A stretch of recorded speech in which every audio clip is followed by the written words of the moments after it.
I wanted only to try to live in obedience to the promptings which came from my true self. Why was that so very difficult? In order to tell my story, I must begin far back. If it were possible, I should have to go back much further still, to the earliest years of my childhood, and even beyond to my distant ancestry. Authors, in writing novels, usually act as if they were God, and could, by a broadness of perception, comprehend and present any human story as if God were telling it to himself without veiling anything, and with all the essential details. That I cannot do, any more than can the authors themselves. But I attach more importance to my story than can any other writer to his, because it is my own, and it is the story of a human being, not that of an invented, possible, ideal or otherwise non-existent creature, but that of a real, unique, living man. What that is, a real living man, one certainly knows less today than ever. For men are shot down in heaps, men, of whom each one is a precious, unique experiment of nature. If we were nothing more than individuals, we could actually be put out of the world entirely with a musket ball, and in that case there would be no more sense in relating stories. But each man is not only himself, he is also the unique, quite special, and in every case the important and remarkable point where the world's phenomena converge, in a certain manner, never again to be repeated. For that reason the history of everyone is important, eternal, divine. For that reason every man, so long as he lives at all and carries out the will of nature, is wonderful and worthy of every attention. In everyone has the Spirit taken shape, in everyone creation suffers, in everyone is a Redeemer crucified. Few today know what man is. Many feel it, and for that reason die the easier, as I shall die the easier, when I have finished my story. I must not call myself one who knows. I was a seeker and am still, but I seek no more in the stars or in books. I am beginning to listen to the promptings of those instincts which are coursing in my very blood. My story is not pleasant. It is not sweet and harmonious like the fictitious stories. It smacks of nonsense and perplexity, of madness and dreams, like the lives of all men who do not wish to delude themselves any longer. The life of everyone is a way to himself, the search for a road, the indication of a path. No man has ever yet attained to self-realization, yet he strives thereafter, one ploddingly, another with less effort, each as best he can. Each one carries the remains of his birth, slime and eggshells of a primeval world, with him to the end. Many a one will remain a frog, a lizard, an ant. Many a one is top part man and bottom part fish. But everyone is a projection of nature into manhood. To us all the same origin is common, our mothers, we all come out of the womb. But each of us, an experiment, one of nature's litter, strives after his own ends. We can understand one another, but each one is able to explain only himself. I will begin my story with an event of the time when I was 10 or 11 years old and went to the Latin school of our little town. Much of the old-time fragrance is wafted back to me, but my sensations are not unmixed as I pass in review my memories. Dark streets and bright houses and towers, the striking of clocks and the features of men, comfortable and homely rooms, rooms full of secrecy and dread of ghosts. I sense again the atmosphere of cozy warmth, of rabbits and servant girls, of household remedies and dried fruit. Two worlds passed there one through the other. From two poles came forth day and night. The one world was my home, but it was even narrower than that, for it really comprised only my parents. This world was for the most part very well known to me. It meant mother and father, love and severity, good example and school. It was a world of subdued luster, of clarity and cleanliness. Here were tender friendly words, washed hands, clean clothes and good manners. Here the morning hymn was sung, and Christmas was kept. In this world were straight lines and paths which led into the future.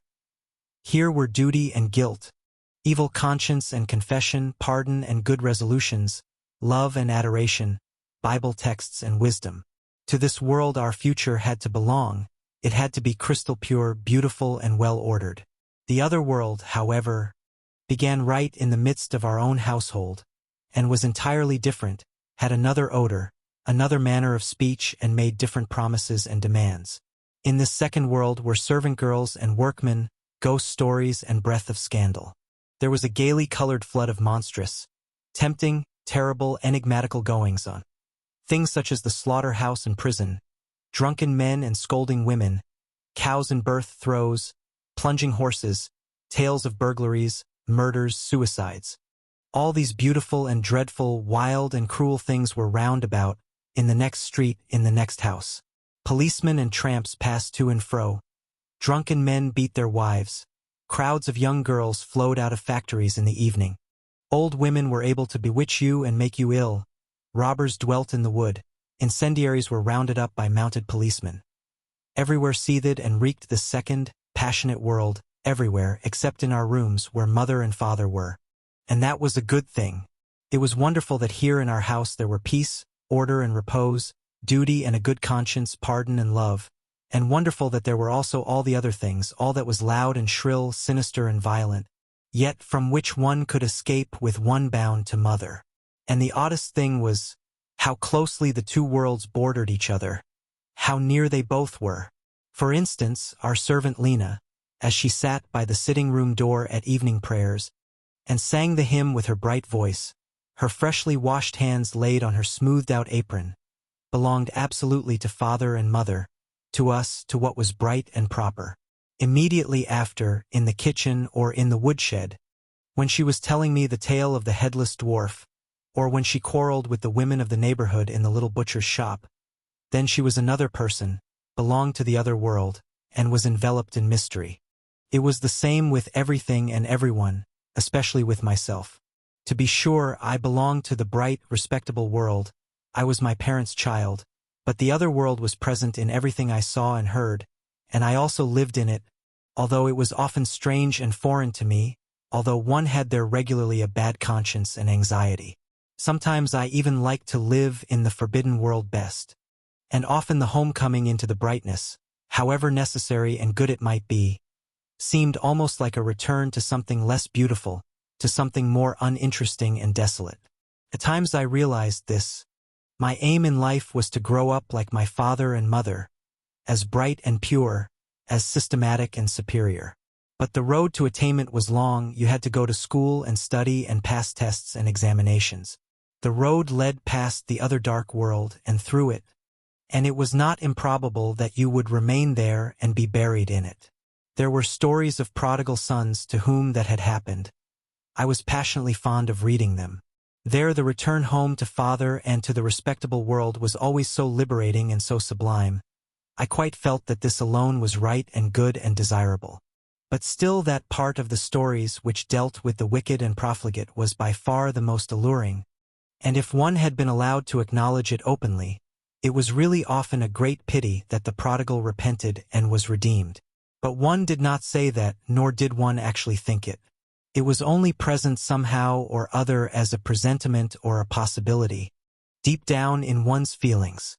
When I pictured the devil to myself, I could quite well imagine him down below in the street, openly or in disguise, or at the annual fair or in the public house, but I could never imagine him with us at home. My sisters also belonged to the bright world. It often seemed to me that they approached more nearly to father and mother, that they were better and nicer mannered than myself, without so many faults. They had their failings, they were naughty, but that did not seem to me to be deep-rooted.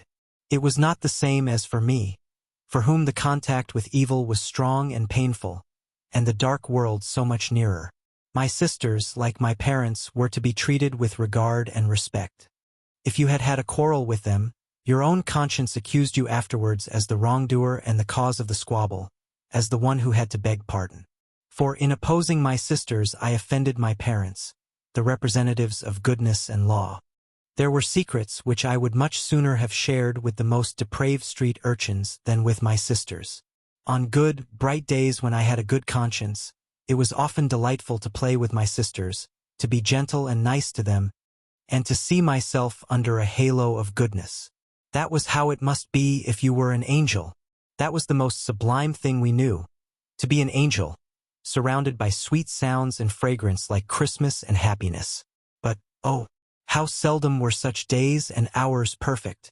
Often when we were playing one of the nice, harmless, proper games, I was so vehement and impetuous, and I so annoyed my sisters that we quarreled and were unhappy. Then, when I was carried away by anger, I did and said things, the wickedness of which I felt deep and burning within me, even while I was doing and saying them. Then came sad, dark hours of remorse and contrition, the painful moment when I begged pardon. Then again a beam of light, a peaceful, grateful happiness without discord. For minutes or hours, I used to go to the Latin school. The sons of the mayor and of the head forester were in my class and sometimes used to come to our house. They were wild boys, but still they belonged to the world of goodness and of propriety. In spite of that, I had close relations with neighbors' boys, children of the public school, whom in general we despised. With one of these I must begin my story. One half-holiday, I was little more than 10 at the time, I went out with 2 boys of the neighborhood. A public school boy of about 13 years joined our party. He was bigger than we were, a coarse and robust fellow, the son of a tailor. His father was a drunkard, and the whole family had a bad reputation. I knew Frank Kromer well, I was afraid of him, and was very much displeased when he joined us. He had already acquired manly ways, and imitated the gait and manner of speech of the young factory hands. Under his leadership we stepped down to the bank of the stream and hid ourselves from the world under the first arch of the bridge. The little bank between the vaulted bridge wall and the sluggishly flowing water was composed of nothing but trash, of broken china and garbage, of twisted bundles of rusty iron wire and other rubbish. You sometimes found there useful things. We had to search the stretch under Frank Kromer's direction and show him what we found. He then either kept it himself or threw it away into the water. He bid us note whether the things were of lead, brass or tin. Everything we found of this description he kept for himself, as well as an old horn comb. I felt very uneasy in his company, not because I knew that father would have forbidden our playing together had he known of it, but through fear of Frank himself. I was glad that he treated me like the others. He commanded and we obeyed. It seemed habitual to me, although that was the first time I was with him. At last we sat down. Frank spat into the water and looked like a full-grown man. He spat through a gap in his teeth, directing the sputum in any direction he wished. He began a conversation, and the boys vied with one another in bragging of schoolboy exploits and pranks. I was silent, and yet, if I said nothing, I was afraid of calling attention to myself and inciting Kromer's anger against me. My 2 comrades had from the beginning turned their backs on me, and had sided with him. I was a stranger among them, and I felt my clothes and manner to be a provocation. It was impossible that Frank should like me, a Latin schoolboy and the son of a gentleman, and the other 2, I felt, as soon as it came to the point, would disown me and leave me in the lurch. At last, through mere fright, I also began to relate a story. I invented a long narration of theft, of which I made myself the hero. In a garden by the mill on the corner, I recounted, I had one night with the help of a friend stolen a whole sack of apples, and those none of the ordinary sorts, but russets and golden pippins, the very best. In the danger of the moment I had recourse to the telling of this story, which I invented easily and recounted readily. In order not to have to finish off immediately, and so perhaps be led from bad to worse, I gave full scope to my inventive powers. One of us, I continued, always had to stand sentinel, while the other was throwing down apples from the tree, and the sack had become so heavy that at last we had to open it again and leave half the apples behind.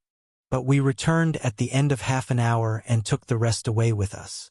I hoped at the end to gain some little applause. I had warmed to my work and had let myself go in my narration. The 2 small boys waited quiet and expectant, but Frank Kromer looked at me penetratingly through half-closed eyes and asked me in a threatening tone, "Is that true?" "Yes," I said. "Really and truly?" "Yes, really and truly," I asserted defiantly, though inwardly I was stifling through fear. "Can you swear to it?" I was terribly frightened, but I answered without hesitation, "Yes." "Then say, 'I swear by God and all that's holy.'" I said, "I swear by God and all that's holy." "Ah, Guan," said he and turned away. I thought that everything was now all right, and was glad when he got up and made for the town. When we were on the bridge, I said timidly that I must now go home. "Don't be in such a hurry," laughed Frank. "We both go the same way." He dawdled on, and I dared not tear myself away, especially as he was actually taking the road to our house. As we arrived, I looked at the heavy brass knocker, the sun on the window and the curtains in my mother's room, and I breathed a sigh of relief. Home at last. What a blessing it was to be at home again, to return to the brightness and peace of the family circle. As I quickly opened the door and slipped inside, ready to shut it behind me, Frank Kromer forced his way in as well.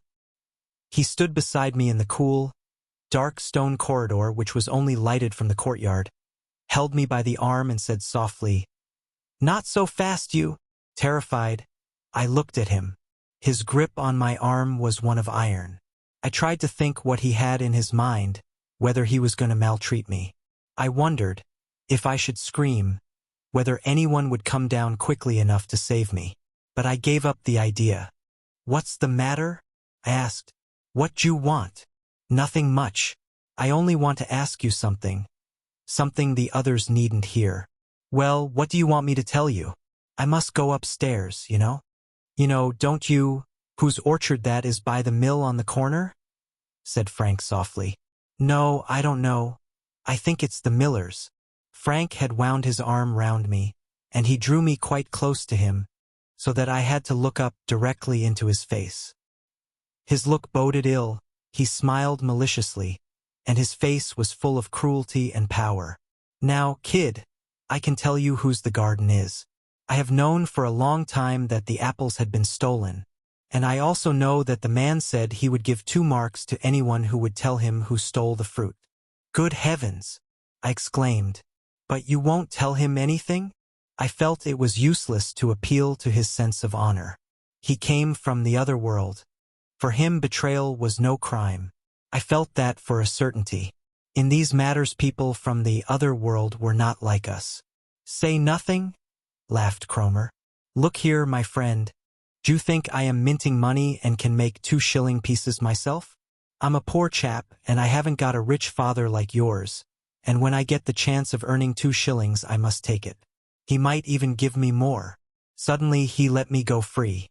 Our house no longer gave me an impression of peace and safety. The world fell to pieces around me. He would report me as a criminal, my father would be told. Perhaps even the police might come for me. The terror of utter chaos menaced me. All that was ugly and dangerous was aligned against me. The fact that I had not stolen at all did not count in the least. I had sworn to it besides. Oh dear, oh dear. I burst into tears. I felt I must buy myself off. Despairingly I searched all my pockets. Not an apple, not a penknife, absolutely nothing. All at once I thought of my watch. It was an old silver one which wouldn't go. I wore it for no special reason. It came down to me from my grandmother. I drew it out quickly. "Kromer," I said. "Listen, you mustn't give me away, that wouldn't be nice of you. Look here, I will give you my watch. I haven't anything else, worse luck. You can have it, it's a silver one. The mechanism is good, there is one little thing wrong, that's all. It needs repairing." He smiled and took the watch in his big hand. I looked at his hand and felt how coarse and hostile it was, how it grasped at my life and peace. "It's silver," I said timidly. "I wouldn't give a straw for your silver and your old watch," he said with deep scorn. "Get it repaired yourself." "But, Frank," I exclaimed, quivering with fear lest he should go away. "Wait a minute. Do take the watch. It's really silver, really and truly. And I haven't got anything else." He gave me a cold and scornful look. "Very well, then, you know who I am going to. Or I can tell the police. I know the sergeant very well." He turned to go. I held him back by the sleeve. I could not let that happen. I would much rather have died than bear all that would take place if he went away like that. "Frank," I implored, hoarse with emotion. "Please don't do anything silly. Tell me it's only a joke. Isn't it?" "Oh, yes, a joke. But it might cost you dear. Do tell me, Frank, what to do. I'll do anything." He examined me critically through his screwed-up eyes and laughed again. "Don't be silly," he said with affected affability. "You know as well as I do. I've got the chance of earning a couple of marks, and I'm not such a rich fellow that I can afford to throw it away, you know that well enough. But you're rich, why, you've even got a watch. You need only give me just 2 marks and everything will be all right." I understood his logic. But 2 marks. For me that was as much and just as unobtainable as 10, as 100, as 1,000 marks. I had no money. There was a money box that my mother kept for me, with a couple of 10 and 5 pfennig pieces inside which I received from my uncle when he paid us a visit, or from similar sources. I had nothing else.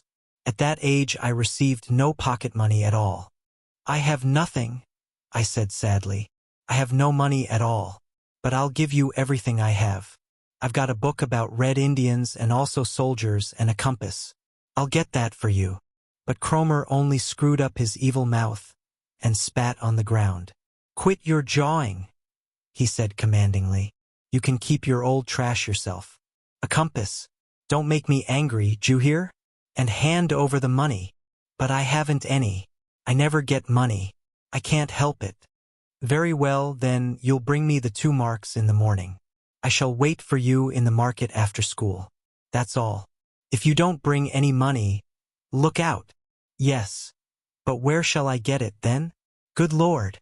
If I haven't any." "There's enough money in your house. That's your business. Tomorrow after school, then. And I tell you, if you don't bring it." His eyes darted a terrible look at me. He spat again and vanished like a shadow. I could not go upstairs. My life was ruined. I wondered if I should run away and never come back, or go and drown myself. But these thoughts were not clearly formulated. I sat crouched in the dark on the bottom step and I surrendered myself to my misfortune. There Lena found me in tears as she came down with a basket to get wood. I begged her to say nothing on her return and I went up. My father's hat and my mother's sunshade hung on the rack near the glass door. All these things reminded me of home and tenderness. My heart went out to them imploringly and, grateful for their existence. I felt like the prodigal son when he looked into his old homely room and sensed its familiar atmosphere. All this, the bright father and mother world, was mine no longer, and I was buried deeply and guiltily in the strange flood, ensnared in sinful adventures, beset by enemies and dangers, menaced by shame and terror. The hat and sunshade, the good old sandstone floor, the big picture over the hall cupboard, and the voice of my elder sister in the living room. All this was dearer and more precious to me than ever, but it was no longer consolation and secure possession.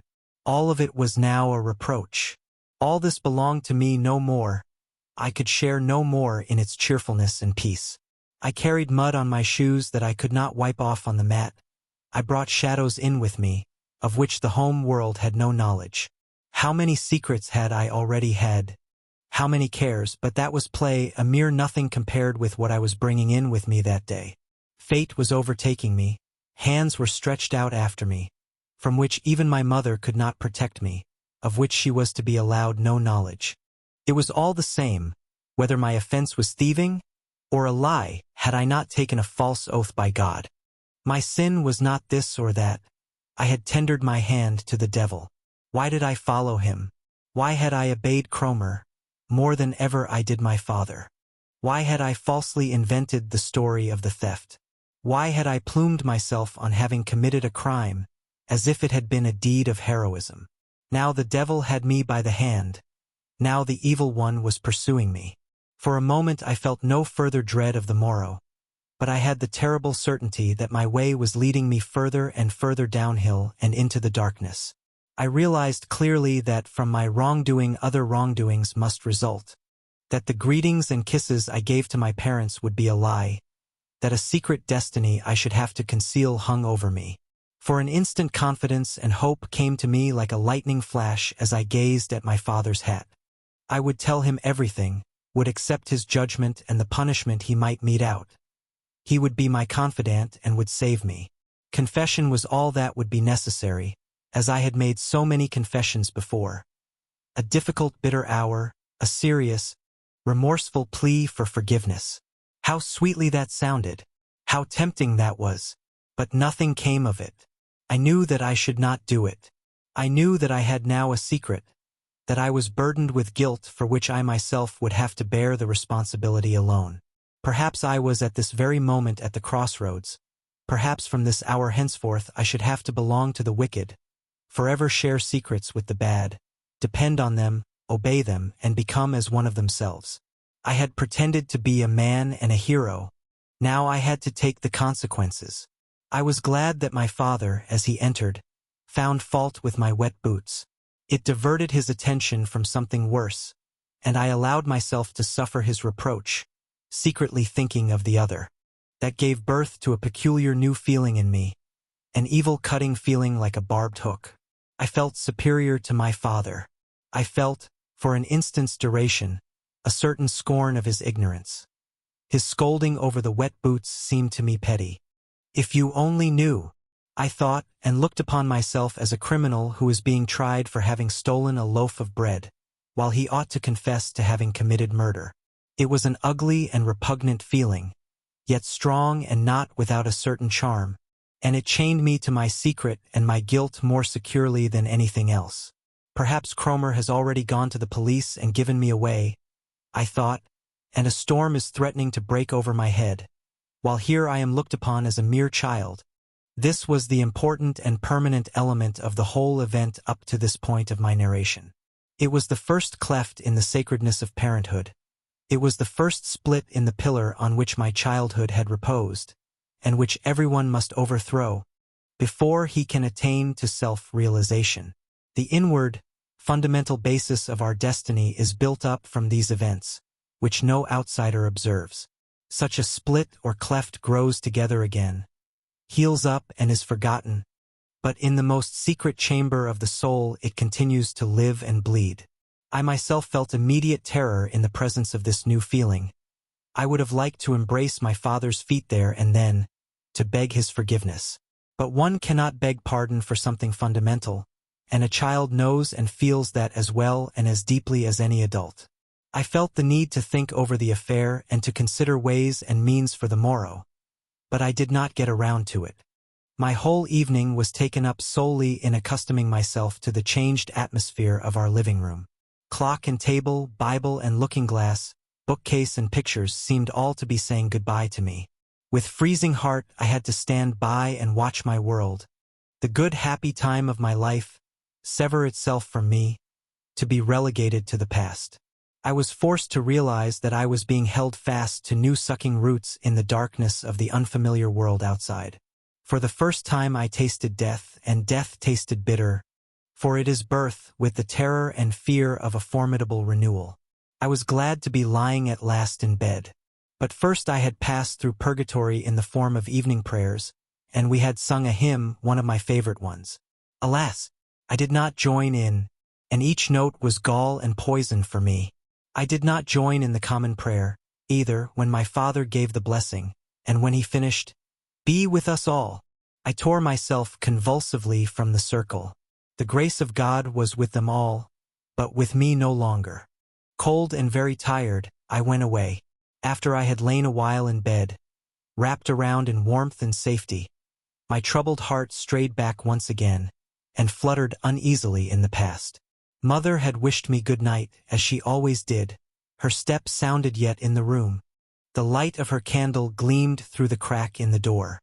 Now, I thought, now she will come back again. She has felt my need. She will give me a kiss and will ask, in tones kind and full of promise, what is the matter? Then I can weep. The lump in my throat will melt away. I will throw my arms about her and will tell her, and everything will be right. I shall be saved. And when the crack in the door had become dark again, I still listened for a while and thought, she must come. She must. Then I came back to reality and looked my enemy in the face. I saw him clearly. He had one eye closed, his mouth laughed uncouthly. While I gazed at him and the inevitable gnawed at my heart, he became bigger and more ugly, and his wicked eye lit up devilishly. He was close beside me until I dropped off to sleep.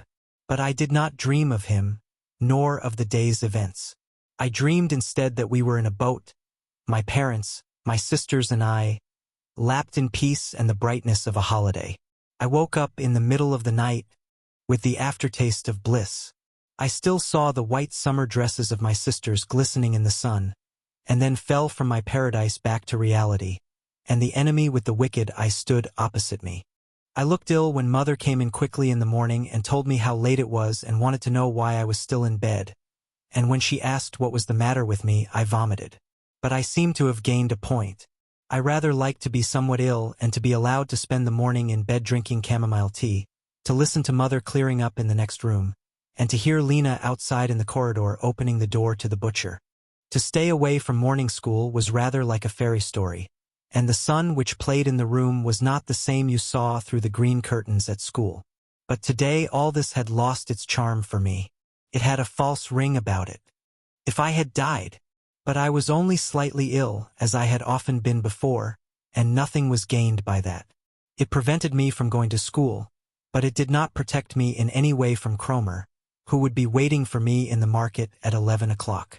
And Mother's friendliness was this time without comfort. It was burdensome and painful. I soon pretended to be asleep again and thought the matter over, but all to no purpose. I had to be in the market at 11 o'clock. For that reason I got up at 10, and said that I was better. As usual in such cases, I was told that either I must go back to bed or go to school in the afternoon. I said I would rather go to school. I had formed a plan. I dared not go to Kromer without money. I had to get possession of the little savings box which belonged to me. There was not enough money in it, far from enough, I knew, but it was still a little, and something told me that a little was better than nothing. For at least Kromer had to be appeased. I felt horrible as I crept in my socks into my mother's room and took my box from her writing table. But it was not so horrible as the previous day's experience. My heart beat so fast I nearly died, and it was no better when I found, at the first look, down below on the stairs, that the box was locked. It was easy to break it open, it was only necessary to cut through a thin plate of tin. But the action caused me pain, for only in doing this was I committing theft. Up to then I had only taken lumps of sugar and fruit on the sly. Now I had stolen something, although it was my own money. I realized I had taken a step nearer Kromer and his world, that I was slipping gradually downwards, and I adopted an attitude of defiance. The devil could run away with me if he liked. There was no way out. I anxiously counted the money. It had sounded so much in the box. Now in my hand it was miserably little. There were 65 pfennigs. I hid the box in the basement, held the money in my closed fist and went out of the house, with a feeling different from any with which I had ever left the portal before. Someone called to me from above, I thought, but I went quickly on my way. There was still plenty of time. I sneaked by a roundabout way through the streets of a changed town, beneath clouds I had never seen before, by houses which seemed to spy on me, and people who suspected me. On the way I recollected that one of my school friends had once found a thaler in the cattle market. I would have liked to pray to God to work a miracle and allow me to make such a treasure trove. But I had no longer the right to pray, and even then the box would not be made whole again. Frank Kromer saw me in the distance. However, he came along very slowly and seemed not to be looking out for me. As he approached me, he beckoned me commandingly to follow.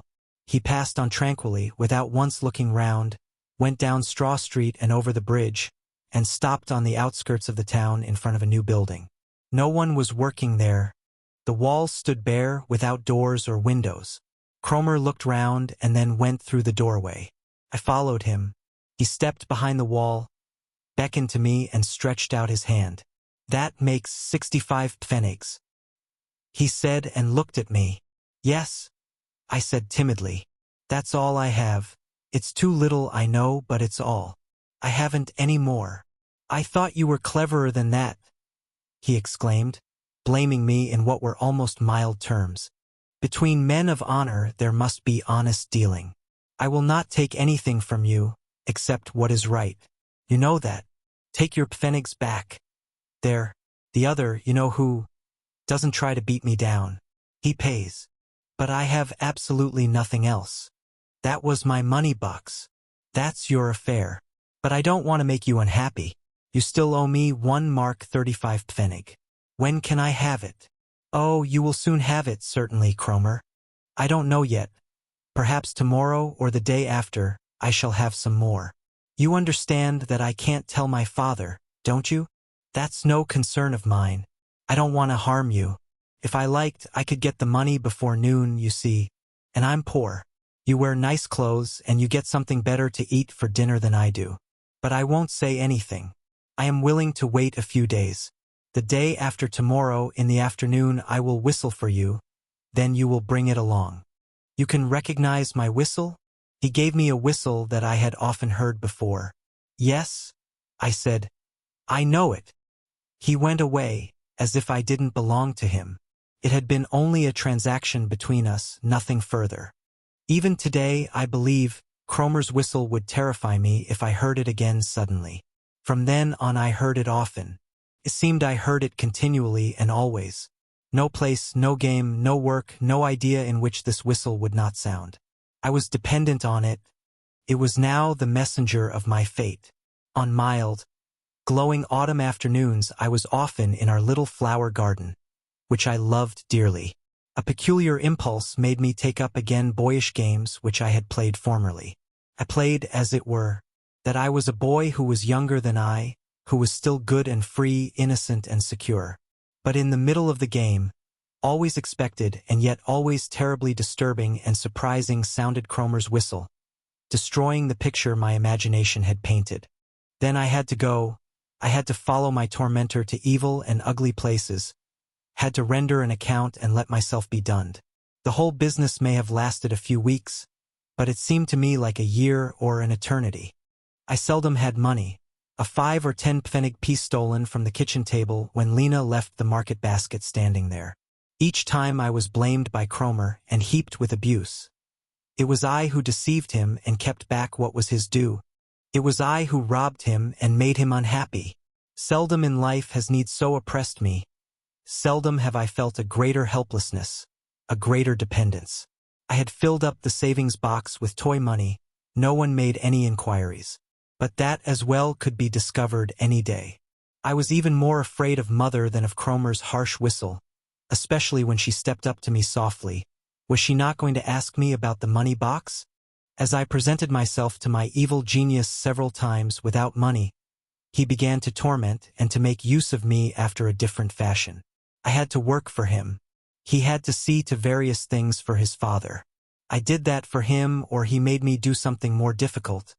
Hop on one leg for 10 minutes, or fasten a scrap of paper on to the coat of a passerby.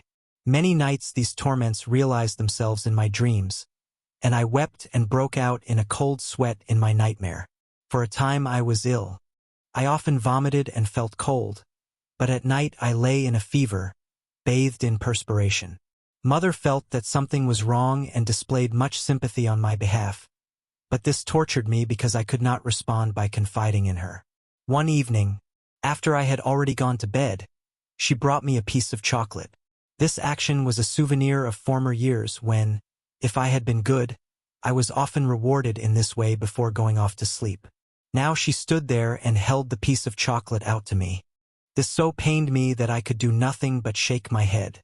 She asked what was the matter with me and stroked my hair. I could only sob out, "Nothing, nothing. I won't have anything." She put the chocolate on my bed table and went away. When she wished subsequently to question me on the matter, I made as if I knew nothing about it. Once she brought the doctor to me, who examined me and prescribed cold ablutions in the morning. My state at that time was a sort of insanity. I was shy and lived in torment like a ghost in the midst of the well-ordered peace of our house. I had no part in the others' lives, and could seldom, even for as much as an hour, forget my miserable existence. In the presence of my father, who often took me to task in an irritated fashion, I was reserved and wrapped up in myself.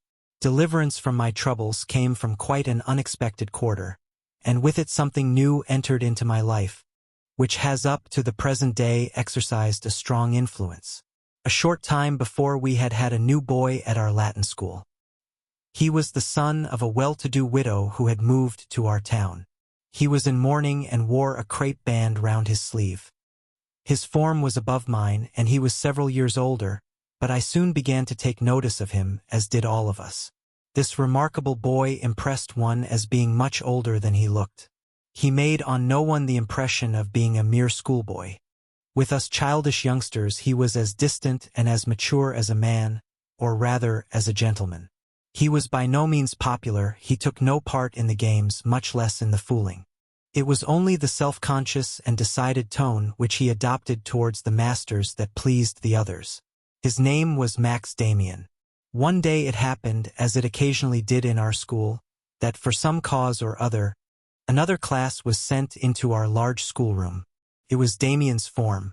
We little ones were having biblical history, the big ones had to write an essay. While we were having the story of Cain and Abel knocked into us, I kept looking across at Demian, whose face fascinated me strangely, and saw his wise, bright, more than ordinarily strong features bent attentively and thoughtfully over his task. He did not look at all like a schoolboy doing an exercise, but like a research worker solving a problem. I did not find him really agreeable. On the contrary, I had one or two little things against him. With me he was too distant and superior. He was much too provokingly sure of himself, and the expression of his eyes was that of an adult, which children never like, rather sad with occasional flashes of scorn. Yet I could not resist looking at him, whether I liked him or not. But the minute he looked in my direction I looked away, somewhat frightened. If today I consider what he looked like as a schoolboy, I can say that he was in every respect different from the others, and bore the stamp of a striking personality and therefore attracted attention. But at the same time he did everything to prevent himself from being remarked. He bore and conducted himself like a disguised prince who finds himself among peasant boys and makes every effort to appear like them. He was behind me on the way home from school. When the others had run on, he overtook me and said, "Hello!" Even his manner of greeting, although he imitated our schoolboy tone of voice, was polite and like that of a grown-up person. "Shall we go a little way together?" he questioned in a friendly way. I was flattered and nodded. Then I described to him where I lived. "Oh, there?"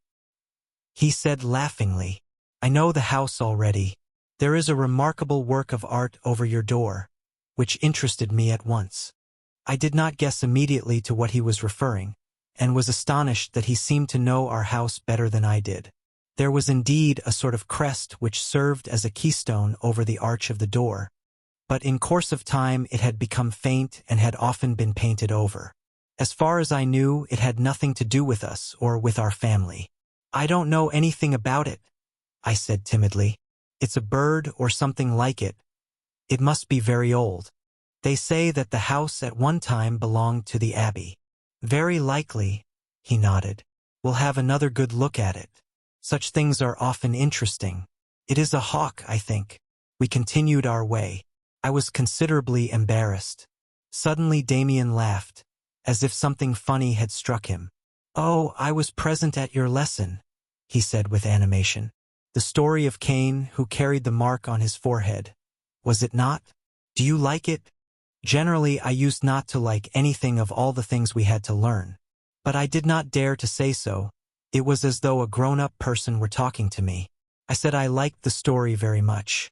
Demian tapped me on the shoulder. "No need to impose on me, old fellow. But the story is really rather remarkable.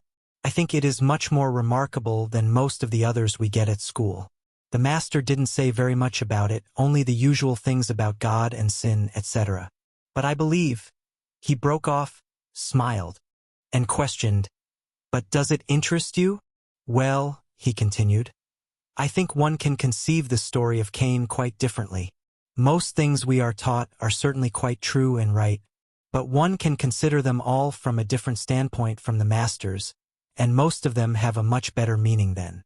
For instance, we can't be quite content with the explanation given us with regard to this fellow Cain and the mark on his forehead. Don't you find it so, too? It certainly might happen that he should kill one of his brothers in a quarrel. It is also possible that he should afterwards be afraid and have to come down a peg. But that he should be singled out into the bargain with a decoration for his cowardice, which protects him and strikes terror into everyone else, that is really rather odd."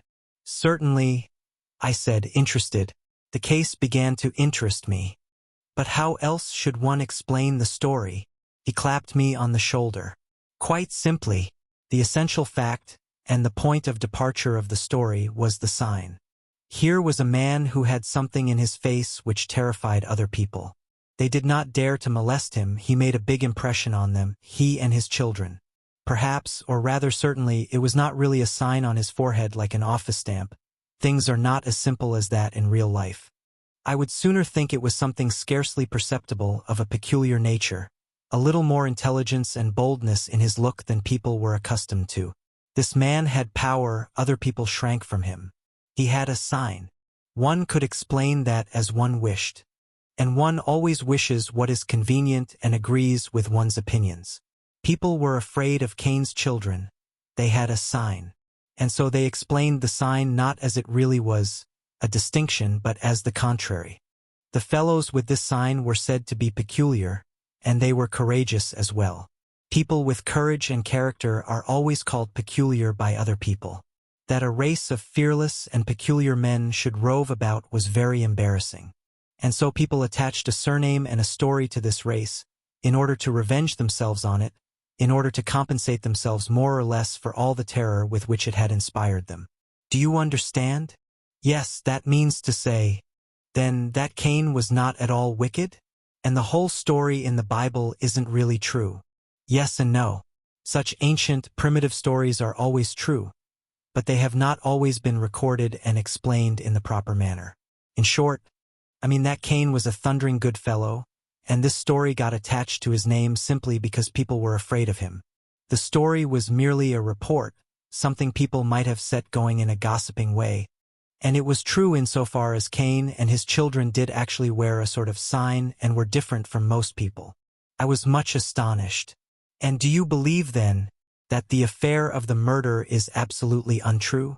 I asked, much impressed. Not at all. It is certainly true. The strong man killed a weak one. One may doubt, of course, whether it was really his brother or not. It is not important, for, in the end, all men are brothers. A strong man, then, has killed a weak one. Perhaps it was a deed of heroism, perhaps it was not. But in any case, the other weak people were terrified, they lamented and complained, and when they were asked, "Why don't you simply kill him as well?" they did not answer, "Because we are cowards." But they said instead, "You can't. He has a sign. God has singled him out." The humbug must have arisen something after this style. "Oh, I am keeping you from going in. Goodbye, then." He turned into Old Street and left me alone, more astonished than I had ever been before. Scarcely had he gone when everything that he had said seemed to me quite unbelievable. Cain a noble fellow, Abel a coward. Cain's sign a distinction. It was absurd, it was blasphemous and infamous. What was God's part in the matter? Had he not accepted Abel's sacrifice? Did he not love Abel? Demian's story was nonsense. I suspected him of making fun of me and of wishing to mislead me. The devil of a clever fellow, and he could talk, but, well, still, I had never thought so much about any of the biblical or other stories before, and for some time past I had never so completely forgotten Frank Kromer, for hours, for a whole evening. At home I read through the story once again, as it stands in the Bible, short and clear. It was quite foolish to try to find a special, secret meaning. If it had one, every murderer could look upon himself as a favorite of God.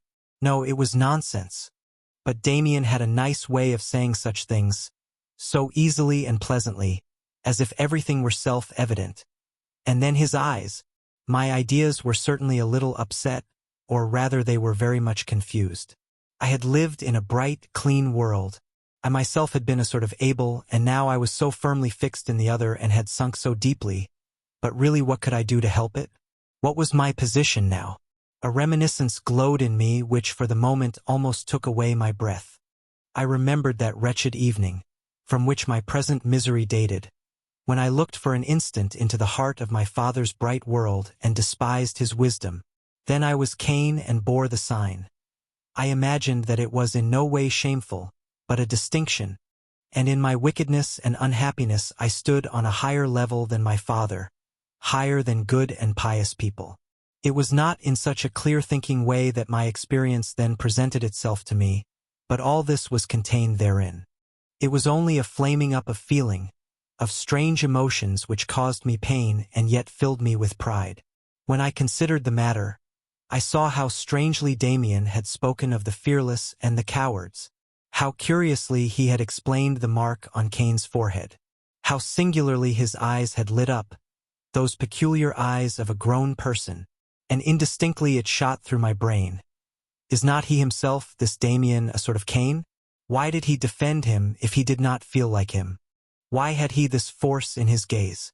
Why did he speak so scornfully of the others, of the fearsome, who are really the pious and the well-considered of God? This thought led me to no definite conclusion. A stone had fallen into the well, and the well was my young soul. And this business with Cain, the murder and the sign, was for a very long time the point from which my seekings after knowledge, my doubts and my criticisms took their departure. I noticed that the other boys also occupied themselves a good deal with Demian. I had not told anyone of his version of the story of Cain, but he appeared to interest the others as well. At least, many rumors concerning the new boy became current. If only I still knew all of them, each would help to throw fresh light on him, each would serve to interpret him. I only remember the first rumor was that Demian's mother was very rich. It was also said that she never went to church, nor the son either.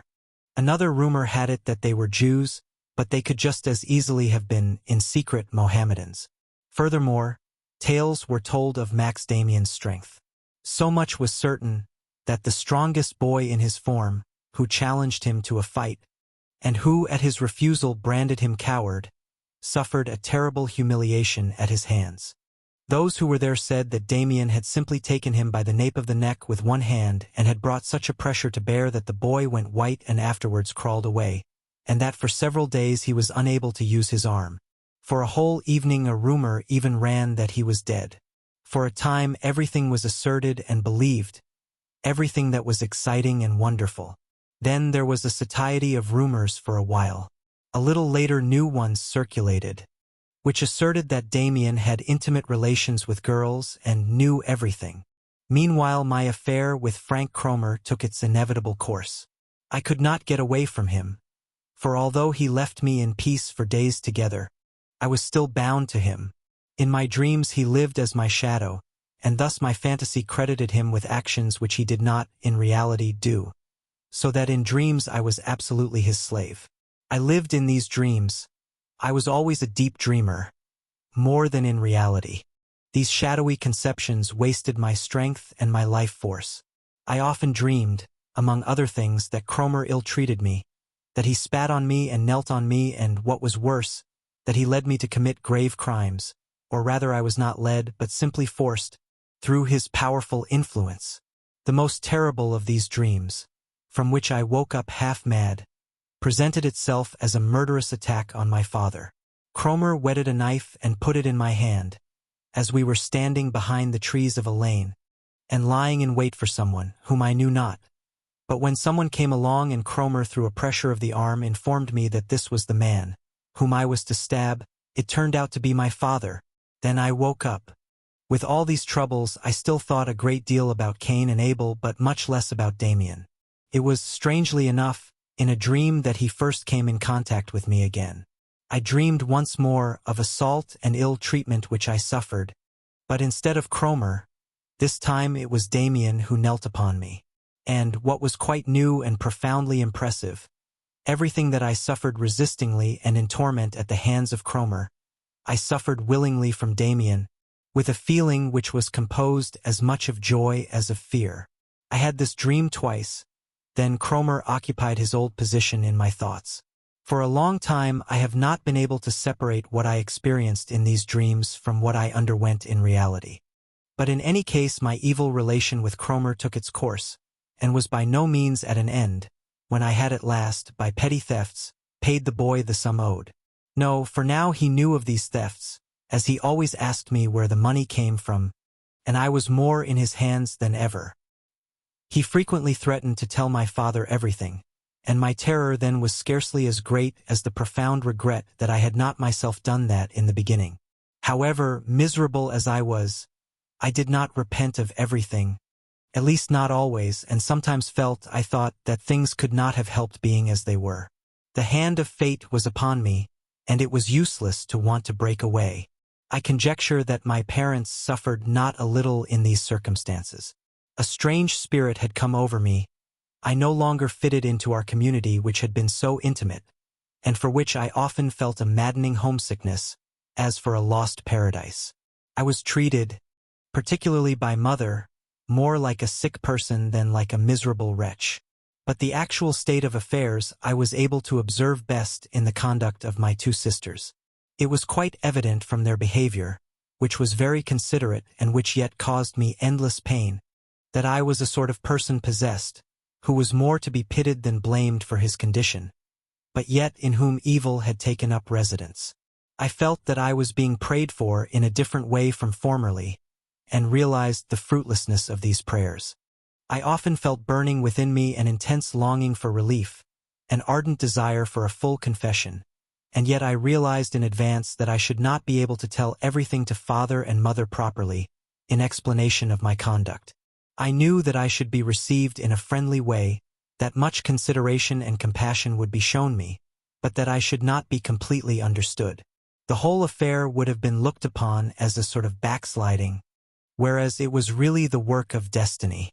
I know that many people will not believe that a child scarcely 11 years old could feel thus, but I am not relating my affairs for their benefit. My narration is for those who know mankind better. The grown-up person who has learned to convert part of his feelings into thoughts feels the absence of these ideas in a child, and comes to believe that the experiences are likewise lacking. But they have seldom been so vivid, and not often in my life have I suffered as keenly as then. One rainy day I was ordered by my tormentor to Castle Place, and there I stood, waiting and digging my feet in the wet chestnut leaves, which were still falling regularly from the black, dripping branches. Money I had none, but I had brought with me 2 pieces of cake that I had stolen in order at least to be able to give Kromer something.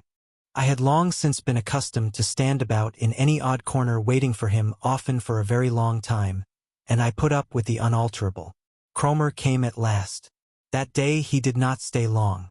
He poked me several times in the ribs, laughed, took the cake, and even offered me a moldy cigarette, which however I did not accept. He was more friendly than usual. "Oh," he said as he went away, "before I forget, next time you can bring your sister along, the elder one. What's her name? Now tell the truth." I did not understand, and gave no answer. I only looked at him wonderingly. "Don't you get me? You must bring your sister along." "But Kromer, that won't do. I mustn't do that, and besides she wouldn't come." I thought this was only another pretext for vexing me. He often did that, requiring me to do something impossible and so terrifying me. And often, after humiliating me, he would by degrees become more tractable.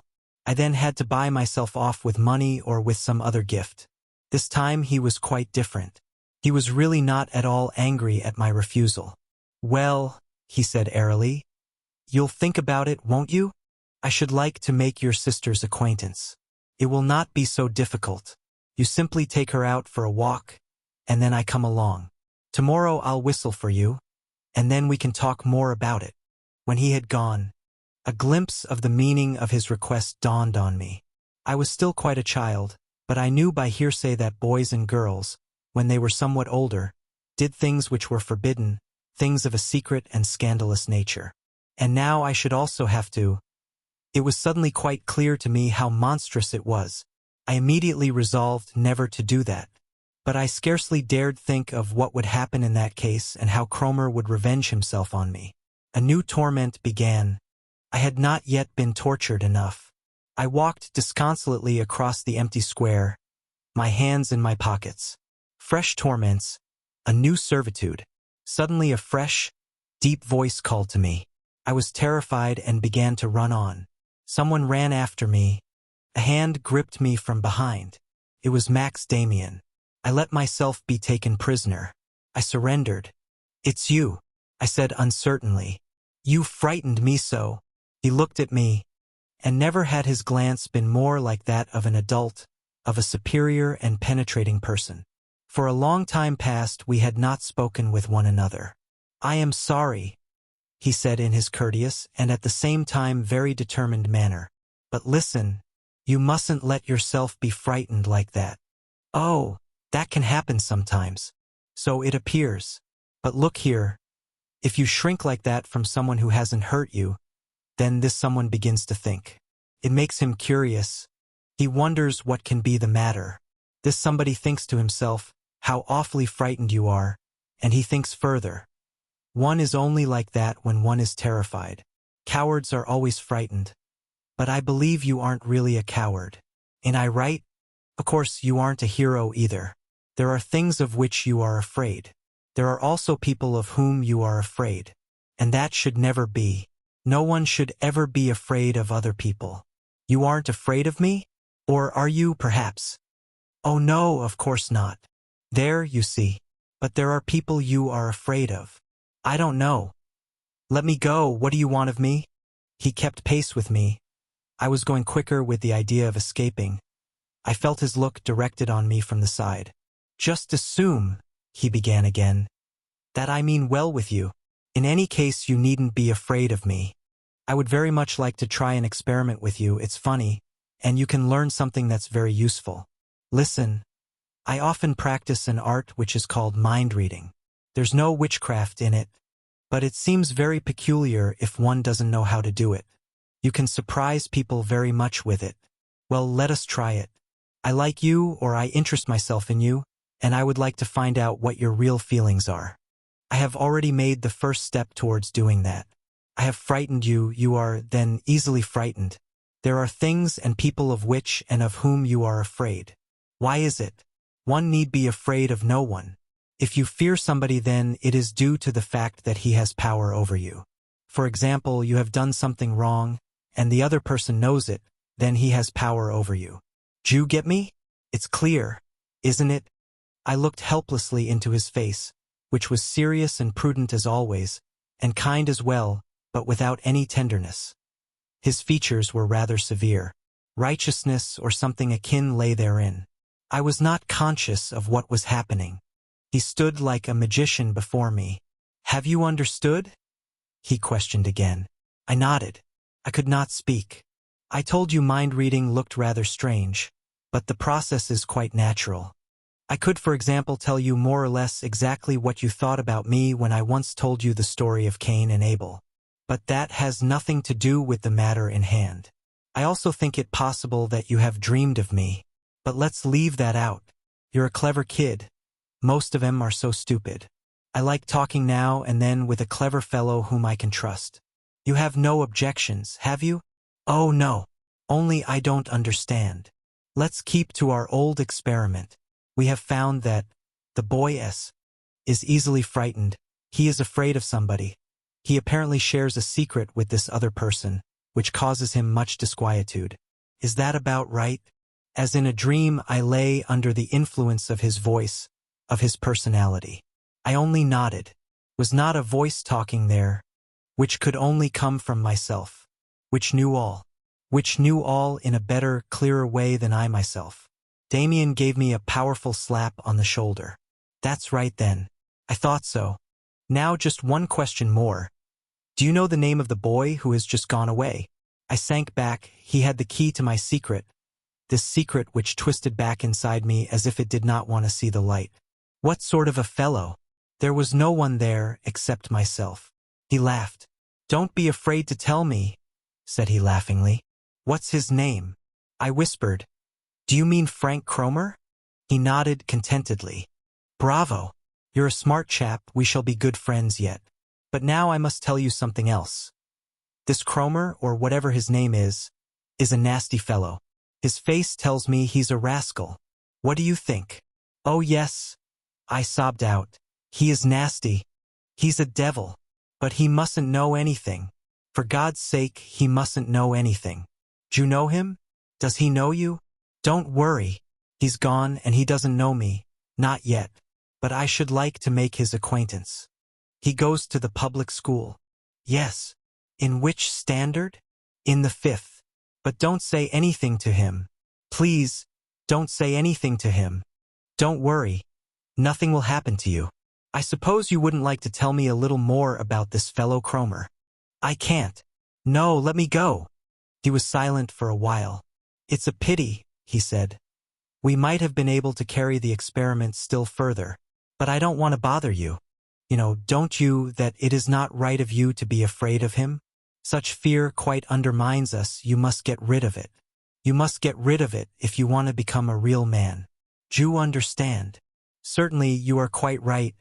But it won't do. You don't know. You have seen that I know a lot more than you thought. Do you owe him any money? Yes, I do, but that isn't the essential point. I can't tell, I can't. It won't help matters, then. If I give you the amount you owe him, I could very well let you have it. No, that is not the point. And please, don't say anything to anybody. Not a word. You are making me miserable. Rely on me, Sinclair. Later you can share your secrets with me. Never, never, I exclaimed vehemently. Just as you please. I only mean perhaps you will tell me something more later on. Only of your own free will, you understand. Surely you don't think I shall act like Kromer. Oh no. But you don't even know anything about it. Absolutely nothing. But I think about it. And I shall never act like Kromer. Believe me. Besides, you don't owe me anything. We remained a long time silent, and I became more tranquil. But Demian's knowledge became more and more of a puzzle to me. I'm going home now, he said. And in the rain he drew his coat more closely about him. I should only like to repeat one thing to you, since we have gone so far in the matter. You ought to get rid of this fellow. If there is nothing else to be done, then kill him. It would impress me and please me, if you were to do that. Besides, I would help you. I was again terrified. I suddenly remembered the story of Cain. I had an uncanny feeling and I began to cry softly. So much that was weird seemed to surround me. All right, Max Demian said, smilingly. Go home now. We will put things square, although murder would have been the simplest. In such matters, the simplest way is always the best. You aren't in good hands with your friend Kromer. I came home, and it seemed to me as if I had been away a year. Everything looked different. Between myself and Kromer there now stood something like future freedom, something like hope. I was lonely no longer, and then I realized for the first time how terribly lonely I had been for weeks and weeks. And I immediately recollected what I had on several occasions turned over in my mind, that a confession to my parents would afford me relief and yet would not quite liberate me. Now I had almost confessed, to another, to a stranger, and as if a strong perfume had been wafted to me, sensed the presentiment of salvation. Still my fear was far from being overcome, and I was still prepared for long and terrible mental wrestlings with my evil genius. So it was all the more remarkable to me that everything passed off so very secretly and quietly. Kromer's whistle remained absent from our house for a day, 2 days, 3 days, a whole week. I dared not believe my senses, and lay inwardly on the watch, to see whether he would not suddenly stand before me, just at that moment when I should expect him no longer. But he was and remained away, distrustful of my new freedom. I still could not bring myself to believe in it wholeheartedly, until at last I met Frank Kromer. He was coming down the street, straight in my direction. When he saw me, he drew himself together, twisted his features in a brutal grimace, and turned away without more ado, in order to avoid meeting me. That was a wonderful moment for me. My enemy ran away from me. My devil was afraid of me. Surprise and joy shook me through and through. In a few days Demian showed himself once again. He waited for me outside school. "Hello," I said. "Good morning, Sinclair. I only wanted to hear how you're getting on. Kromer leaves you in peace, doesn't he? Did you manage that? But how did you do it? How? I don't understand it. He hasn't come near me. Splendid. If he should come again. I don't think he will, but he's a cheeky fellow. Then simply tell him to remember Demian. But what does it all mean? Have you had a fight with him and thrashed him? No, I'm not so keen on that. I simply talked to him, as I did to you, and I made it clear to him that it is to his own advantage to leave you in peace. Oh, but you haven't given him any money? No, kid. You have already tried that way yourself. I attempted to pump him on the matter, but he disengaged himself. The old, embarrassed feeling concerning him came over me. An odd mixture of gratitude and shyness, of admiration and fear, of affection and inward resistance. I had the intention of seeing him again soon, and then I wanted to talk more about everything, about the Cain affair as well. But I did not see him. Gratitude is not one of the virtues in which I believe, and to require it of a child would seem to me wrong. So I do not wonder very much at the complete ingratitude which I evinced towards Max Demian. Today I believe positively that I should have been ruined for life if he had not freed me from Kromer's clutches. At that time also I already felt this release as the greatest event of my young life, but I left the deliverer on one side as soon as he had accomplished the miracle. As I have said, ingratitude seems to me nothing strange. Solely, the lack of curiosity I evinced is odd. How was it possible that I could continue for a single day my quiet mode of life without coming nearer to the secrets with which Demian had brought me in contact? How could I restrain the desire to hear more about Cain? More about Kromer, more about the thought reading? It is scarcely comprehensible, and yet it is so. I suddenly saw myself extricated from the demoniacal toils, saw again the world lying bright and cheerful before me. I was no longer subject to paroxysms of fear. The curse was broken. I was no longer a tormented and condemned creature. I was a schoolboy again. My temperament sought to regain its equilibrium and tranquility as quickly as possible, and so I took pains above all things to put behind me all that had been ugly and menacing, and to forget it. The whole long story of my guilt, of my terrifying anxiety, slipped from my memory wonderfully quick, apparently without having left behind any scars or impressions whatsoever. The fact that I likewise tried as quickly to forget my helper and deliverer, I understand today as well. Instinctively my mind turned from the damning recollection of my awful servitude under Kromer, and I sought to recover my former happy, contented mental outlook, to regain that lost paradise which opened once more to me, the bright father and mother world, where my sisters dwelt in the fragrant atmosphere of purity, in loving kindness such as God had extended to Abel. On the very next day after my short conversation with Demian, when I was at last fully convinced of my newly born freedom and feared no longer a relapse to my condition of slavery, I did what I had so often and so ardently desired to do. I confessed. I went to Mother and showed her the little savings box with the broken lock, filled with toy mark pieces instead of with real money, and I told her how long I had been in the thrall of an evil tormentor, through my own guilt. She did not understand everything, but she saw the money box.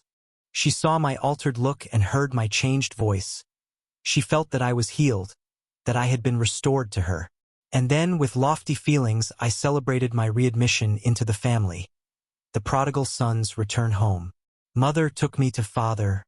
The story was repeated. Questions and exclamations of wonder followed in quick succession. Both parents stroked my hair and breathed deeply, as in relief from a long oppression. It was all lovely, like the stories I had read. All discords were resolved in a happy ending. I surrendered myself passionately to this harmonious state of affairs. I could not have enough of the idea that I was again free and trusted by my parents. I was a model boy at home and played more frequently than ever with my sisters.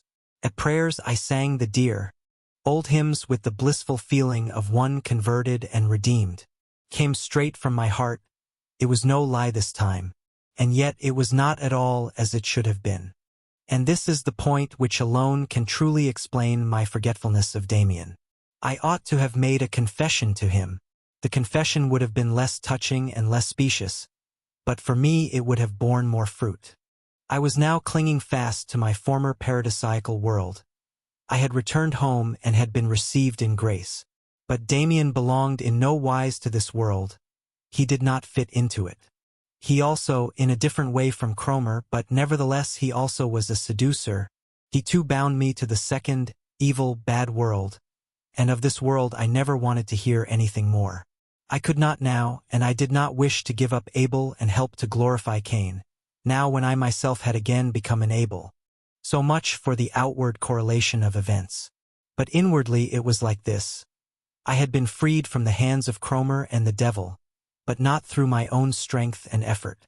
I had ventured a footing on the paths of the world, and they had been too slippery for me. Now that the grasp of a friendly hand had saved me, I ran back, without another glance round, to mother's lap, to the protecting, godly and tender security of childhood. I made myself younger, more dependent on others, more childlike than I really was. I had to replace my dependence on Kromer by a new one, since I was powerless to strike out for myself. So I chose, in the blindness of my heart, the dependence on father and mother, on the old, beloved, bright world, on this world which I knew already was not the sole one. Had I not done this, I should have had to hold to Demian to entrust myself to him. The fact that I did not appeared to me then to be due to justifiable distrust of his strange ideas. In reality, it was due to nothing else than fear. For Demian would have required more of me than did my parents, much more. By stimulation and exhortation, by scorn and irony, he would have tried to make me more independent. Alas, I know that today, nothing in the world is so distasteful to man as to go the way which leads him to himself. And yet, about half a year later, I could not resist the temptation to ask my father while we were out for a walk, what was to be made of the fact that many people declared Cain to be better than Abel. He was much surprised, and explained to me that this was a conception by no means novel. It had even emerged in the early Christian era, and had been professed by sects, one of which was called the Cainites. But naturally this foolish doctrine was nothing else than an attempt of the devil to undermine our belief. For, if one believes that Cain was right and Abel was wrong, then it follows that God has erred, and that the God of the Bible is not the true and only God, but a false one. The Cainites really used to profess and preach something approximating this doctrine.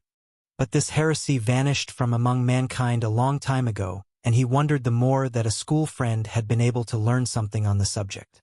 Nevertheless, he earnestly exhorted me not to let these ideas occupy my attention. I could describe scenes of my childhood, spent in peaceful security at the side of father and mother, relate how I passed this period of my life, playing contentedly in the midst of surroundings brightened by love and tenderness. But others have done that.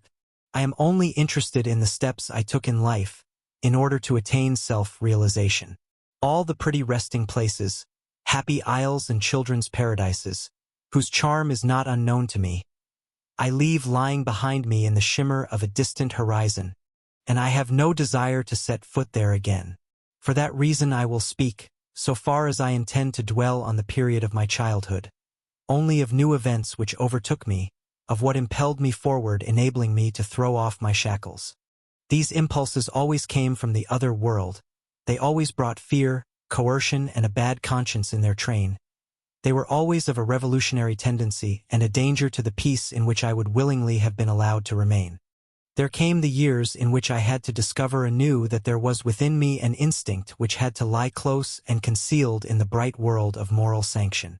As to every man, the slowly awakening sense of sex came to me as an enemy and a destroyer, as something forbidden as seduction and sin.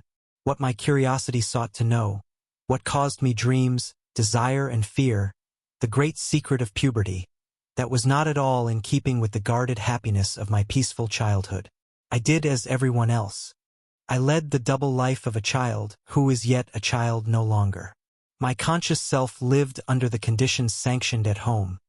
It denied the existence of the new world whose dawn glimmered before me. But I lived as well in dreams, impelled by desires of a secret nature, upon which my conscious self anxiously attempted to build a new fabric, as the world of my childhood fell in ruins about me. Like almost all parents, my own did nothing to help the awakening life instincts, about which not a syllable was uttered.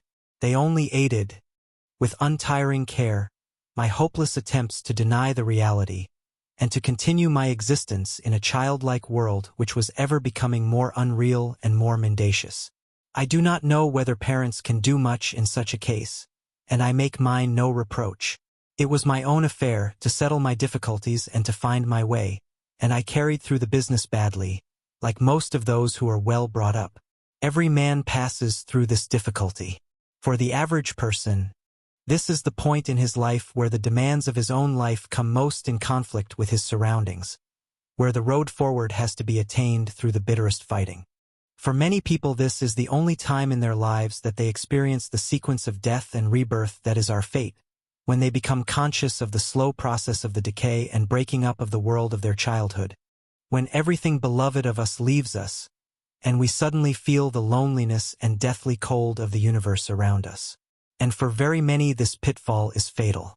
They cling their whole life long painfully to the irrevocable past, to the dream of a lost paradise, the worst and most deadly of all dreams. But to return to the story, the sensation and dream pictures in which the close of childhood presented itself to me are not important enough to be described. The important point was that I was once again conscious of the existence of the dark world, the other world. What Frank Kromer had once been to me was now present within myself. And so, from the outside as well, the other world once more gained power over me. Several years had passed since my affair with Kromer. That dramatic and guilty time of my life lay far behind me at that time and seemed to have passed like a quick nightmare into nothingness. Frank Kromer had long since disappeared from my life. I scarcely gave it a moment's thought if I chanced to meet him. But the other important figure in my tragedy, Max Demian, never entirely disappeared from my life. However, for a long time he stood on the far horizon, visible but not affecting me. Only by degrees he approached me again, and I came once more under the ray of his power and influence. I will try to recollect what I know of Demian in that period. Perhaps for a year or longer, I did not have a single conversation with him. I avoided him, and he in no wise forced himself on me. Once or twice, when we met, he nodded to me in friendly greeting. Then it seemed to me at times that there was a note of scorn or ironical reproach in his friendliness, but that might only have been imagination on my part. My relation with him, and the strange influence he had exercised over me, were as if forgotten, by him as well as by me. I try to recall his face. As I recollect him, I see that I was conscious of his existence after all, and took notice of him. I can see him going to school, alone or with some of the other big boys. I see him walking among them like a stranger, lonely and still like a celestial body, enveloped in a different atmosphere and subject to his own laws. No one liked him. He was intimate with no one except his mother, and his relations with her did not seem like those of a child, but those of a grown-up person. The masters left him as much as possible in peace. He was a good pupil, but he did not go out of his way to please them. From time to time we heard, in gossip, of a word, a comment or a retort he had made to a master, and which left nothing to be desired in the way of blunt challenge or irony. I call him to mind, as I close my eyes, and I see his picture emerge. Where was it? Now I have it again. It was in the street in front of our house. There one day I saw him standing, a notebook in his hand. I saw that he was drawing. He was drawing the old crest with the bird over the door of our house. And I stood at a window, concealed behind a curtain, and gazed at him. I saw with astonishment his attentive, cool, bright features turn to the crest, the features of a man, of a research worker, or an artist superior and full of willpower, oddly bright and cool, with knowing eyes. And again I can see him. It was a little later, in the street. We had come out of school and were all standing round a horse that had fallen down. It lay, still harnessed to the shaft, in front of a peasant's cart, and sniffed the air pitifully with open nostrils, while blood flowed from an invisible wound, so that the white dust in the street darkened as it became slowly saturated. As I, with a feeling of nausea, turned my gaze away, I saw Damian's face. He had not pressed forward. He stood furthest back of all, rather elegant, quite at his ease as was proper to him. His gaze seemed to be directed at the horse's head, and expressed again that deep, quiet, almost fanatical and yet calm attentiveness. I could not resist watching him some considerable time, and I remember feeling, though quite unconsciously, that there was something very peculiar about him. I saw Demian's face. I saw not only that he had not the face of a boy, but that of a man. I saw still more. I thought I saw or felt that it was not the face of a man either, but something else besides. There seemed to be also something of the woman in his features, and particularly it seemed to me for a moment, not manly or boyish nor old or young, but somehow or other 1,000 years old, not to be measured by time, bearing the stamp of other epochs. Animals could look like that, or trees or stones. I did not realize that precisely. I did not experience the exact sensation which I, a grown-up person, am now describing, but what I felt then approximated in some way to what I have just related. Perhaps he was beautiful, perhaps he pleased me, perhaps even he was repugnant. I could not then determine. I saw only that he was different from us. He was like an animal or a spirit, or a picture. I know not what he was like, but he was different, inconceivably different from us all. My reminiscence tells me nothing more, and perhaps even what has been described has arisen, in part, from later impressions. Until I was several years older, I did not come into close contact with him again.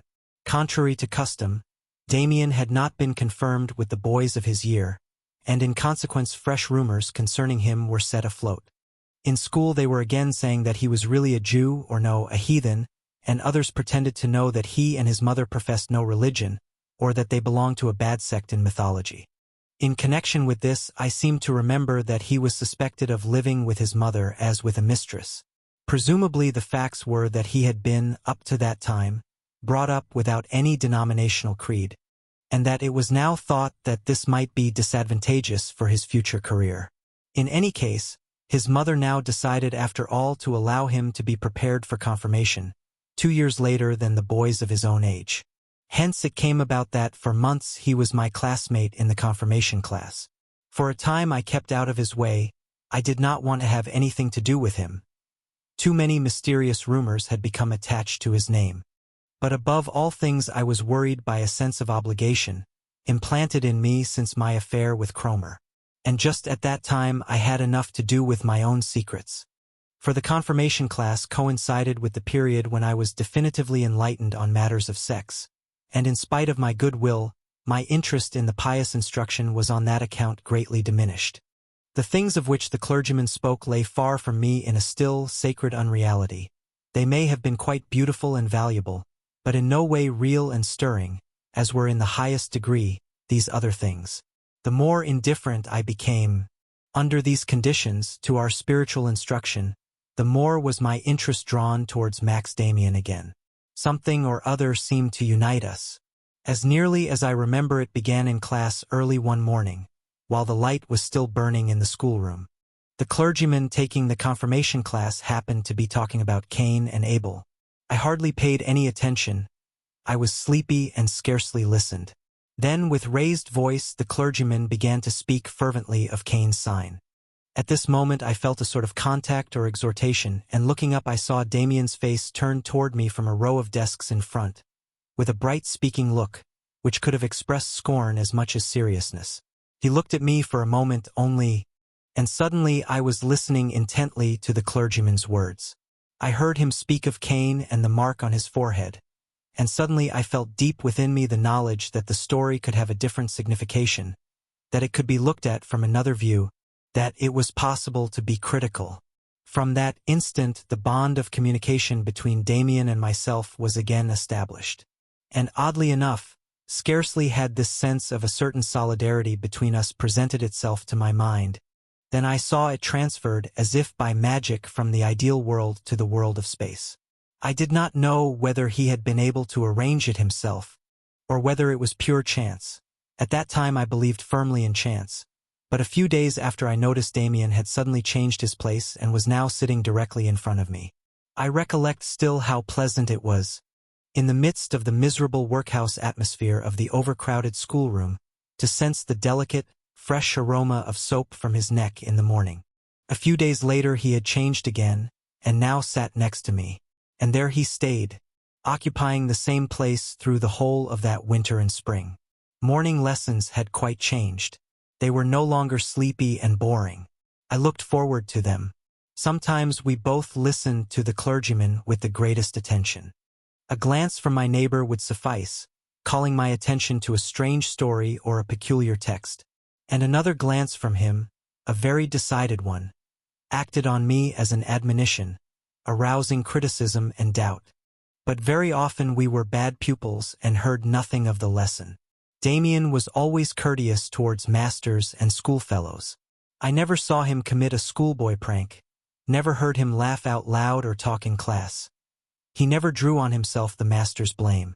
But noiselessly, rather by signs and glances than by whispered words, he knew how to let me share in his own occupations. These were, in part, of a peculiar nature. For instance, he told me which of the fellows interested him, and in what manner he studied them. He judged many of them with accuracy. He used to say to me before the lesson, "When I signal to you with my thumb, so-and-so will look round at us, or will scratch his neck, etc." Then, during the lesson, when I scarcely gave a thought to what he had told me, Max would attract my attention by suddenly bending his thumb. I would look up quickly at the boy already designated, and every time, as if attached to a wire, the fellow would make the gesture required of him. I bothered Max to try this on the master, but he did not want to do it. But once, when I came into class and told him I had not done my preparation, and that I hoped the clergyman would not question me that day, he helped me. The master looked round for a boy to recite a portion of the catechism, and his roving eye rested on me. He approached me slowly, stretched out his finger in my direction, and already had my name on his lips, when suddenly he became absent-minded or uneasy, put his hand to his collar, stepped up to Demian, who looked fixedly into his face. He seemed to want to ask him something, but he turned away, to our surprise, coughed a little, and put his question to another boy. These jokes amused me very much, but only gradually did I notice that my friend frequently played the same game with me.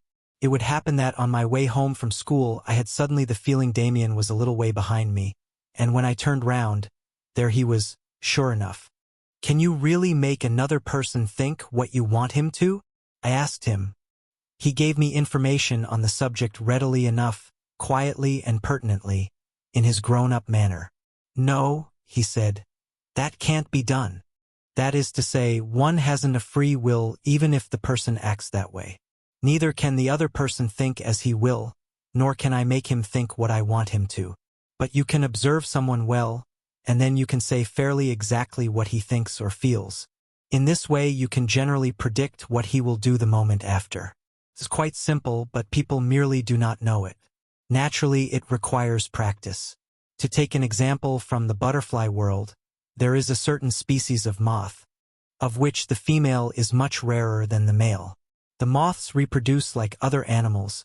The male impregnates the female, who then lays the egg. Suppose you have in your possession a female of this type of moth. Naturalists have often made the experiment. Then the male moths fly in the night to this female. They even make a flight of several hours' duration. Think of it. For many miles around, all the males are conscious of the whereabouts of the only female moth in the district. People have tried to explain that, but it is not easy. Moths must have a sense of smell or something like it, which allows them to pick up and follow an almost imperceptible scent, like a good hound. You understand? There are such things, nature is full of them, and no one can explain them. Now I draw the conclusion that if among this class of moths the females were as abundant as the males, then these latter would not have such a refined sense of smell. They have it simply because they have been trained like that. If an animal or a man concentrates his whole attention and his whole willpower on a certain thing, then he attains it. That's all. And it is just the same with what you have asked me. Observe a man sufficiently well, and you will know more about him than he does himself. It lay on the tip of my tongue to mention the word mind-reading, and so to remind him of the scene with Kromer, now relegated to such a distant past. But the odd thing between us both was that neither he nor I ever made the slightest reference to the fact that several years ago he had intervened so decisively in my life. It was as if formerly there had been nothing between us, or as if each of us reckoned that the other had forgotten the affair. It even happened once or twice when we were together that we met Frank Kromer in the street, but we exchanged no look, neither did we speak of him. But what has that got to do with willpower? I asked. You said there was no such thing as free will, and then you said one only had to concentrate one's will on something to be able to attain one's ends. That doesn't agree. If I am not master of my will, then I can't direct it here or there as I wish. A good question, he said, laughing. You should always ask questions, you must always doubt. But the explanation is very simple. If a moth, for instance, wants to concentrate his willpower on a star or something like that, he can't do it. Only he doesn't try. He seeks only what has sense and value for him, satisfies his needs, he gets what he absolutely must have. And it is just there that the unbelievable succeeds. He develops a marvelous sixth sense that no other animal besides him has. People in our position have more elbow room, certainly, and more interests than an animal. But even we are confined to a comparatively small space, beyond which we cannot go.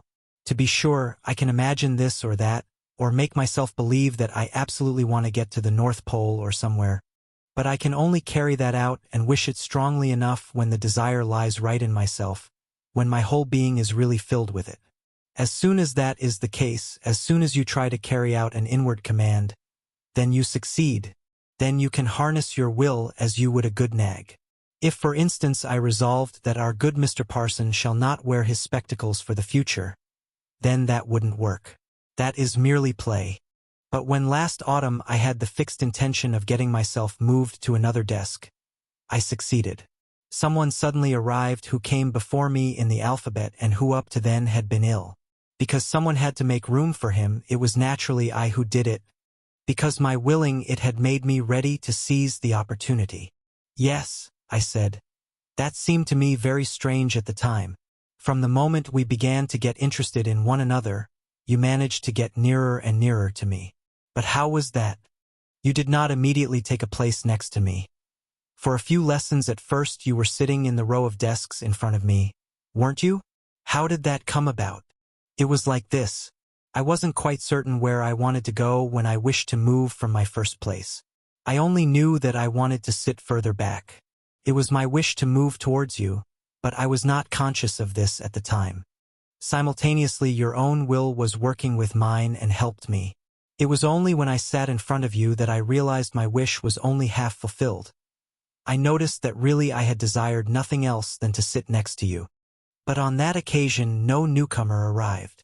No, but then I simply did what I wished, and sat next to you without hesitation. The boy with whom I changed places was simply surprised, and let me do it without further say. And the parson indeed noticed once that a change had taken place. In fact, whenever he looks at me something worries him secretly. That is to say, he knows my name is Demian, and that something must be wrong that I, whose initial is D, am sitting back there among the S's. But that does not penetrate his consciousness because my will is against it, because I prevent him again and again from becoming conscious of it. He notices now and then that something is wrong. He looks at me and begins to study the question, the good fellow. But I have a simple means at my disposal. I look at him very, very fixedly in the eyes. Hardly anyone can bear that. They always get restive. If you want to get something out of a person, and you fix him unexpectedly with your eyes, and if he doesn't get restive, then give it up. You won't get anything out of him, ever. But that happens seldom. I know only one single person with whom this trick won't help me. Who is that? I asked quickly. He looked at me with eyes somewhat closed, as his fashion was when he meditated. Then he looked away and gave no answer, and in spite of my lively curiosity I could not bring myself to repeat the question. But I believe he was referring to his mother. He seemed to live on very intimate terms with her, but he never spoke about her, never invited me to his house. I scarcely knew what his mother looked like. Several times I attempted to imitate his example by concentrating my willpower on something so firmly that I would have to attain it. I had desires which seemed to me sufficiently pressing. But nothing came of it. I could not bring myself to talk matters over with Demian.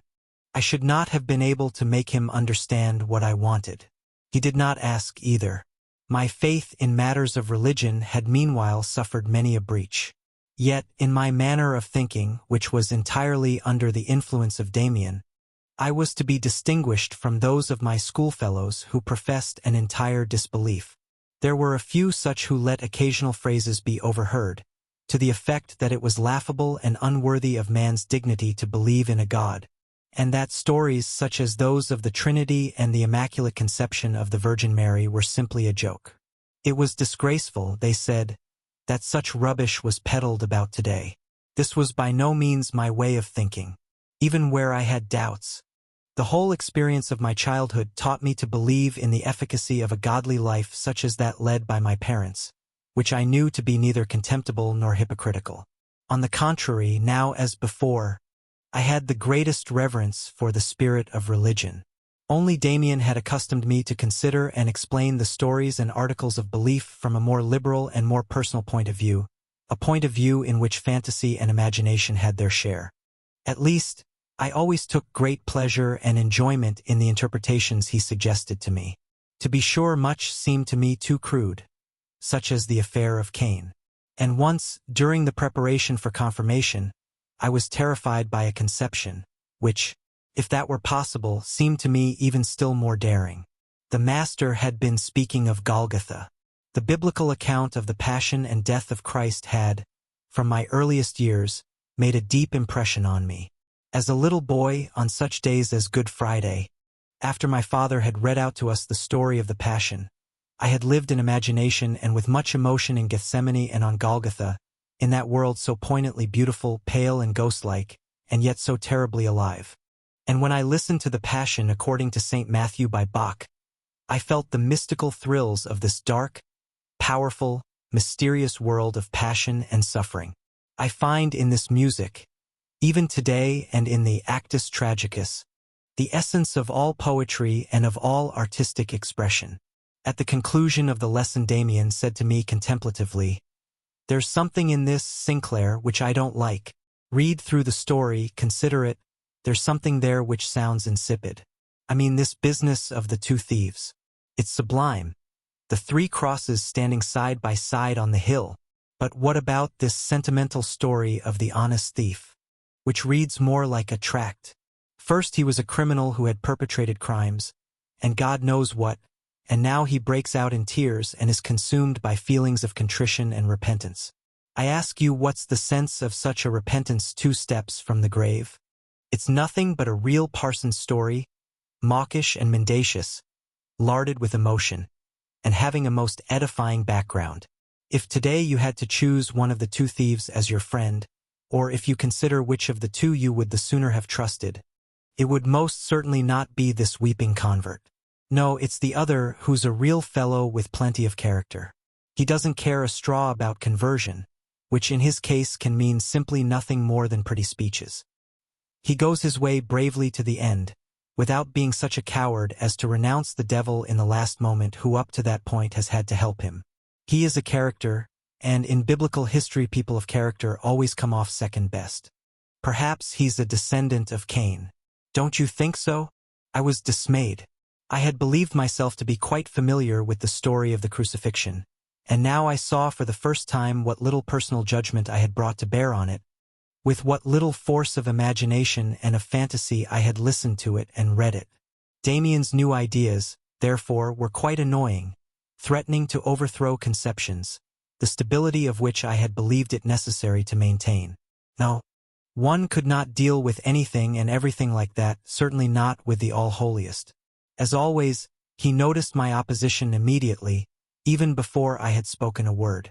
"I know," said he, in a tone of resignation, "it's the old story. Everything is all right until you're serious about it. But I'll tell you something. This is one of the points where one can clearly see the shortcomings of this religion. The fact is that this God, of the old and of the new dispensation, may be an excellent conception, but he is not what he really ought to be.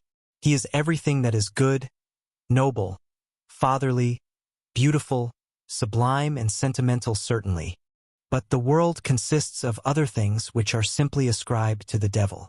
All this part of the world, a good half is suppressed and hushed up, just the same as they praise God as the Father of all life, but pass over the whole sex life, on which all life depends, and declare it to be sinful and the work of the devil. I have nothing to say against honoring this God Jehovah, nothing at all. But I think we should reverence everything and look upon the whole world as sacred, not merely this artificially separated, official half of it. We ought then to worship the devil as well as God.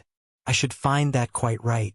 Or we ought to create a God, who would embody the devil as well, and before whom we should not have to close our eyes, when the most natural things in the world take place.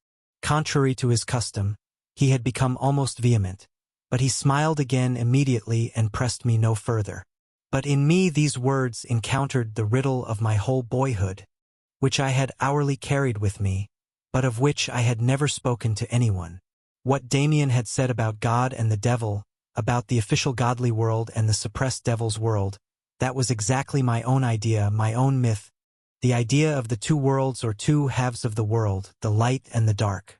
The realization that my problem was a problem of humanity as a whole, of life and thought in general, suddenly dawned on me, and this recognition inspired me with fear and awe as I suddenly felt to what an extent my own innermost personal life and thought were part of the eternal stream of great ideas.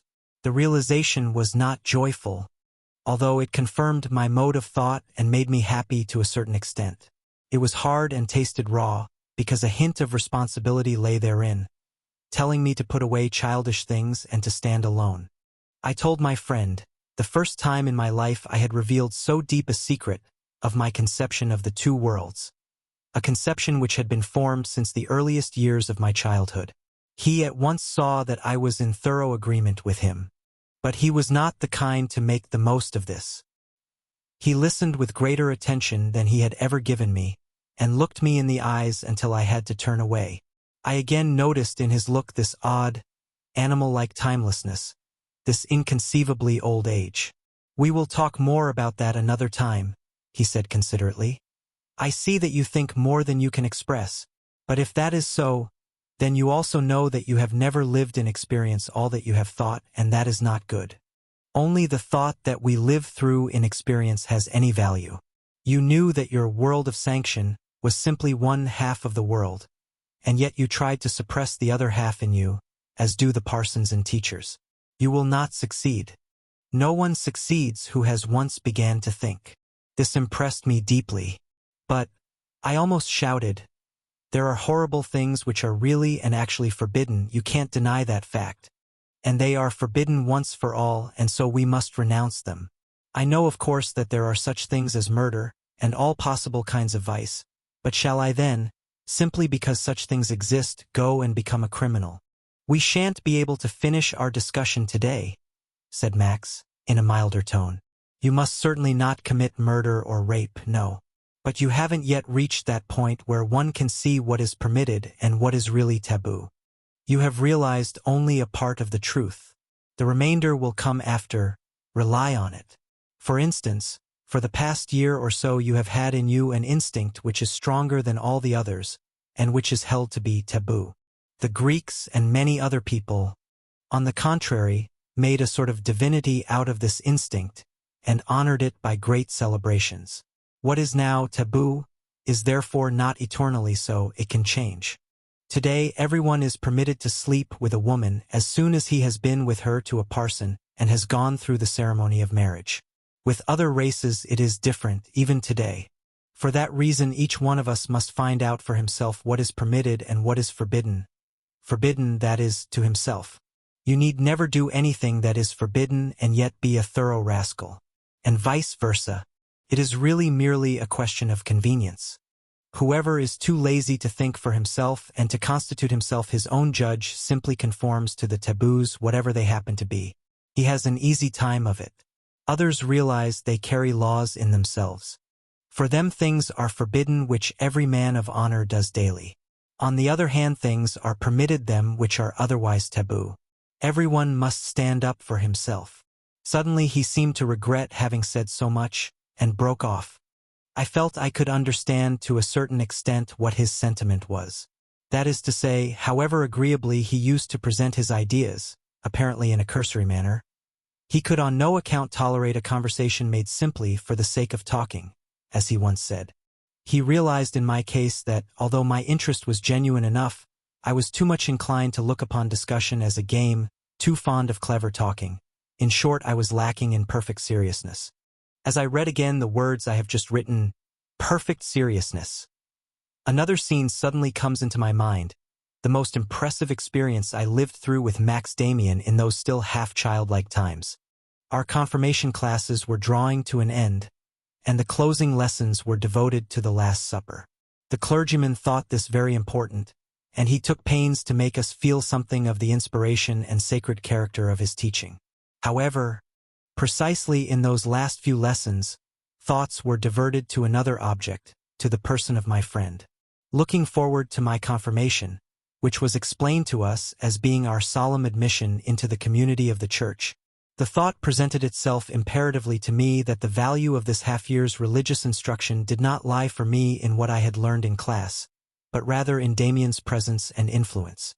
It was not into the Church that I was ready to be received, but into something else, into an order of ideas and of personalities which surely existed somewhere or other on earth, and of which I felt my friend was the representative or messenger. I tried to repress this thought. In spite of everything, I earnestly intended to go through the ceremony of confirmation with a certain dignity, and the new notions I was forming seemed scarcely compatible with this. Yet do what I would, the idea was there, and gradually identified itself with the approaching religious ceremony. I was ready to celebrate it in a different fashion from the other confirmation candidates. For me, it would mean admission into a world of ideas, with which I had become acquainted through Demian. In those days it happened that I had another discussion with him. It was just before a lesson. My friend was wrapped up in himself and took little pleasure in my talk, which was perhaps rather precocious and bombastic. "We talk too much," he said with unwanted gravity. "Wise speeches have no value at all, absolutely none. You only escape from yourself. To escape from yourself is a sin. You should be able to creep right into yourself, like a tortoise." We entered the schoolroom immediately after. The lesson began. I took pains to listen, and Demian did not disturb me in my effort. After a while I began to feel something peculiar at my side where his place was, a sort of emptiness or coolness or something like that, as if his seat had suddenly become vacant. The feeling became oppressive and I turned round. There I saw my friend sitting, upright and in his customary attitude. But he looked quite different from usual. Something I did not know went out from him, enveloped him. I thought his eyes were closed, until I saw he held them open. But they were stiff as if gazing within or directed to an object a great way off. He sat there perfectly motionless. He seemed not to be breathing and his mouth was as if carved out of wood or stone. His face was white, uniformly white as stone. His brown hair showed more signs of life than did any other feature. His hands lay before him on the desk, without life, as still as inanimate objects, like stones or fruit, white and motionless, yet not relaxed, but as if controlling the secret springs of a powerful life force. The sight made me tremble. He is dead, I thought. I almost said it out loud. But I knew he was not dead. Mesmerized, I hung on his look. My eyes were riveted to this white, stone mask. I felt it was the real Demian. The Demian who was in the habit of walking and talking with me, that was only one side of him, a half. Demian, who from time to time played a part, who accommodated himself to circumstances out of mere complacence. But the real Demian looked like this, with just this look of stone, prehistorically old, like an animal beautiful and cold, dead yet secretly full of fabulous life force. And around him this still emptiness, this infinite ethereal space, this lonely death. Now he has quite retired into himself. I felt with a shudder. Never had I been so isolated. I had no part in him, he was unattainable. He was further from me than if he had been on the most distant isle in the world. I scarcely understood why no one besides myself noticed it. I thought that everyone would have to remark him, that everyone would shudder. But no one gave him any attention. He sat like a picture and, as I could not prevent myself from thinking, as stiff as a strange idol. A fly settled on his forehead, moved slowly down over his nose and lips. Not a muscle, not a nerve in his face twitched. Where was he now? What was he thinking? What was he feeling? Was he in heaven or in hell? It was impossible for me to question him. When I saw him at the end of the lesson living and breathing again, when his glance met mine, was he as he formerly had been? Where did he come from? Where had he been? He seemed tired. His face had its normal color. His hands moved again, but his brown hair was lusterless and fatigued, as it were. In the days following, I practiced a new exercise in my bedroom several times. I sat stiffly on a chair, kept my eyes fixed, and held myself perfectly motionless. I waited to see how long I could maintain this attitude and what the sensation would be like. However, I merely got very tired and suffered from a violent twitching of the eyelids. The confirmation took place soon after, of which no important recollections remain with me. Everything was now quite changed. Childhood fell about me in ruins. My parents used to look at me with a certain embarrassment. My sisters had become quite strange in their conduct towards me. A disillusionment falsified and weakened the old sentiments and pleasures. The garden was without fragrance. The wood was no longer inviting. The world around me seemed like a clearance sale of old articles. Insipid and without charm. Books were merely paper, music a noise. The leaves fall thus from a tree in autumn. The tree feels it not. Rain drips on it, sun comes and frost, and the life in it recedes slowly into the narrowest and most inward recess. The tree is not dying. It is waiting. It was decided that after the holidays I should go to another school, leaving home for the first time. My mother meanwhile approached me with a special tenderness, a sort of preliminary goodbye, endeavoring to charm me with a love from which I should go with homesickness and unforgetfulness in my heart. Demian had gone away.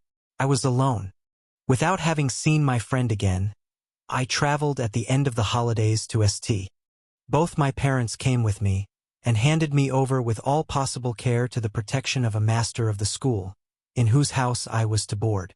They would have been numb with horror, had they only known to what sort of fate they were leaving me. It still hung in the balance whether I should become with time a good son and a useful citizen, or whether my nature would break out in other directions. My last attempt to be happy under the roof of my father's house and the spirit prevailing there had lasted for a considerable period, and at times had almost succeeded, only in the end to fail completely. The curious emptiness and isolation which I had begun to feel for the first time in the holidays after my confirmation, how I learned to know it later, this emptiness, this thin atmosphere, did not pass immediately.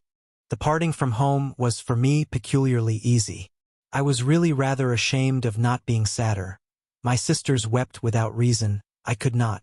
I was astonished at myself. I had always been an emotional child, and at bottom tolerably good. Now I was quite changed. I was completely indifferent towards the outside world. For days together my sole occupation was hearkening to my inner self, listening to the flood of dark, forbidden instincts which roared subterraneously within me.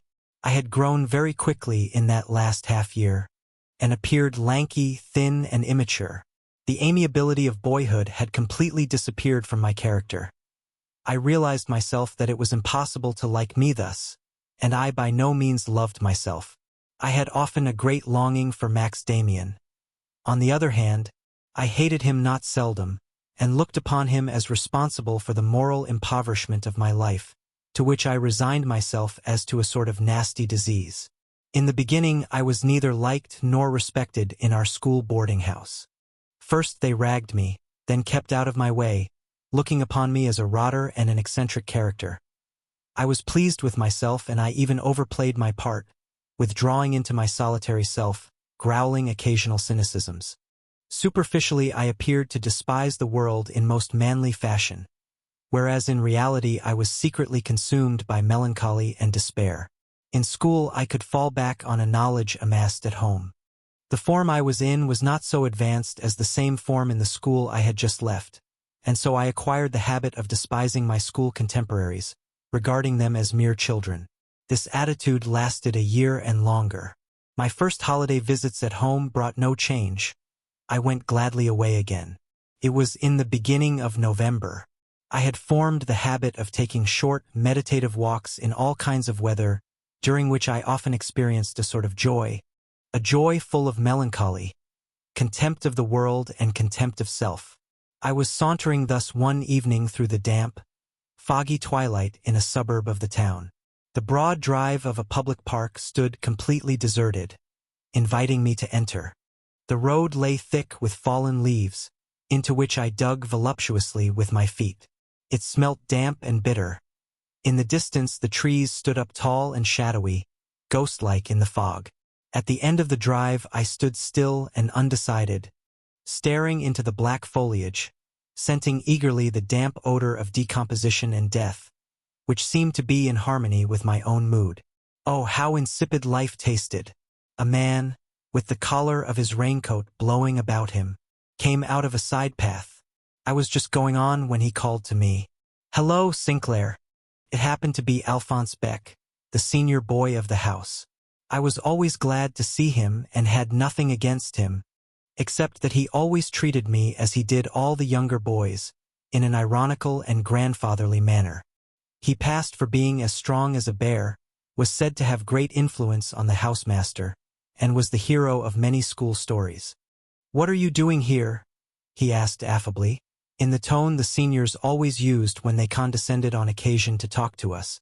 "Composing verse, I bet? Shouldn't dream of it," I disclaimed gruffly. He laughed, came up to me, and we chatted together in a manner to which I had not been accustomed for some time past. "You needn't be afraid, Sinclair, that I shouldn't understand. I know the feeling. When one goes for a walk on a foggy evening, the thoughts autumn inspires in one. And one writes poetry about dying nature, of course, and spent youth, which is very much like it. Read Heinrich Heine." "I am not so sentimental," I said in self-defense. "Oh, all right. But in this weather, I think, it does a man good to find a quiet place where one can take a glass of wine or something. Are you coming with me for a bit? I happen to be quite alone. Or wouldn't you care to? I wouldn't like to lead you astray, old man, if you are one of those model boys." A little while after we sat clinking our thick glasses in a little tavern in the suburbs, drinking wine of a doubtful quality. At first I wasn't much pleased. Still, it was rather a novelty for me. But unaccustomed to wine, I soon became talkative. It was as if a window had been flung open within me, and the world shining in, for how long, how terribly long, had I not eased my heart by talking. I gave full play to my imagination, and once started, I related the story of Cain and Abel. Beck listened to me with pleasure. Someone at last, to whom I was giving something. He clapped me on the shoulder, told me I was the devil of a good fellow and a clever rascal. How I reveled in communicating my opinions, as I relieved myself of all the pent-up thought of the past months. My heart swelled with pride at finding my talents recognized by someone older than I was. When he called me a clever rascal, the effect was like a sweet, strong wine running through me. The world lit up in new colors. Thoughts came to me as from 100 sources. Wit and fire blazed up in me. We spoke of masters and schoolfellows, and I thought we understood one another wonderfully well. We talked of Greeks and of pagans, and Beck wished absolutely to draw me out on the subject of women. But on this point I could not converse. I had no experience, nothing to relate. True, all that I had felt and imagined was burning within me, but I could not impart my thoughts, not even under the influence of wine. Beck knew much more about girls, and I listened to his tales with glowing eyes. The things I heard were unbelievable. What I should never have conceived to be possible entered the sphere of commonplace reality and seemed self-evident. Alphonse Beck, who was perhaps 18 years old, was already a man of experiences.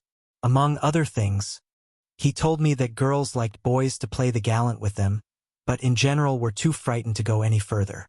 You could hope for more success with women. Women were much cleverer. For instance, there was Mrs. Jagelt, who sold pencils and copybooks, who was much easier to deal with. All that had happened behind the counter in her shop was unprintable in any book. I sat on captivated. My head was swimming. To be sure, I could not exactly have loved Mrs. Jagelt, but still it was unheard of. It seemed as if things happened, at least to older people, of which I had never dreamed. There was a false ring about it, to be sure. Everything seemed more trivial and commonplace, and did not coincide with my own ideas about love, but still, it was reality. It was love and adventure. Someone sat next to me who had lived it in experience, to whom it seemed a matter of course. Our conversation had reached a lower level, had deteriorated. I was no longer a clever little fellow. I was just a mere boy listening to a man. But even then, in comparison with what my life had been for months and months, this was delicious, this was heaven. Besides, as I gradually began to realize, all this was forbidden, absolutely forbidden. Everything from sitting in a public house, down to the subject of our conversation. In any case, I thought I was showing spirit. I was in revolt. I can recollect that night with the greatest clearness. We both of us wended our way home at a late hour under the dimly burning gas lamps through the cool, damp night, and for the first time in my life I was drunk. It was not agreeable, it was in the highest degree unpleasant, but there was a sort of charm about it, a sweetness. It smacked of orgy and revolt, of spirit and life. Beck bravely took me in hand, and although he grumbled at me as being a bloody novice, he half carried, half dragged me home, where, by good fortune, he was able to smuggle us both through a window which stood open on the ground floor. But a maddening pang accompanied the sobering up as I painfully awoke after a short, heavy sleep. I sat up in bed and saw that I was still wearing my shirt. My clothes and shoes lay round about on the floor, smelling of tobacco and vomit. And between headache, nausea, and a maddening thirst, a picture came before my mind on which I had not set eyes for many a long day. I saw my home, the house where dwelt my parents. I saw father and mother, my sisters and the garden. I saw my peaceful, homely bedroom, the school and the marketplace, Demian and the confirmation class, and all this was bright, lustrous, all was wonderful, godly and pure. All that, I realized now, had until yesterday belonged to me, had waited for me. But now, in this hour, it was mine no longer. It spurned me and looked upon me with disgust. All that was loving and intimate, all that I had received from my parents since the first golden days of my childhood, each kiss mother had given me, each Christmas, each godly bright Sunday morning there at home, each flower in the garden, all that was laid waste. I had trampled on it all with my foot. If the police had come for me then and had bound me and led me away to the gallows as a desecrator and as the scum of humanity, I should have acquiesced, should have gone gladly. I would have found it right and fitting. That was the state of my feelings. Who had gone about despising the world. I, who had been so proud in spirit and who had shared Damian's thoughts. So I appeared a filthy pig, to be classed with the scum of the earth, drunk and befouled, disgusting and common, a dissolute beast, carried away by abominable instincts. So I appeared, I who came from those gardens whose bright flowers had been purity and sweet gentleness. I who had loved Bach's music and beautiful poetry. I could still hear, with aversion and disgust, my own laugh, the drunken, uncontrolled, convulsive and silly laugh which escaped me. That was I. But in spite of everything there was a certain enjoyment in suffering these torments. I had lived for so long a blind, dull existence. For so long had my heart been silent, impoverished and shut up, that even this self-accusation, this self-aversion, this entirely dreadful feeling was welcome. At least it was feeling. Flowers were flaring up, emotion was quivering therein. I experienced in the midst of my misery a confused sensation of liberation, of the approach of spring. However, as far as outward appearances went, I was going fast down the hill. The first debauch was soon followed by others. There was much drinking at school, and other things not in accord with study. I was among the youngest who carried on in this way, but from being just tolerated and looked upon as a mere youngster, I soon rose to be considered as a leader and a star. I was renowned as a daredevil and could drink with the best. Once again I belonged entirely to the dark world, to the devil, and I passed in this world for being a splendid fellow. But at the same time I was in a pitiful state of mind. I lived in a whirl of self-destroying debauchery, and while I was looked up to by my friends as a leader and the devil of a good fellow, as a cursed witty and spirited drinking companion, my anxious soul was full of apprehension. I remember on one occasion tears started to my eyes when, on coming out of a tavern one Sunday morning, I saw children playing in the street, bright and contented, with freshly combed hair, and in their Sunday clothes. And while I amused and often terrified my friends with monstrous cynicisms, as we sat at dirty tables stained with puddles of beer, in low public houses, I had in my heart a secret, deep reverence for everything at which I scoffed. Inwardly I was weeping bitterly at the thought of my past life, of my mother, of God. There is a good reason for the fact that I was never one with my companions, that I remained lonely even in their midst, that I suffered in the manner above described. I was a hero of drinking bouts with the roughest of them. I was a scoffer after their own heart. I showed courage and wit in my ideas and in my talks about masters, school, parents, the church. I listened to their smutty stories unflinchingly and even ventured one or two myself. But I was never about when my boon companions went off with girls. I remained behind alone, filled with an ardent desire for love, a hopeless longing, whereas to judge from my conversation I must have been a hardened rake. No one was more vulnerable, no one more chaste than I. And when from time to time I saw young girls pass by in the town, pretty and clean, bright and charming, they seemed to me like wonderful, pure dream women, 1,000 times too good and too pure for me. For a long time I could not bring myself to enter Mrs. Jagelt's stationery shop, because I blushed when I saw her and thought of what Alphonse Beck had told me about her. The more I realized how different I was from the members of my new set, how isolated I was in their midst, the less easy was it for that very reason to break with them. I do not really know whether the toping and bragging ever caused me much pleasure, and I could never so accustom myself to hard drinking that I did not feel the painful consequences after each bout. I was as if coerced into doing this. I did it because I had to, because I was otherwise absolutely ignorant of a course to follow.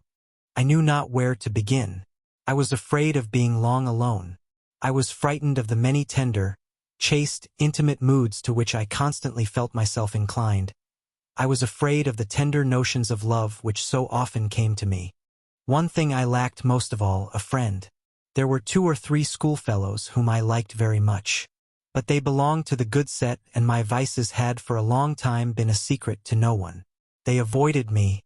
With all I passed for a hopeless gamester under whose feet the very earth quaked. The masters knew much about me. Severe punishments were several times inflicted on me. My final expulsion from the school was waited for with more or less certainty. I knew that myself. For a long time I had ceased to be a good pupil. I got through my work by hook or by crook, with the feeling that the state of affairs could not last much longer. There are many ways by which God can make us feel lonely and lead us to a consciousness of ourselves. With me it was in this way. It was like a bad dream, in which I saw myself ostracized, foul and clammy, creeping restlessly and painfully over broken beer glasses, down an abominably unclean road. There are such dreams, when you imagine you have set out to find a beautiful princess, but you stick in stinking back streets full of rubbish and dirty puddles. So it was with me. In this scarcely refined way I was destined to become lonely and to put between myself and my childhood a locked door of Eden over against which stood merciless sentinels on guard in beaming rays of light. It was a beginning, an awakening of that homesickness, that longing to return to my true self. I was terribly frightened when my father, alarmed by a letter from my housemaster, appeared for the first time in St. and faced me unexpectedly. When he came for the second time, towards the end of that winter, I was hard and indifferent. I let him heap blame on me. I let him beg me to think of my mother. I was unmoved. Finally he grew very angry and said that if I did not turn over a new leaf, he would have me disgraced and chased out of the school, and would have me placed in a reformatory. Little I cared. When he went away I felt sorry for him, but he had accomplished nothing. He had found no approach to me, and for a few moments I felt that it served him right. I was indifferent as to what might become of me. In my peculiar and unlovely manner, with my carrying on and my frequenting of public houses, I was at odds with the world. This was my way of protesting. I was ruining myself thereby. But what of it? Sometimes the case presented itself to me in this wise. If the world had no use for such as me, if there was no better place for us, if there were no higher duties, then people like myself simply went to the devil. So much the worse for the world. The Christmas holidays of that year were exceedingly unpleasant. My mother was terrified when she saw me again. I had grown taller, and my thin face looked gray and ravaged by dissipation, with flabby features and inflamed rings round the eyes. The first indications of a mustache, and the spectacles which I had but lately taken to wearing, made me look stranger still. My sisters started back and giggled when they saw me. It was all very pleasant. Unpleasant was the conversation with my father in his study. Unpleasant the greeting of a couple of relations. Unpleasant above all things was Christmas night. That has been since my birth the great day of our house, the evening of festivity and love, of gratitude, of the renewal of the bond between my parents and myself. This time everything was depressing and embarrassing. As usual, my father read the portion of the gospel about the shepherds in the field, keeping watch over their flock by night. As usual, my sisters stood radiantly before the table on which the presents were laid out. But my father's voice was sad, and he looked old and constrained. Mother was unhappy. For me everything was equally painful and unwished for, presents and good wishes, gospel and Christmas tree. The gingerbread smelt delicious and exhaled thick clouds as of sweet remembrances. The Christmas tree was fragrant and told of things which existed no longer. I longed for the end of the evening and of the holidays. So passed the whole winter. It was not long before I was severely reprimanded by the faculty and threatened with expulsion. Could not last much longer. Well, it made no difference to me. I had a special grudge against Max Damian, whom I had not seen for the whole of this period. In my first term at St. I had written to him twice but had received no reply. For that reason I had not paid him a visit in the holidays. In the same park where I had met Alphonse Beck in the autumn, it chanced that in the first days of spring, just as the thorn hedges were beginning to turn green, a girl attracted my attention. I was out for a walk by myself, full of gnawing cares and thoughts, for my health was bad. Besides that, I was in continual financial embarrassment. I owed various sums to my friends and had to invent excuses to procure some money from home. In several shops I had run up accounts for cigars and such things. Not that these cares were very pressing. If the end of my school career was approaching, and if I drowned myself or was sent to a reform school, these trifles would not make much difference either. But I was nevertheless constantly facing these unpleasant things, and I suffered from it. On that spring day in the park I met a girl who had a strong attraction for me. She was tall and slender, elegantly dressed, and had a wise, boyish face. She pleased me at once. She belonged to the type that I loved, and she began to work upon my imagination. She was scarcely older than I, but she was more mature. She was elegant and possessed a good figure, already almost a woman, but with a touch of youthful exuberance in her features, which pleased me exceedingly. It was never my good fortune to approach a girl with whom I could have fallen in love. Neither was it my luck in this case. But the impression was deeper than all the former ones, and the influence of this infatuation on my life was powerful. Suddenly I had again a picture standing before me, a revered picture, and no impulse was so deep or so strong in me as the desire to revere, to adore. I gave her the name of Beatrice, of whom, without having read Dante, I knew something from an English painting, a reproduction of which I had in my possession. The picture was of an English pre-Raphaelite girlish figure, very long-limbed and slender, with a small, long head and spiritualized hands and features. My beautiful young girl did not completely resemble this, although she had the same slenderness and boyish suppleness of figure, which I loved, and something of the spiritualization of the face, as if her soul lay therein. I never spoke a single word to Beatrice. Yet at that time she exercised the deepest influence over me. Her picture fastened itself on my mind. In my imagination she opened a sanctuary for me. She caused me to pray in a temple. From one day to another I remained absent from the drinking bouts and the nightly excursions. Once more I could bear being alone. I read gladly. I liked to go for walks again. I was much scoffed at for my sudden conversion. But I had now something to love and to worship. I had again an ideal. Life was once more full of suggestion, of gaily colored secret nuances, that made me insensible to the jeers of my companions. I again felt at home with myself, although I was now the servant and slave of a picture which I revered. I cannot think of that time without a certain emotion. With earnest striving, I again endeavored to build a bright world out of the ruins of that period of my life which had broken up around me. I again lived entirely and single-mindedly in the desire to put away the dark and the bad, and to dwell completely in the light, on my knees before my gods. Still, this bright world I built up was to a certain extent my own creation. It was not the action of flying back or of crawling back to mother, to a security without responsibilities. It was a new service upon which I entered, invented by myself for my own requirements with responsibilities and discipline of self. The sex consciousness from which I suffered and before which I was in constant flight was now transmuted in this sacred fire to spirit and devotion. The grim and horrible would disappear. I should groan through no more agonizing nights. There would be no more heart beatings in front of lewd pictures, no more listening at forbidden doors, no more lasciviousness. Instead of all this, I set up my altar with the picture of Beatrice, and in dedicating myself to her I dedicated myself to the spirit and to the gods. That part of myself which I withdrew from the powers of darkness I brought as a sacrifice to the powers of light. Not lust was my aim, but purity. Not happiness, but beauty and spirituality. This cult for Beatrice completely changed my life. A precocious cynic but a short while before, I had now become a servant in the temple, whose aim it was to be a saint. I not only renounced the evil life to which I had accustomed myself, but I endeavored to change everything, to set myself a standard of purity, nobility, and dignity, which I even applied to eating and drinking, to my manner of speech and dress. I began each morning to wash with cold water, to the use of which I had, in the beginning, to force myself. I behaved with gravity and dignity, carried myself erect and acquired a slower and more dignified gait. To an observer it might have seemed rather ludicrous, but to me it was the performance of a divine worship.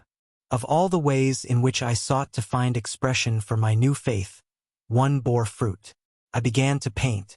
To start with, the English picture of Beatrice I had in my possession did not bear a sufficient resemblance of Beatrice. I wanted to try to paint her for myself. Full of new pleasure and hope I carried into my room. I had recently been given a room to myself, beautiful paper, colors, and a paintbrush. I made ready my palette, porcelain bowls, glass and pencils. The fine watercolors in little tubes which I had bought captivated me. There was a bright chromic green which I think I can see yet as it flashed out for the first time from the little white tube. I began with caution. To paint a face was difficult. I wished first of all to try something else. I painted ornaments, flowers and small landscapes from imagination, a tree near a chapel, a Roman bridge with cypresses. I often lost myself completely in this pastime. I was as happy as a child with a box of paints. At last I began to paint Beatrice. The first few attempts were abortive, and I threw them away. The more I tried to conjure up in my mind the face of the girl, whom I met from time to time in the street, the less I seemed able to transfer my impressions to paper. Finally I gave up the idea, and began simply to paint a face according to the guidance of my imagination, a face which gradually grew out of the one already begun, as if by itself, at the mercy of color and brush. The result was a face I had dreamed of, and I was not ill-pleased with it. Yet I made another essay immediately, and each new picture was clearer, and approached more nearly to the type, but was by no means like the reality. More and more I accustomed myself, in a dreamy sort of way, to draw lines with my brush, to fill in surfaces. My sketches grew out of a few strokes of the brush, out of the unconscious. At last one day I finished a face almost unconsciously, which made a stronger appeal to me than the former ones. It was not the face of the girl, for I had long since given up the idea of trying to paint my Beatrice to the life. It was something else, something unreal, and yet not of less value for me on that account. It looked more like the head of a youth than of a girl. The hair was not blonde like that of my pretty girl, but brown with a tinge of red. The chin was strong and firm, but the mouth was red as a blossom. The features were rigid, like a mask, but impressive and full of secret life. As I sat before the finished sketch, it made a peculiar impression on me. It seemed to me a sort of picture of a god or of a sacred mask, half man, half woman, ageless, the expression being at once dreamy and strong-willed, stiff and yet secretly alive. This face seemed to have something to say to me. It belonged to me. Its look was rather imperative, as if requiring something of me. And there was a certain resemblance to someone or other, to whom I knew not. The picture played an important role for a while, sharing my thoughts and my life. I kept it concealed in a drawer, in order that one should not get possession of it and so be able to sneer at me. But as soon as I found myself alone in my little room, I took out the picture and communed with it. Each evening I pinned it on to the wall over against my bed, and gazed at it until I dropped off to sleep. In the morning it was the first object which met my gaze. Just at that time I began again to dream a great deal, as I had constantly done when a child. It seemed to me that for years I had had no more dreams. Now they came again, quite a new kind of pictures, and often the painted image appeared therein, living and speaking, friendly or inimical, with the features sometimes twisted into a grimace, sometimes infinitely beautiful, harmonious, and noble. And one morning, as I awoke out of such a dream, I suddenly realized who was the original of the picture. I recognized it. It gazed at me in such a fabulously well-known way, and seemed to be calling my name. It seemed to know me like a mother, seemed to love me as if since the beginning of time. With beating heart I stared at the paper, at the thick brown hair, at the half-womanly mouth, the strong forehead with the wonderful brightness. It had dried that way of itself. And more I felt in me the knowledge, the certainty of having somewhere met the original of the picture. I sprang out of bed, placed myself in front of the face, and gazed at it from the closest proximity, straight into the wide-open, greenish, staring eyes, the right eye somewhat higher than the other.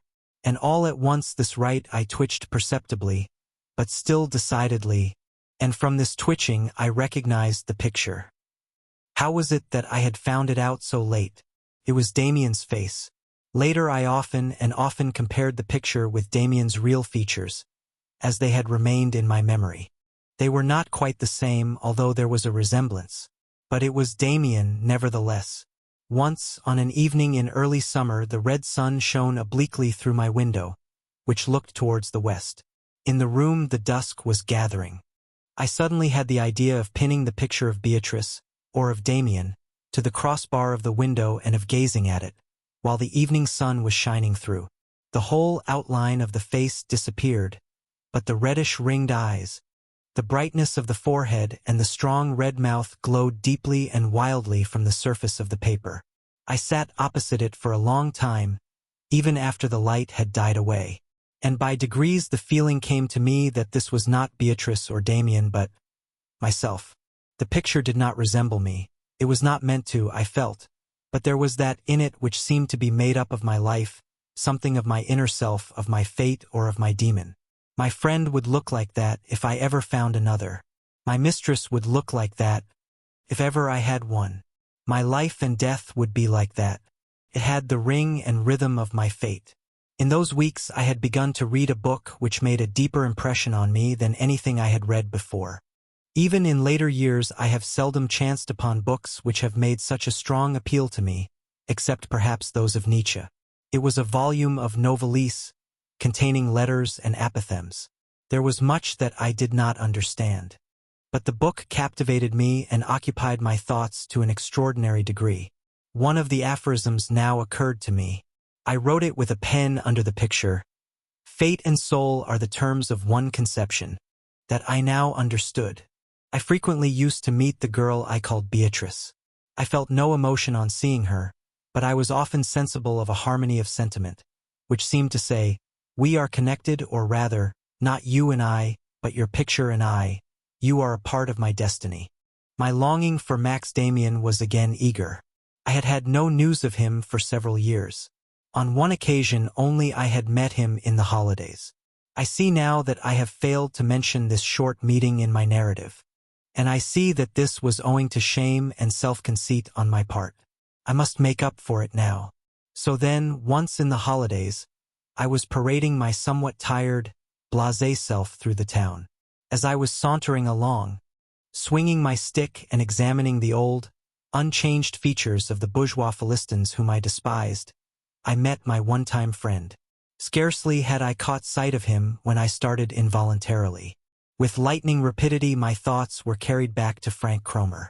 I hoped and prayed Demian had really forgotten the story.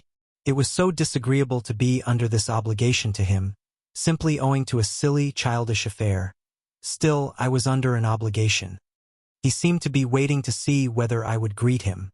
I did, as calmly as possible under the circumstances, and he gave me his hand. That was indeed his old handshake, so strong, warm, and yet cool, so manly. He looked me attentively in the face and said, "You've grown a lot, Sinclair."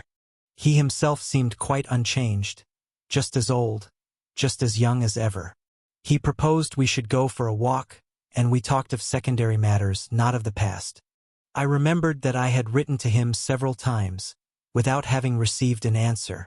I hoped he had forgotten this as well, those silly, silly letters. He made no mention of them. At that time there was no Beatrice and no picture.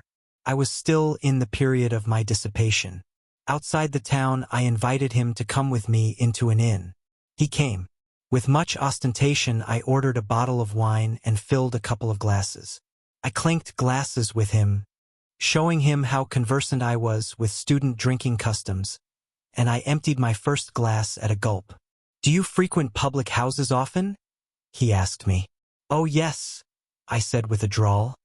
"What else is there to do? It's certainly more amusing than anything else, after all." "You think so?" "Perhaps. It may be so. There's certainly something very pleasing about it. Intoxication, bacchanalian orgies.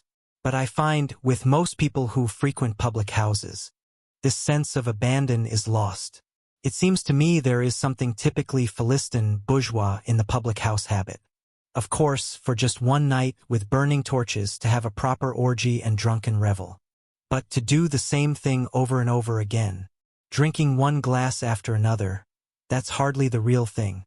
Can you imagine Faust sitting evening after evening drinking at the same table? I drank and looked at him with some enmity. "Yes, but everyone isn't a Faust," I said curtly. He looked at me with a somewhat surprised air.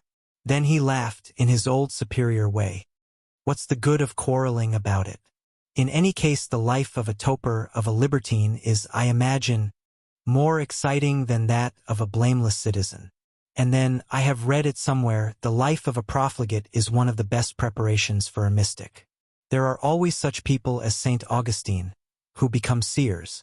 Before, he was a sort of rake and profligate. I was distrustful and wished by no means to let him take a superior attitude towards me. So I said, with a blasé air, "Well, everyone according to his taste. I haven't the slightest intention of doing that, becoming a seer or anything." Demian flashed a glance at me from half-closed eyes. "My dear Sinclair," he said slowly, "it wasn't my intention to hurt your feelings. Besides, neither of us knows to what end you drink. There is that in you which orders your life for you, and which knows why you are doing it. It is good to realize this. There is someone in us who knows everything, wills everything, does everything better than we do ourselves. But excuse me, I must go home." We did not linger over our leave-taking. I remained seated, very dejected, and emptied the bottle. I found, when I got up to go, that Demian had already paid for it. That made me more angry still. This little event recurred to my thoughts, which were full of Demian, and the words he had spoken in the inn came back to my mind, retaining all their old freshness and significance. "It is good to know there is one in us who knows everything," I looked at the picture hanging in the window, now quite dark. The eyes glowed still. It was Demian's look. On it was the look of the one inside me, who knows all. Oh, how I longed for Demian! I knew nothing of his whereabouts. For me he was unattainable. I knew only that he was supposed to be studying somewhere or other, and that after the conclusion of his school career, his mother had left the town. I called up in my mind all my reminiscences of Max Demian, from the Kromer affair onwards. A great deal he had formerly said came back to me. Today everything still had a meaning, all was of real concern to me, and what he had said at our last, not very agreeable meeting, about the libertine and the saint suddenly crossed my mind. Was it not just so with me? Had I not lived in filth and drunkenness, my senses blunted by dissipation, until a new life impulse, the direct contrary of the old, awoke in me, namely the desire for purity, the longing to be saintly? So I went on, from reminiscence to reminiscence. Night had long since fallen, and outside it was raining. In recollection as well I heard it rain. It was the hour under the chestnut trees when he first questioned me concerning Frank Kromer, so guessing my first secrets. One after another these souvenirs came to mind, conversations on the way to school, the confirmation class. And then I recollected my very first meeting with Max Demian. What had we been talking about? I could not for the moment recollect, but I took my time. I thought deeply. At last I remembered.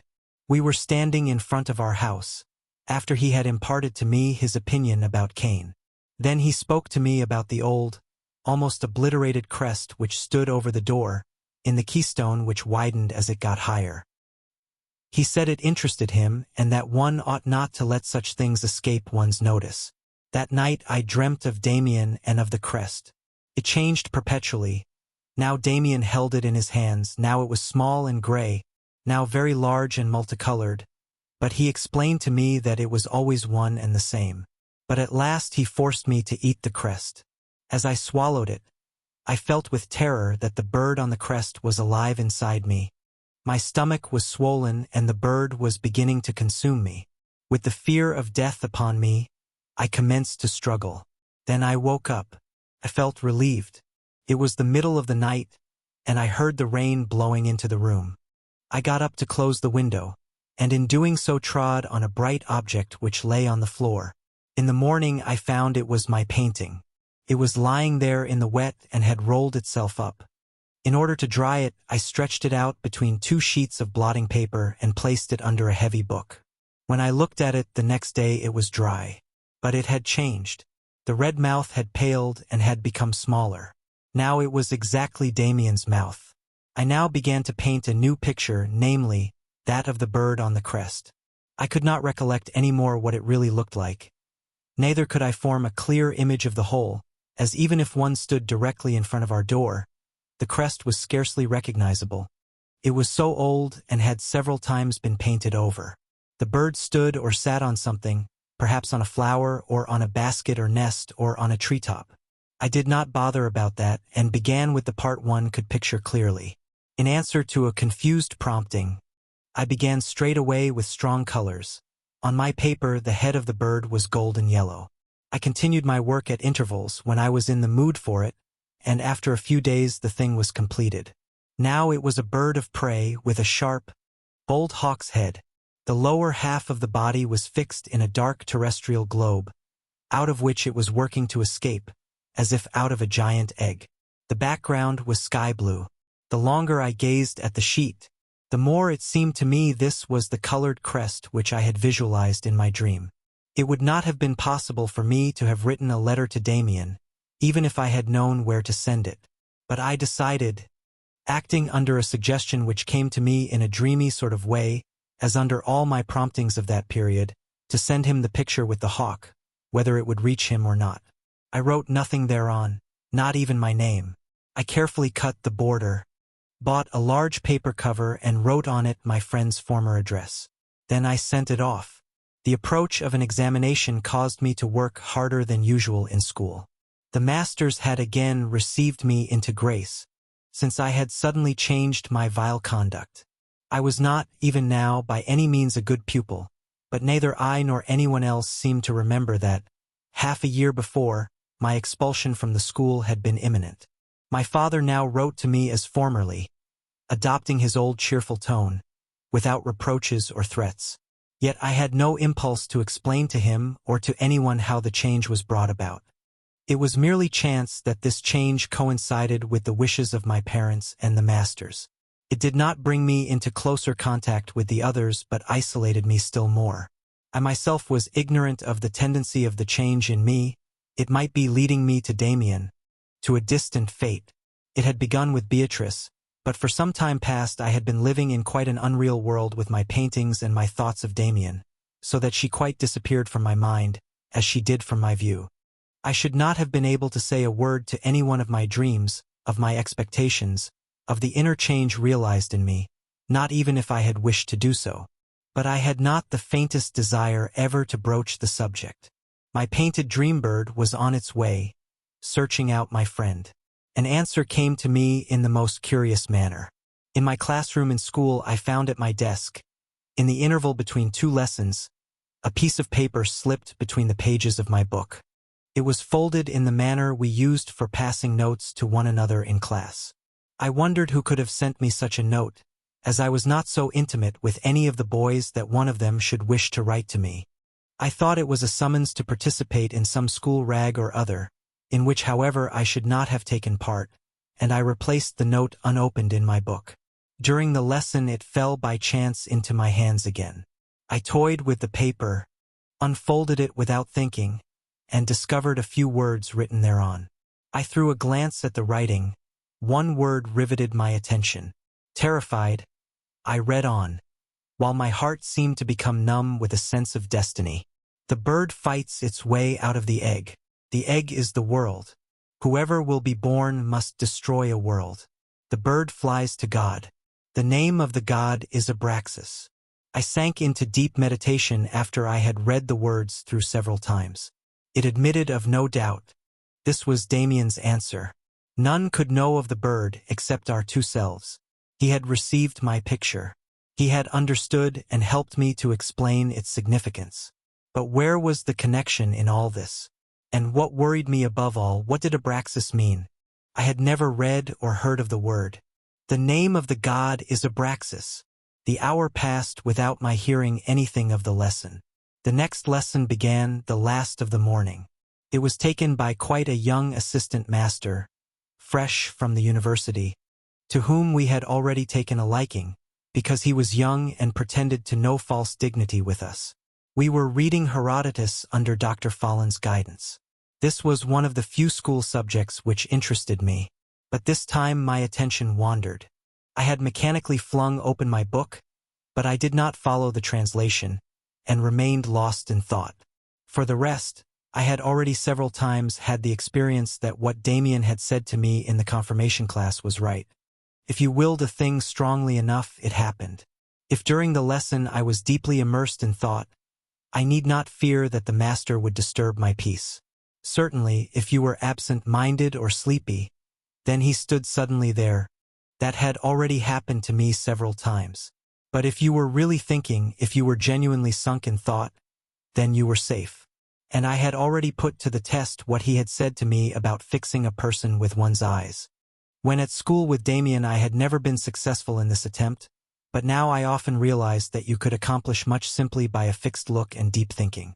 So I was sitting now, my thoughts far from Herodotus and school. But the master's voice unexpectedly fell on my consciousness like a thunder crash, so that I started with fright. I listened to his voice. He was standing quite close to me.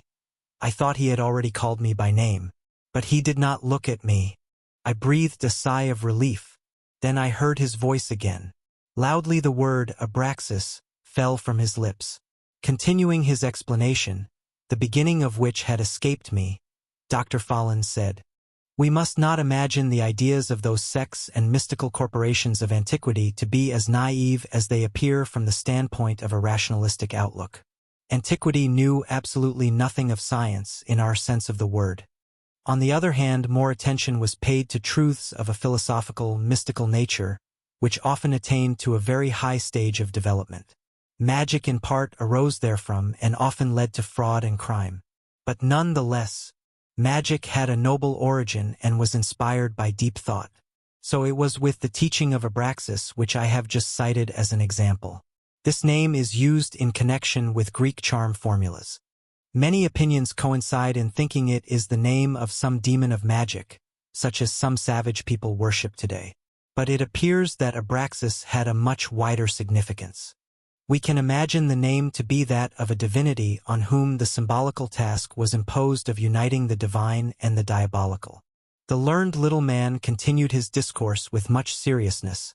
No one was very attentive, and as the name did not recur, I was soon immersed in my own thoughts again. To unite the divine and the diabolical rang in my ears. Here was a starting point. I was familiar with that idea from my conversations with Demian in the very last period of our friendship. Demian told me then, we had indeed a God whom we revered, but this God represented part of the world only, the half which was arbitrarily separated from the rest. It was the official, permitted, bright world. But one should be able to hold the whole world in honor. One should either have a God who was at the same time a devil, or one should institute devil worship together with worship of God. And now Abraxas was the God, who was at the same time God and devil. For a long time I zealously sought to follow up the trail of ideas farther, without success. In addition, I rummaged through a whole library to find out more about Abraxas, but in vain. However, it was not my nature to concentrate my energies on a methodical search after knowledge, a search which would reveal truths of a dead, useless, documentary kind. The figure of Beatrice, which had for a certain time occupied so much of my attention, vanished by degrees from my mind, or rather receded slowly, drawing nearer and nearer to the horizon, becoming paler, more like a shadow as it retreated. She satisfied my soul no longer. A new spiritual development now began to take place in the dreamy existence I led, this existence in which I was strangely wrapped up in myself. The longing for a full life glowed in me, or rather the longing for love. The sex instinct, which for a time had been merged into my worship of Beatrice, required new pictures and aims. Fulfillment was denied me, and it was more impossible than ever for me to delude myself by expecting anything of the girls who seemed to have the happiness of my comrades in their keeping. I again dreamed vividly, even more by day than by night. Images presented themselves to me. Desires in the shape of pictures rose up in my imagination, withdrawing me from the outside world, so that my relations with these pictures, with these dreams and shadows, were more real and more intimate than with my actual surroundings. A certain dream or play of fantasy, which recurred to me, was full of significance. This dream, the most important and the most enduring of my life, was as follows. I returned home. Over the front door shone the crest with the yellow bird on the blue ground. My mother came to meet me, but as I entered and wished to embrace her, it was not she, but a shape I had never before seen, tall and powerful, resembling Max Damian and my painting, yet different, and quite womanly in spite of its size. This figure drew me towards it, and held me in a quivering, passionate embrace. Rapture and horror were mixed. The embrace was a sort of divine worship, and yet a crime as well. Too much of the memory of my mother, too much of the memory of Max Damian was contained in the form which embraced me. The embrace seemed repulsive to my sentiment of reverence, yet I felt happy. I often awoke out of this dream with a deep feeling of contentment, often with the fear of death and a tormenting conscience as if I were guilty of a terrible sin. It was only gradually and unconsciously that I realized the connection between this mental picture and the hint which had come to me from outside concerning the God of whom I was in search. However, this connection became closer and more intimate, and I began to feel that precisely in this dream, this presentiment, I was invoking Abraxas. Rapture and horror, man and woman, the most sacred things and the most abominable interwoven, the darkest guilt with the most tender innocence. Such was the dream picture of my love. Such also was Abraxas. Love was no longer a dark, animal impulse, as I had felt with considerable anxiety in the beginning. Neither was it a pious spiritualized form of worship any longer, such as I had bestowed upon the picture of Beatrice. It was both and yet much more. It was the image of an angel and of Satan, man and woman in one, human being and animal, the highest good and lowest evil. It was my destiny. It seemed that I should experience this in my own life. I longed for it and was afraid of it. I followed it in my dreams and took to flight before it. But it was always there, was always standing over me. The next spring I was to leave school and go to some university to study, where and what I knew not. A small mustache grew on my lip.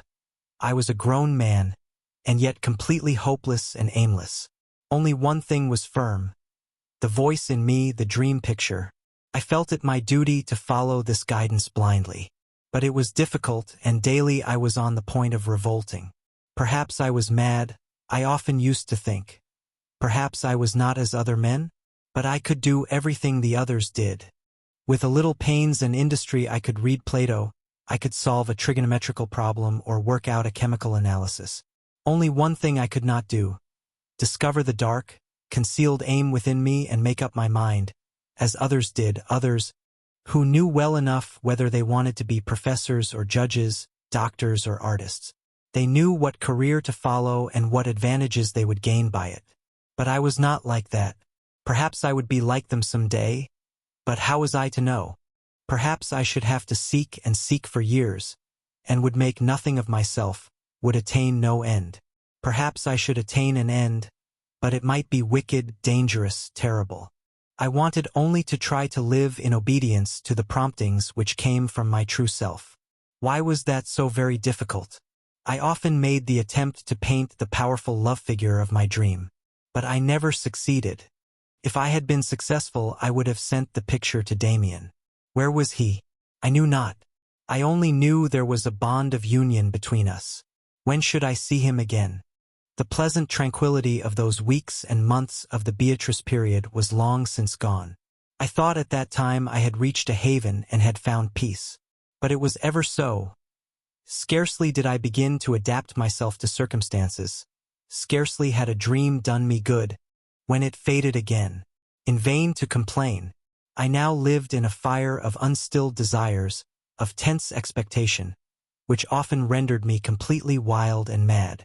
I frequently saw before me the picture of my dream mistress with extraordinary clearness, much more clearly than I saw my own hand. I spoke to it, wept over it, cursed it. I called it mother and knelt before it in tears. I called it my beloved and felt its ripe kiss of fulfilled desire. I called it devil and whore, vampire and murderer. It invited me to the tenderest dreams of love and to the most horrible abominations. Nothing was too good and precious for it, nothing too bad and vile. I passed the whole of that winter in a state of inward tumult difficult to describe. I had long been accustomed to loneliness. That did not depress me. I lived with Demian, with the hawk, with my picture of the big dream figure, which was my fate and my mistress. It sufficed to live in close communion with those things, since they opened up a large and broad perspective, leading to Abraxas. But I was not able to summon up these dreams, these thoughts, at will. I could not invest them in colors as I pleased. They came of themselves, taking possession of me, governing me and shaping my life. I was secure insofar as the outside world was concerned. I was afraid of no one. My schoolfellows had learned to recognize that, and observed a secret respect towards me, which often caused me to smile.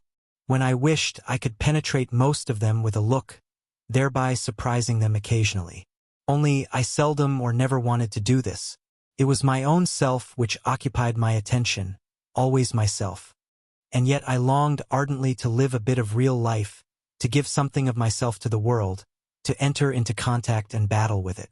Sometimes as I wandered through the streets in the evening and could not, through restlessness, return home before midnight, I thought to myself, now I cannot fail to meet my beloved. I shall overtake her at the next corner. She will call to me from the next window. Sometimes all this seemed to torture me unbearably, and I was quite prepared to take my own life some day. At that time I found a peculiar refuge, by chance, as one says. But really such happenings cannot be attributed to chance. When a person is in need of something, and the necessary happens, this is not due to chance but to himself.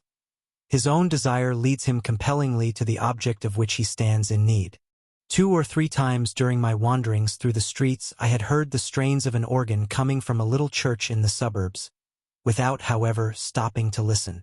The next time I passed by the church I heard it again, and recognized that Bach was being played. I went to the door, which I found to be locked. As the street was practically empty, I sat down on a curbstone close to the church, turned up the collar of my coat and listened. It was not a large organ, but a good one nevertheless.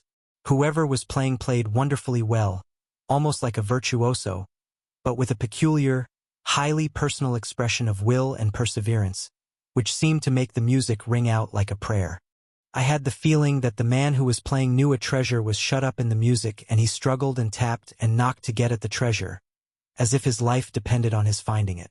In the technical sense, I do not understand very much about music, but this form of the soul's expression I have from my childhood intuitively understood. I feel music is something which I can comprehend without initiation. The organist next played something modern. It might have been Reger. The church was almost completely dark. Only a very narrow beam of light shone through the window nearest to me. I waited until the end, and then walked up and down till the organist came out. He was still a young man, though older than myself, robust and thick-set. He walked quickly, taking powerful strides, but as if forcing the pace against his will. Many an evening thereafter I sat before the church, or walked up and down. Once I found the door open, and for half an hour I sat shivering and happy inside, while the organist played in the organ loft by the dim gaslight. Of the music he played I heard not only what he himself put into it. There seemed also to be a secret coherence in his repertory. Each piece seemed to be the continuation of the one preceding. Everything he played was pious, expressing faith and devotion, but not pious like churchgoers and clergymen, but like pilgrims and beggars of the Middle Ages, pious with a reckless surrender to a world feeling, which was superior to all confessions of faith. He frequently played music by the pre-Bach composers and old Italian music. And all the pieces said the same thing, all expressed what the musician had in his soul. Longing, a longing to identify oneself with the world and to tear oneself free again, listening to the workings of one's own dark soul, an orgy of devotion and lively curiosity of the wonderful. I once secretly followed the organist as he left the church. He continued his way to the outskirts of the town and entered a little tavern. I could not resist the temptation to go in after him.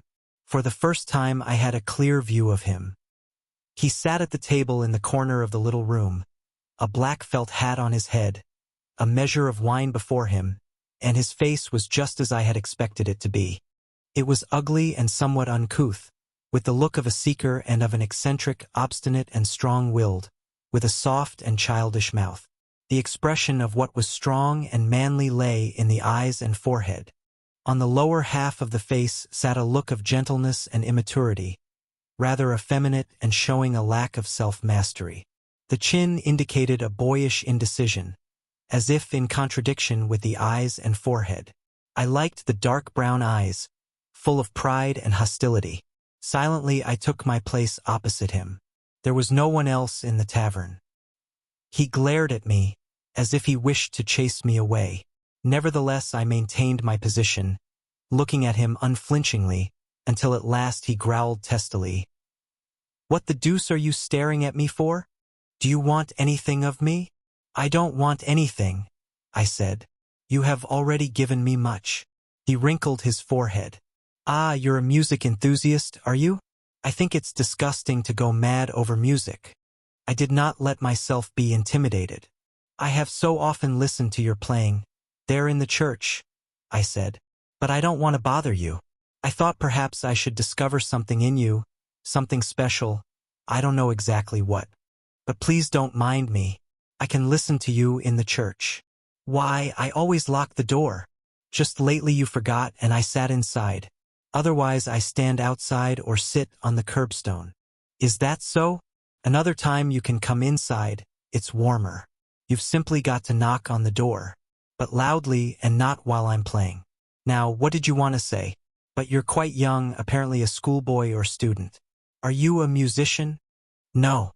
I like music, but only the kind you play, absolute music, where one feels that someone is trying to fathom heaven and hell. I like music so much, I think, because it is not concerned with morals. Everything else is a question of morals, and I am looking for something different. Whatever has been concerned with morals has caused me only suffering. I don't express myself properly. Do you know that there must be a God who is at the same time God and devil? There must have been one. I have heard so. The organist pushed back his broad hat and shook the dark hair from his forehead. He looked at me penetratingly and bent forward his face towards me over the table. Softly and tensely he questioned, "What's the name of the God of whom you are talking?" Unfortunately, I know practically nothing about him really, only his name. His name's Abraxas. The musician looked distrustfully around, as if someone might be eavesdropping. Then he bent towards me and said in a whisper, "I thought so. Who are you?" "I'm a student from the school." "How do you know about Abraxas?" "By chance." He thumped on the table, so that his wine spilled over. "Chance? Don't talk nonsense, young man. One doesn't know of Abraxas by chance, mark you. I will tell you something more of him. I know a little about him." He ceased talking and pushed back his chair. I looked at him expectantly, and he made a grimace. "Not here. Another time. There. Take these." He dug his hand into the pocket of his overcoat, which he had not taken off, and pulled out a couple of roasted chestnuts, which he threw to me. I said nothing. I took and ate them and was very contented. "Well," he whispered after a while, "how do you know about him?" I did not hesitate to tell him. I was lonely and perplexed, I related. I called to mind a friend of former years who, I think, knows a great deal. I had painted something, a bird coming out of a terrestrial globe.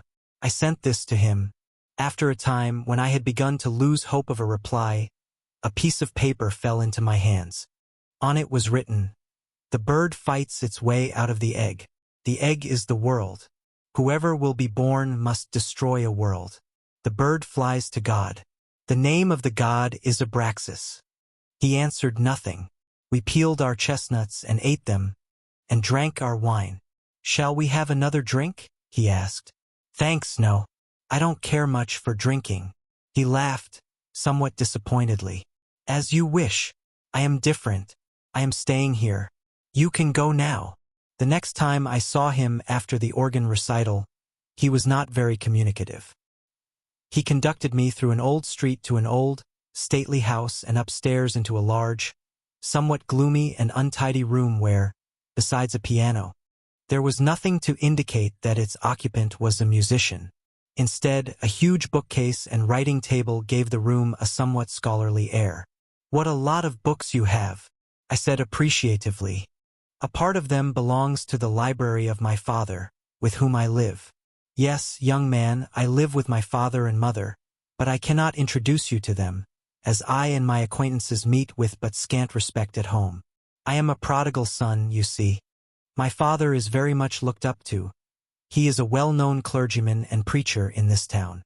And I, to let you know at once, am his talented and promising son, who, however, is guilty of many backslidings, and, to a certain extent, mad. I was studying theology, and deserted this worthy faculty shortly before my final examination, although really I am still in the same line, as far as concerns my private studies. For me it is still of the highest importance and interest what sort of gods people have invented for themselves at various times. I am a musician into the bargain, and shall soon get a post as organist, I think. Then I shall be in the church again. I glanced over the backs of the books and found Greek, Latin, Hebrew titles, as far as I could see by the feeble light of the lamp on the table. My acquaintance, meanwhile, had taken up a position on the floor in the dark by the wall. "Come here," he called after a while. "We will practice a little philosophy. That means keeping one's mouth shut, lying on one's stomach and thinking." He struck a match and applied it to the paper and wood in the fireplace, in front of which he was lying. The flame leapt up. He poked and blew the fire with great skill. I lay down near him on the ragged carpet.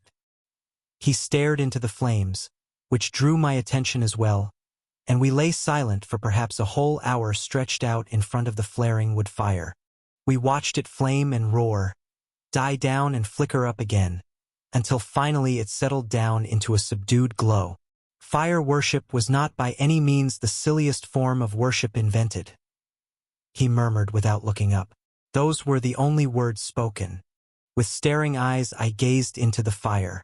Lulled by the tranquility of the room, I sank in dreams, seeing shapes in the smoke and pictures in the ashes. Once I started up. My companion had thrown a little bit of resin into the glow. A little slender flame shot up. I saw in it the bird with the gold hawk's head. In the glow which died away in the fireplace, golden glittering threads wove themselves together into a net, letters and pictures, memories of faces, of animals, of plants, of worms and serpents. When I woke from my reveries and looked across at my companion, he was absorbed, staring at the ashes with the fixed gaze of a fanatic, his chin in his hands. "I must go now," I said softly. "Well, go then, goodbye."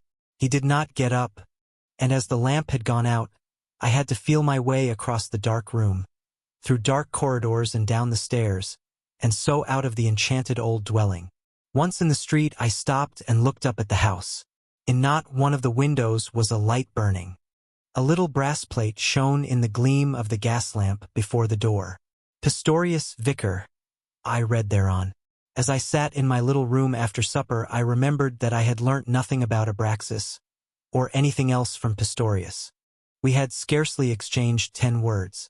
But I was quite contented with the visit I had paid him. And he had promised to play next time an exquisite piece of organ music, a Passacaglia by Buxtehude. Without my having realized it, the organist Pistorius had given me a first lesson, as we lay on the floor in front of the fireplace of his melancholy hermit's room. Staring into the fire had done me good. It had confirmed and set in activity tendencies which I had always had, but had never really followed. Gradually and in part one saw light on the subject. When quite a child I had from time to time the propensity to watch bizarre forms of nature, not observing them closely, but simply surrendering myself to their peculiar magic, absorbed by the contemplation of their curling shapes. Long dignified tree roots, colored veins in stone, flecks of oil floating on water, flaws in glass, all things of a similar nature had great charm for me at that time. Above all, water and fire, smoke, clouds, dust, and especially the little circulating colored specks which I saw when I closed my eyes. In the days following my first visit to Pistorius, this began to come back to me. I noticed that I was indebted solely to staring into the open fire for a certain strength and pleasure, for the increase in my depth of feeling which I had felt since. It was curiously beneficial and enriching, dreaming and staring into the fire. To the few experiences I had gained on the road to the attainment of my proper ends in life was added this new one, the contemplation of such shapes, the surrendering of oneself to these irrational, twisting, odd forms of nature, engenders in us a feeling of the harmony of our inner being with the will which brought forth these shapes. We soon feel the temptation to look upon them as our own creations, as if made by our own moods. We see the boundary between ourselves and nature waver and vanish. We learn to know the state of mind by outside impressions, or by inward. In no way so simply and so easily as by this practice do we discover to what a great extent we are creators, to what a great extent our souls have part in the continual creation of the world. Or rather, it is the same indivisible Godhead, which is active in us and in nature. If the outside world fell in ruins, one of us would be capable of building it up again. For mountain and stream, tree and leaf, root and blossom, all that is shaped by nature lies modeled in us, comes from the soul, whose essence is eternity, of whose essence we are ignorant, but which is revealed to us for the most part as love force and creative power. Many years later I found this observation confirmed in a book, one of Leonardo da Vinci's, who in one passage remarks how good and deeply moving it is to look at a wall on which many people have spat. He felt the same sensation before those spots on the wet wall as Pistorius and I before the fire. At our next meeting the organist enlightened me still further on the subject. We confine our personality within much too narrow bounds. We count as composing our person only that which distinguishes us as individuals, only that which we recognize as irregular. But we are made up from the entire world stock, each one of us, and just as in our body is displayed the genealogical table of development back to the fish stage and still further, so we have accumulated in our souls all the experiences through which a human soul has ever lived. All the gods and devils which have ever been, whether those of the Greeks or Chinese or Zulus, all are in us, are there as potentialities, as desires, as starting points. If all mankind died out, with the exception of a single moderately gifted child, who had not enjoyed the slightest instruction, so would this child rediscover the whole process of things. It would be able to produce gods, demons, paradises, the commandments and prohibitions, Old and New Testaments, everything. Well and good, I objected. But then what does the worth of the individual consist of? Why do we continue to strive if everything has already been achieved in us? Stop! Exclaimed Pistorius vehemently. There is a great difference between whether one merely carries the world in oneself, or whether one is conscious of that as well. A madman can have ideas which remind one of Plato, and a pious little boy in a Moravian boarding school will recreate in his thought profound mythological ideas which occur in the Gnostics or in Zoroaster. But he does not realize it. He is a tree or a stone, at best an animal, as long as he does not know it. But, when the first spark of this knowledge glimmers in him, he becomes a man. You will not consider all the two-legged creatures who walk out there in the street as human beings, simply because they walk erect and carry their young 9 months in the womb? Look how many of them are fish or sheep, worms or leeches, how many are ants or bees. Well, in reach of them are the possibilities of becoming human creatures, but only when they feel this, it is only when, if even in part, they learn to make them conscious, that these potentialities become theirs. Our conversations were somewhat after this style. They seldom taught me anything completely new, anything absolutely surprising. But all, even the most banal, hit like a light persistent hammer stroke on the same point in me, all helped in my development, all helped to peel off skins, to break up eggshells, and after each talk I held my head somewhat higher. I was more sure of myself until my yellow bird pushed his beautiful bird of prey crest through the ruins of the world shell. We frequently related our dreams to one another. Pistorius knew how to interpret them. A curious example comes to my mind. I dreamed I was able to fly. I was flung through the air, so to speak, impelled by a great force over which I had not the mastery. The sensation of this flight was exhilarating, but soon changed to fear as I saw myself snatched up involuntarily to risky heights. There I made the saving discovery that I could control my rise and fall by arresting my breath and by breathing again. Pistorius interpreted it as follows. The swing which sent you up into the air is the great property of mankind, which everyone possesses. It is the feeling of close relationship with the springs of every force, but it soon causes anxiety. It is cursedly dangerous. For that reason most people willingly renounce flying, preferring to walk according to prescribed laws along the footpath. But not you. You fly higher, as befits an intelligent fellow.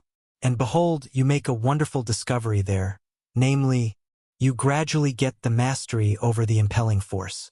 In other words, you acquire a fine little force of your own, an instrument, a rudder. That is splendid. Without that one goes floating into the air without any will of one's own. Madmen, for instance, do that. They have deeper presentiments than the people on the footpath. But they have no key and no rudder. They fall whistling through the air, down into the fathomless depths. But you, Sinclair, you manage all right. And how, pray? You probably don't even know. You manage with a new instrument, with a breath regulator. And now you can see that your soul isn't really personal at bottom. I mean that you didn't invent this regulator. It isn't new. It is alone, it has existed for thousands of years. It is the balancing organ fish have, the air bladder. Even today we actually still have a few very rare kinds of fish whose air bladder is at the same time a sort of lung, and on occasion can use it to breathe with. In your dream you made use of your lungs in exactly the same way as these fish do their air bladder. He even brought me a volume on zoology, and showed me the original drawings of these ancient fish. and with a peculiar thrill I felt an organ of early evolutionary epochs functioning in me. I cannot relate in brief all that I learned from the singular musician Pistorius about Abraxas. The most important result of his teaching was that I made a further step forward on the road to self-realization. I was then about 18 years old. I was a young man rather out of the ordinary, precocious in 100 things, in 100 other things backward and helpless. When from time to time I used to compare myself with others, I was often proud and conceited, but just as frequently I felt depressed and humiliated. I had often looked upon myself as a genius, often as half-mad. I could not share the pleasures and life of the fellows of my age, and often I heaped reproaches on myself and was consumed with cares, thinking I was hopelessly cut off from them, and that life was closed to me. Pistorius, himself full-grown and an eccentric, taught me to preserve my courage and my self-esteem. In constantly finding some value in my words, in my dreams, in the play of my imagination and in my ideas, in taking them seriously and discussing them, he set me an example. "You have told me," he said, "that you like music because it is not moral. Well, all right, but you should be no moralist yourself. You should not compare yourself with others. If nature had created you to be a bat, you ought not to want to make yourself into an ostrich. You often consider yourself as singular. You reproach yourself with going ways different from most people. You must get out of that habit. Look in the fire, look at the clouds, and as soon as you have presentiments, and the voices of your soul begin to speak, yield to them and don't first ask what the opinion of your master or your father would be, or whether they would be pleasing to some god or other. One spoils oneself that way. In doing that one treads the common road, becomes a fossil. Sinclair, my dear fellow, the name of our God is Abraxas.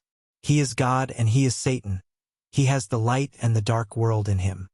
Abraxas has no objection to urge against any of your ideas or against any of your dreams. Never forget that. But he deserts you if you ever become blameless and normal. He deserts you and seeks out another pot in order to cook his ideas therein. Of all my dreams, that dark love dream recurred most frequently. Often have I dreamed of it. Often I stepped under the crest with the bird on it into our house, and wished to draw my mother to me, but instead of her I found I was embracing the tall, manly, half-motherly woman, of whom I was afraid, and yet to whom I was drawn by a most ardent desire. And I could never relate this dream to my friend. I kept it back, although I had opened my heart to him on everything else. It was my secret, my retreat, my refuge. When I was depressed, I used to beg Pistorius to play me the Passacaglia of old Buxtehude. I sat in the dark church in the evening, engrossed in this singularly intimate music, which seemed to be hearkening to itself, as if entirely self-absorbed. Each time it did me good and made me more ready to follow the promptings of my inward self. Sometimes we stayed a while in the church after the strains of the organ had died away. We sat and watched the feeble light shine through the high lancet window. The light seemed to lose itself in the body of the church. "It sounds funny," said Pistorius, "that I once did theology and almost became a parson, but it was only an error in form that I committed. To be a priest, that is my vocation and my aim. Only I was too easily satisfied, and gave myself to the service of Jehovah before ever I knew Abraxas. Ah! Every religion is beautiful. Religion is soul. It is all one whether you take communion as a Christian, or whether you make a pilgrimage to Mecca. Then really you might have been a clergyman." I suggested. "No, Sinclair, no. I should have had to have lied in that case. Our religion is so practiced, as if it were none. It is carried on as if it were a work of the understanding. A Catholic I could well be, if need were, but a Protestant clergyman, no. There are two kinds of genuine believers. I know such who hold gladly to the literal interpretation. I could not say to them that for me Christ was not a mere person, but a hero, a myth, a wonderful shadow picture, in which mankind sees itself painted on the wall of eternity. And what should I find to say to the other sort, those who go to church to hear wise words, to fulfill a duty, in order to leave nothing undone, etc.? Convert them, you think, perhaps?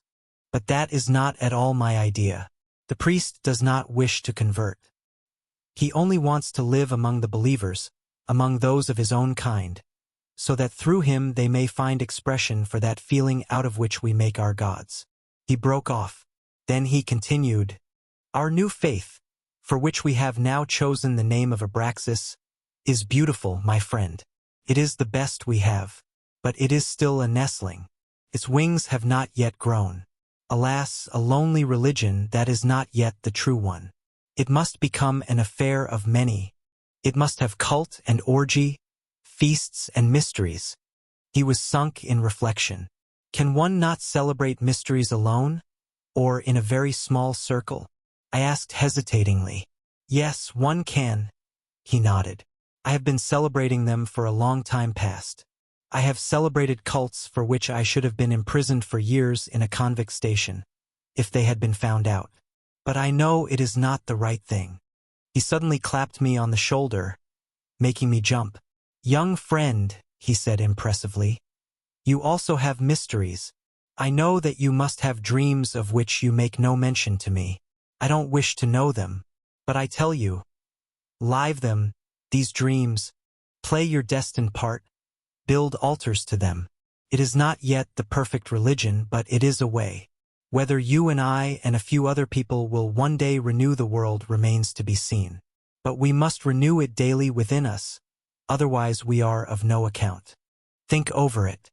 You are 18, Sinclair, you don't go with loose women, you must have love dreams, desires. Perhaps they are such that you are frightened by them. They are the best you have. Believe me, I have lost a great deal by doing violence to these love dreams when I was your age. One should not do that. When one knows of Abraxas, one should do that no more. We should fear nothing. We should hold nothing forbidden which the soul in us desires." Frightened, I objected. "But you can't do everything which comes into your mind. You can't murder a man because you can't tolerate him." He pressed closer to me. "There are cases where you can. Only generally it's a mistake. I don't mean that you can simply do everything which comes into your mind. No, but you shouldn't do injury to those ideas in which there is sense. You shouldn't banish them from your mind or moralize about them. Instead of getting oneself crucified or crucifying others, one can solemnly drink wine out of a cup, thinking the while on the mystery of sacrifice. One can, without such actions, treat one's impulses and one's so-called temptations with esteem and love. Then you discover their meaning, and they all have meaning. Next time the idea takes you to do something really mad and sinful, Sinclair, if you would like to murder someone or to do something dreadfully obscene, then think a moment that it is Abraxas who is indulging in a play of fancy. The man you would like to kill is never really Mr. So-and-so. That is really only a disguise. When we hate a man, we hate in him something which resides in us ourselves. What is not in us does not move us. Never had Pistorius said anything to me which went home so deeply as this. I could not reply. But what moved me most singularly and most powerfully was that Pistorius in this conversation had struck the same note as Demian, whose words I had carried in my mind for years and years past. They knew nothing of one another, and both said to me the same thing. "The things we see," said Pistorius softly, "are the same things which are in us. There is no reality except that which we have in ourselves. For that reason most people live so unreally, because they hold the impressions of the outside world for real, and their own world in themselves never enters into their consideration. You can be happy like that, but if once you know of the other, then you no longer have the choice to go the way most people go. Sinclair, the road for most people is easy, ours is hard. Let us go." A few days later, after I had on 2 occasions waited for him in vain, I met him late one evening in the street. He came stumbling round a corner, blown along by the cold night wind. He was very drunk. I did not like to call him. He passed by without noticing me, staring in front of him with strange, glowing eyes, as though he were moving in obedience to a dark call from the unknown. I followed him down one street. He drifted along as if drawn by an invisible wire, with the swaying gait of a fanatic, or like a ghost. Sadly, I went home, to the unsolved problems of my dreams. Thus he renews the world in himself. I thought and felt instantly that my thought was base and moral. What did I know of his dreams? Perhaps in his intoxication he was going a surer way than in my anxiety. In the intervals between lessons it struck me once or twice that a boy who had never before attracted my notice was hovering about in my proximity. It was a little weak-looking, slim youngster with reddish-blonde thin hair, who had something peculiar in his look and behavior. One evening as I came home he was on the watch for me in the street. He let me pass by, then walked behind me, and remained standing in front of the door of the house. "Can I do anything for you?" I asked. "I only want to speak to you," he said timidly. "Be good enough to come a few steps with me." I followed him, observing that he was deeply excited and full of expectation. His hands trembled. "Are you a spiritualist?" he asked quite suddenly. "No, Nauer," I said laughing. "Not a bit. How did you get hold of that idea? But you are a theosophist?" "No again." "Oh, please don't be so reserved. I feel with absolute certitude there is something singular about you. It is in your eyes. I thought it certain you communed with spirits." "I am not asking out of curiosity, Sinclair. No, I am myself a seeker, you know, and I am so lonely." "Tell me, then." I encouraged him. "I know absolutely nothing of ghosts. I live in my dreams. That is what you have felt about me. Other people live in dreams as well, but not in their own, that is the difference." "Yes, perhaps so," he whispered. "Only it depends on the sort of dreams you live in. Have you ever heard of white magic?" I had to admit my ignorance. "It's when you learn to get the mastery over yourself. You can be immortal and have magical powers as well." "Have you never practiced such experiments?" On my evincing curiosity with regard to those practices, he was mysteriously silent, but when I turned to go he burst out in explanation. "For example, when I go to sleep or when I wish to concentrate my thoughts I do such exercises. I think of something or other, a word for instance, or a name or a geometrical figure. Then I think it into myself as strongly as I can. I try to get it into my head until I feel it is there. Then I think it in my neck and so on until I am quite full of it. Then my thoughts are concentrated and nothing more can disturb my repose." I understood to a certain degree what he meant. Yet I felt he had something else in his mind. He was oddly excited and hasty. I tried to make the questions easy for him, and he soon gave me an indication of what immediately concerned him. "You are also continent?" he asked me anxiously. "What do you mean by that? Do you mean it from the sex point of view?" Yes. I have been continent for 2 years, since I knew of what I have told you. Before that I practiced a vice, you know what? You have never been with a woman, then?" "No," I said. "I haven't found the right one. But if you should find her, the one you consider the right one, then would you sleep with her?" "Yes, naturally. If she had nothing against it," I said with some scorn. "Oh, then you are on a false track. One can only perfect one's inner forces if one remains entirely continent. I have done it for 2 whole years. 2 years and a little more than a month. So hard. Often I can scarcely hold out any longer." "Listen, Nauer, I don't believe that continency is so terribly important." "I know," he parried. "They all say that, but I did not expect to hear it from you. Whoever will go the higher spiritual way must remain pure, unconditionally. Well, then do so. But I don't understand why one man should be purer than another, because he represses his sex instincts. Or can you switch off all sexual matters from your thoughts and dreams?" He looked despairingly at me. "No, that's just it. God. And yet it must be. At night I have dreams which I couldn't relate even to myself. Terrible dreams. Terrible." I recollected what Pistorius had said to me. But however much I felt his words to be right, I could not pass them on. I could not give advice which did not result from my own experience, advice the observance of which I did not yet feel myself equal to. I was silent and felt humiliated that someone should come to me for counsel when I had none to give.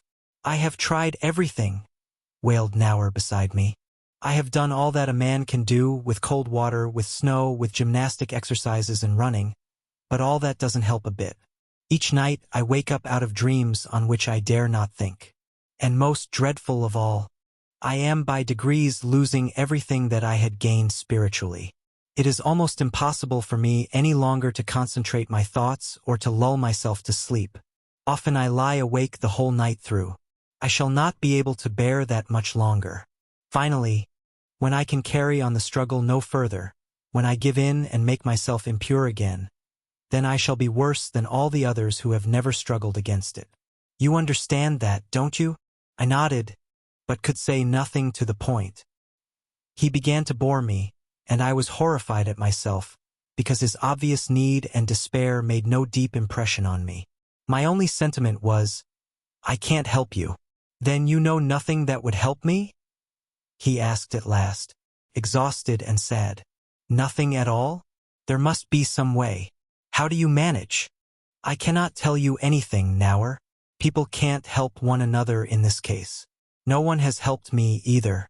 You must think of something yourself, and you must obey the prompting which really comes from your own nature. There is nothing else. If you cannot find yourself, you won't find any spirits either. Disappointed, and suddenly become dumb, the little fellow looked at me. Then his look suddenly glowed with hate. He made a grimace at me and cried with rage. Ah, you're a nice sort of saint. You have your vice as well, I know. You pretend to wisdom, and secretly you stick in the same filth as I and all of us. You're swine like myself. We are all swine. I went away and left him standing there. He made 2, 3 steps in my direction. Then he stopped, turned round and ran away. I felt sick from a feeling of pity and horror. I could not get rid of the feeling until I got home to my little room, and placing my few pictures before me, I surrendered myself up with passionate fervor to my dreams. My dreams came back at once, the dream of front door and crest, of mother and the strange woman, and I saw the features of the woman so very clearly that I began to draw her picture the same evening. In a few days this drawing was finished, painted in as if unconsciously in dreamy quarter-of-an-hour periods. In the evening I hung it on the wall, put the reading lamp in front of it, and stood before it as before a spirit with whom I had to fight until victory should be decided one way or the other. It was a face similar to the former, resembling my friend Demian, in certain traits even resembling myself. One I stood perceptibly higher than the other. The look passed over me, sunk in a staring gaze, full of destiny. I stood before it. Such was my inward exertion that I became cold to the marrow. I questioned the picture, I abused it, I caressed it, I prayed to it. I called it mother, I called it beloved, called it strumpet and whore, called it Abraxas. Meanwhile words of Pistorius crossed my mind, or of Demian. I could not recollect on what occasion they had been spoken, but I thought I heard them again. They were the words of Jacob wrestling with the angel of God. I will not let thee go, except thou bless me. The painted face in the lamplight changed at each appeal. It was bright and shining, was black and gloomy. It closed pale lids over dead eyes, opened them again and flashed a burning look. It was woman, man, girl, was a little child, an animal vanished to a speck, was again tall and clear. At last, in response to a strong inward prompting, I closed my eyes and saw the picture inwardly in me, stronger and more powerful. I wished to kneel down before it, but it was so much within me that I could separate it from myself no more. It seemed as if it had entirely identified itself with me. Then I heard a loud, confused roar as of a spring storm. I trembled in an indescribably new feeling of fear and excitement. Stars darted before me and died out, recollections even of the first forgotten years of my childhood, of a time further back still, of a pre-existence and the early stages of existence pressed through me. But the recollections which seemed to piece together my life's whole history, even to its most secret details, did not cease with yesterday and today. They went farther, mirrored the future, tearing me away from today, changing me into new forms of life, of which the pictures were very bright and blinding. But of none of them could I call up a just image later. In the night I woke up out of a deep sleep. I was dressed and lying transversely across the bed. I struck a light, feeling that I must try to remember something important that had happened. I knew nothing of the hours just past. I turned on the light, and recollection came back gradually. I looked for the picture. It was not hanging on the wall. Neither was it lying on the table. I thought confusedly that I must have burned it. Or was it a dream, that I had burned it in my hands and had eaten the ashes? A great inquietude convulsed me and drove me forth. I put on my hat, went out of the house and down the street, as if under coercion. I walked and walked through streets and squares as if blown along by a storm. I listened in front of the gloomy church of my friend, searched in obedience to a blind impulse, without knowing what I was looking for. I went through a suburb where brothels stood. Here and there a light was still shining. Further on stood new buildings and brick heaps, covered in part with gray snow. I went on through this wilderness, driven forward by a strange impulse, like a man walking in a dream. The thought of the new building in my native town crossed my mind, that building to which my tormentor Kromer had drawn me to settle accounts with him. In the gray night, a similar building stood there in front of me, its black doorway yawning wide. I was drawn towards it, but wanted to shun it and stumbled over sand and rubbish. The impulse was stronger than I had to go in. I staggered over planks and broken bricks into the deserted room. There was a moldy smell of damp, cold stones. A heap of sand lay there, a gray bright speck. Otherwise all else was dark. Suddenly a terrified voice called to me, "In God's name, Sinclair, where have you come from?"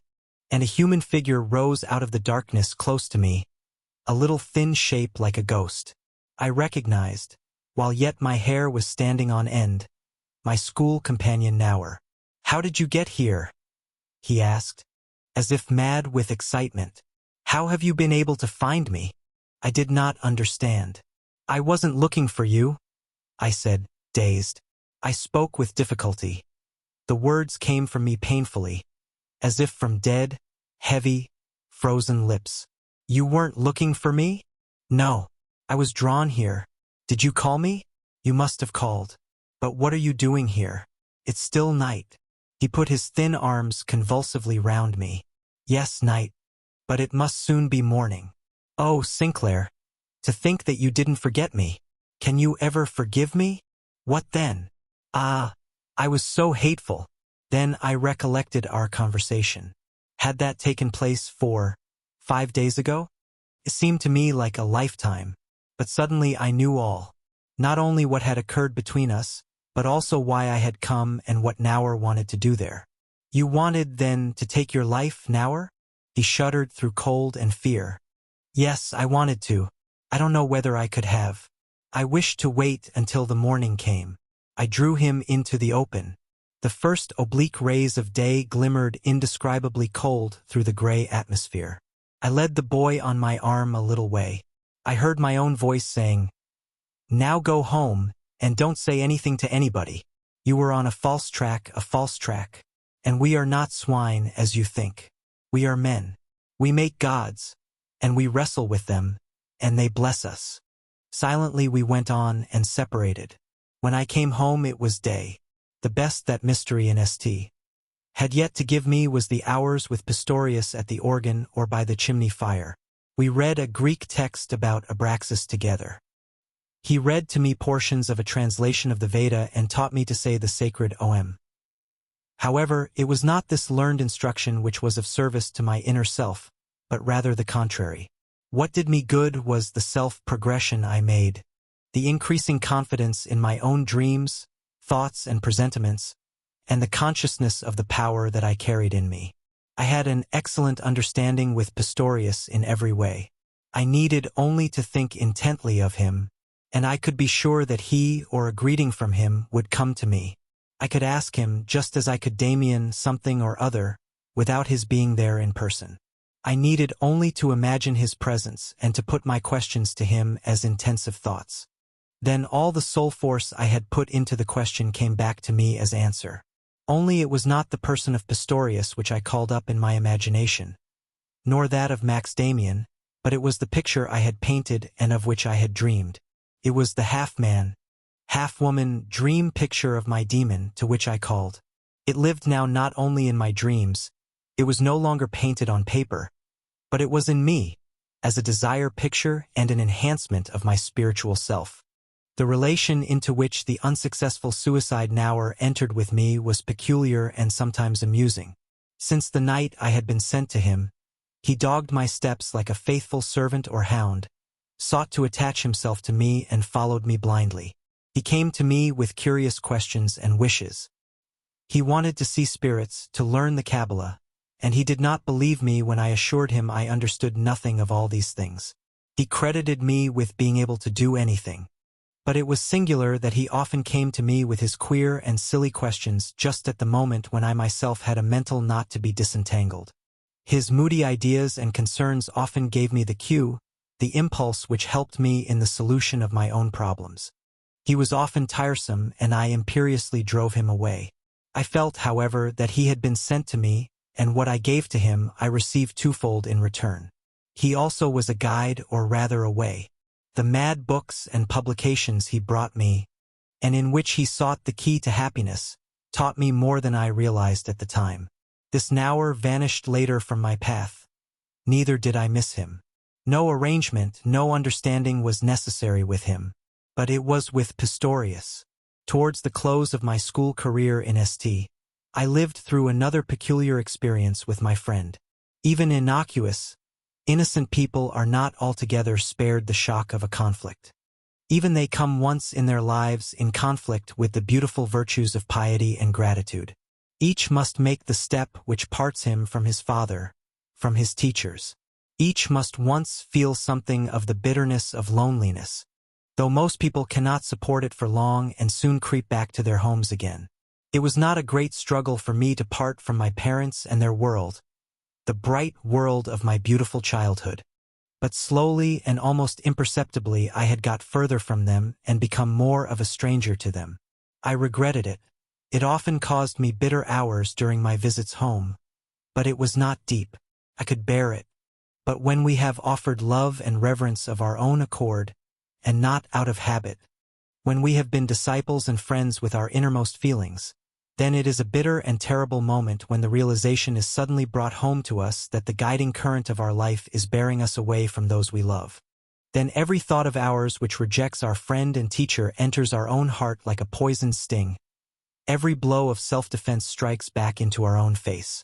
Then he who felt that the dictates of his own conscience were an authentic guide reproaches himself with the terms faithlessness and ingratitude.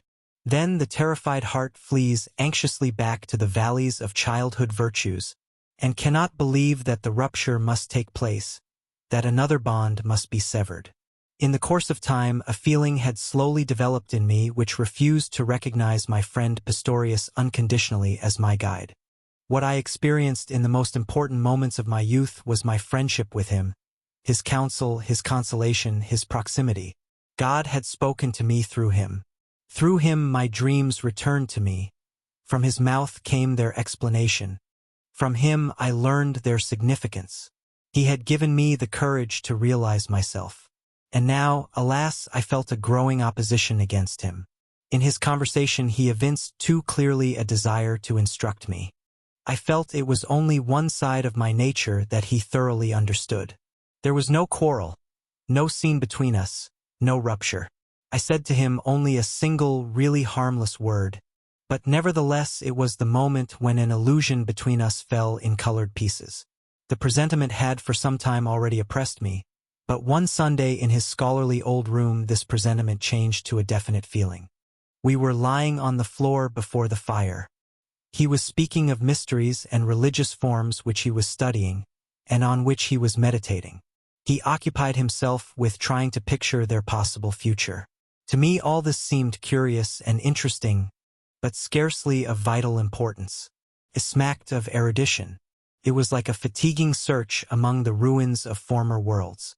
And all at once I felt an aversion from the whole business, from this cult of mythology, from this sort of piecing together, this mosaic work of religious forms which had been handed down to posterity.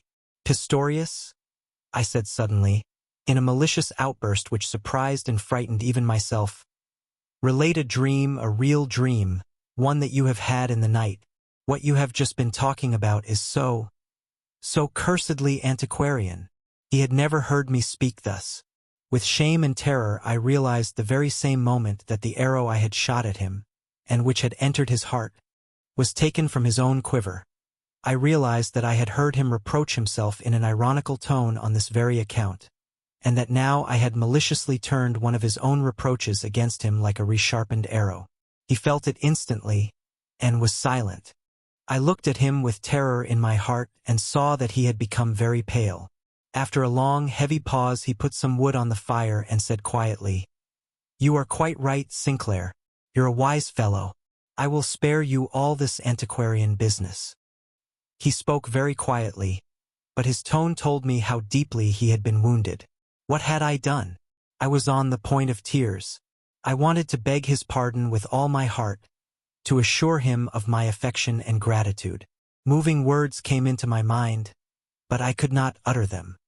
He was silent as well, and so we lay there, while the flames leaped up and then sank.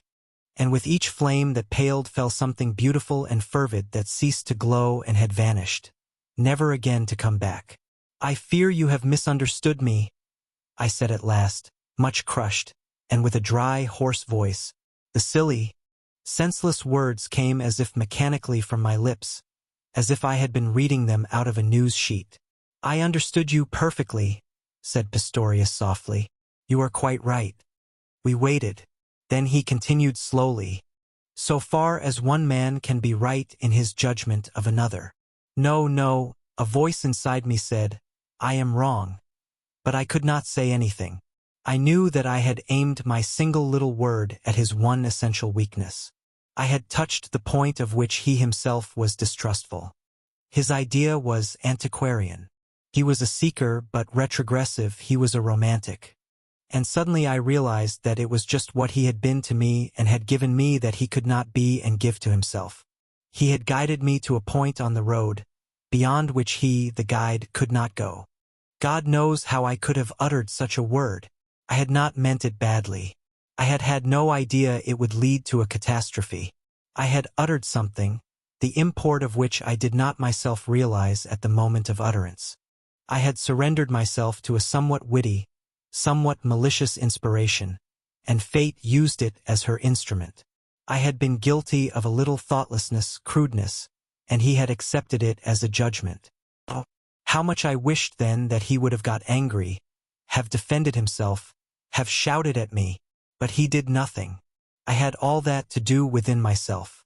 He would have smiled had he been able. The fact that he could not showed me more than anything else how hard I had hit him.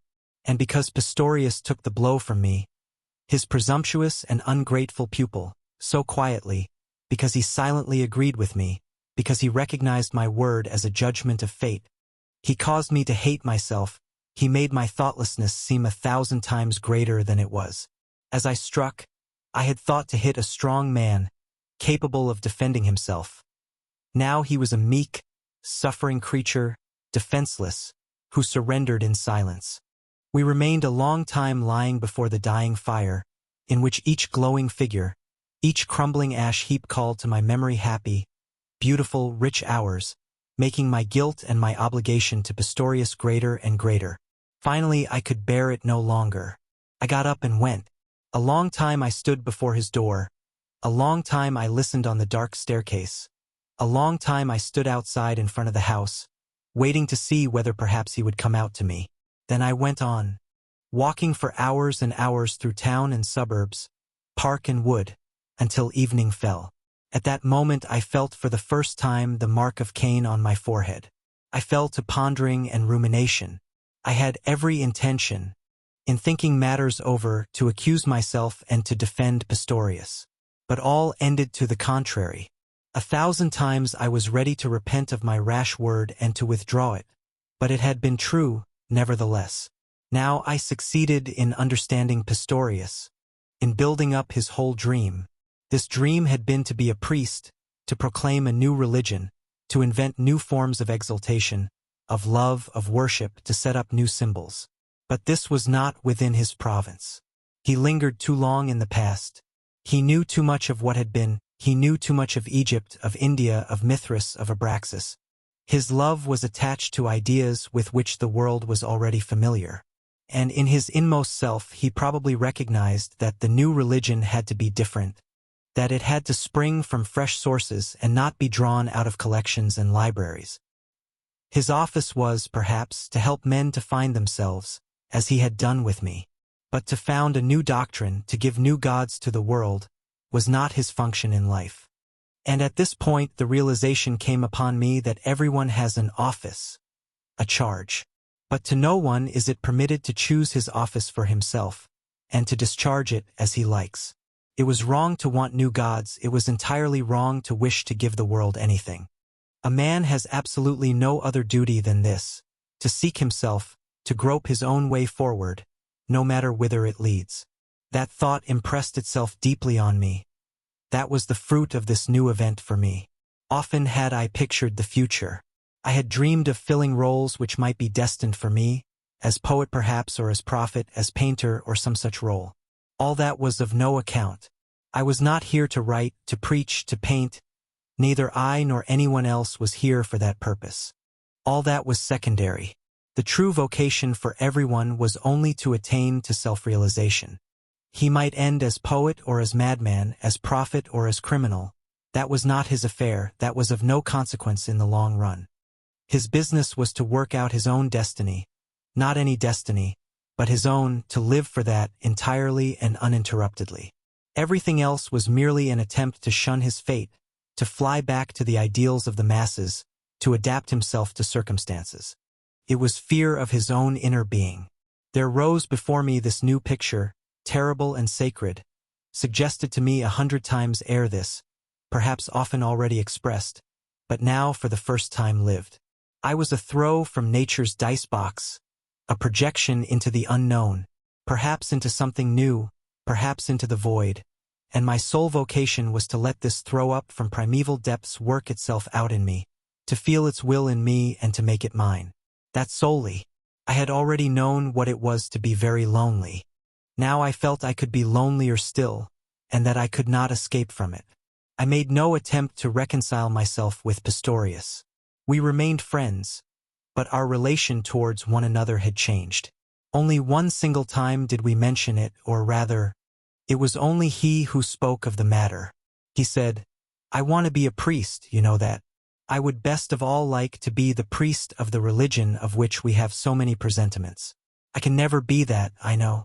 I have known it already for some time, without fully admitting it.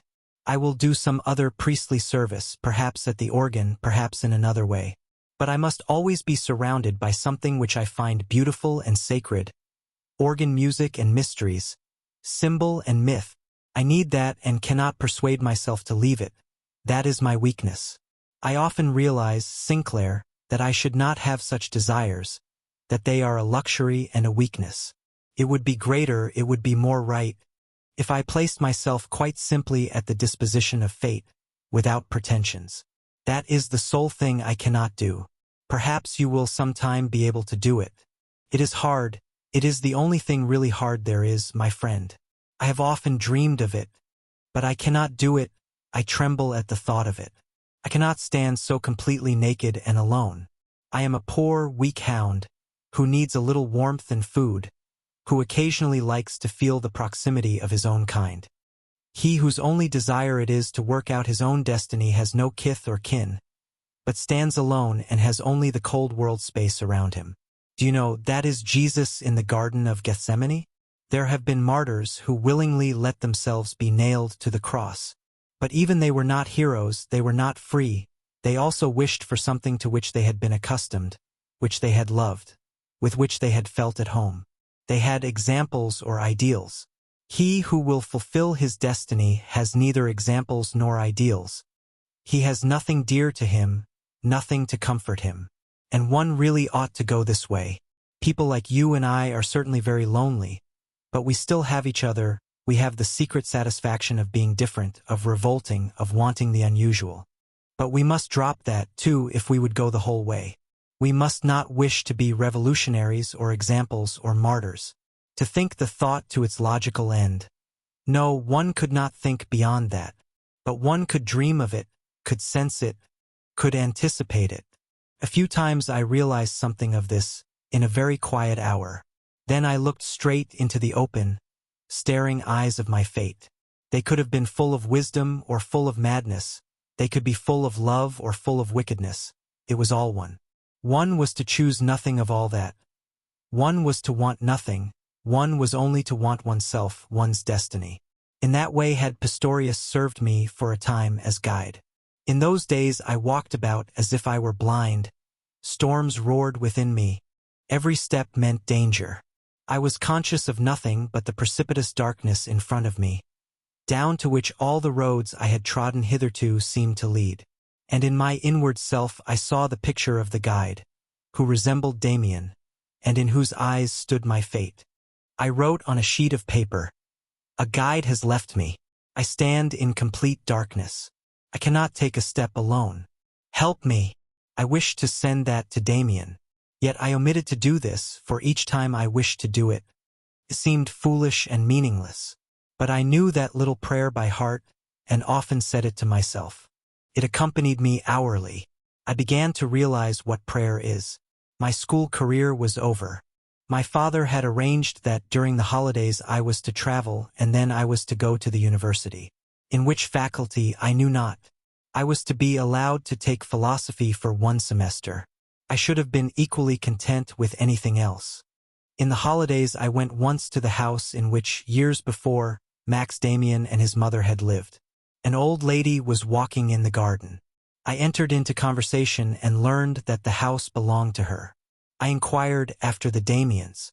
She remembered them very well, but she did not know where they were living at that moment. As she felt my interest, she took me into the house, searched through a leather album and showed me a photograph of Demian's mother.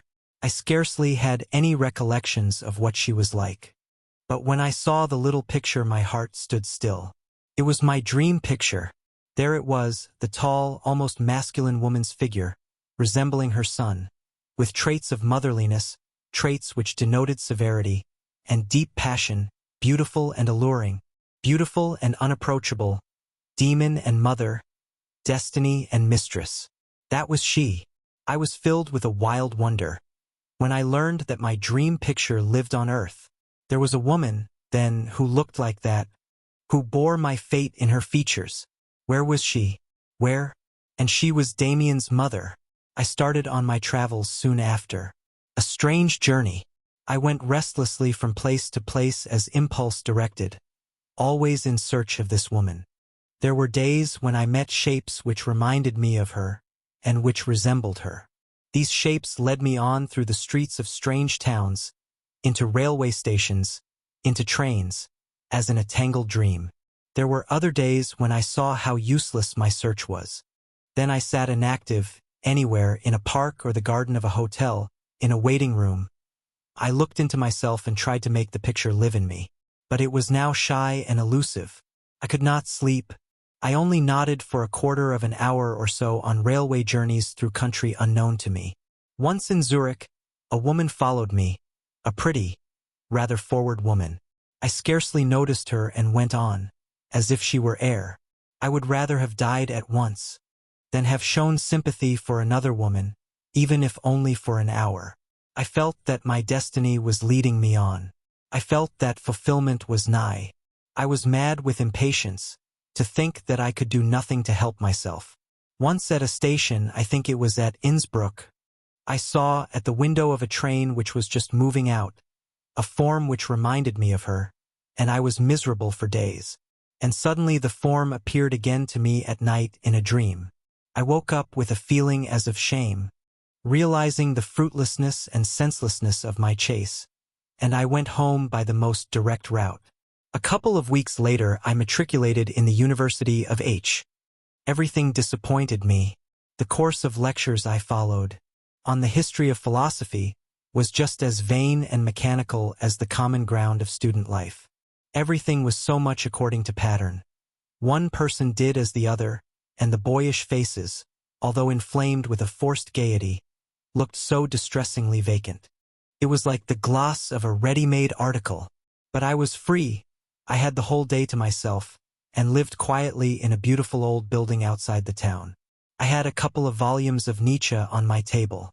I lived with him, feeling the loneliness of his soul, sensing his destiny, which impelled him onwards unceasingly. I suffered with him, and was happy that there had been one who had gone his way so inflexibly. Late one evening I wandered through the town. An autumn wind was blowing and I heard the student societies singing in their taverns. Tobacco smoke rose in clouds through the open windows. Songs were being roared out, loudly and tensely. But the noise did not soar up, it fell dully on the ear, and was lifelessly uniform. I stood at a street corner and listened. From two cafes the flood of song rolled forth into the night. Everywhere community, everywhere this huddling together, everywhere this unloading of the burden of destiny, this flight into the warm proximity of the herd. Two men passed me by slowly. I caught a phrase of their conversation. "Isn't it just like an assembly of youths in a nigger village?" said one. "They all do the same things. Even tattooing is in fashion. Look, that's the young Europe." The voice rang suggestively in my ear. I followed behind the two in the dark street. One of them was a Japanese, small and elegant. I saw his yellow smiling face shine under the lamp. The other spoke again. "Well, I don't suppose it's any better with you in Japan. People who do not follow the herd are everywhere rare. There are a few here, too." Every word went through me. I felt pleasure and dread.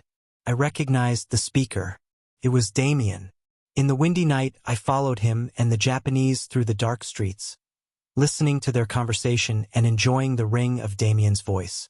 It had the old tone, the old, beautiful sureness and tranquility, and it had the same power over me.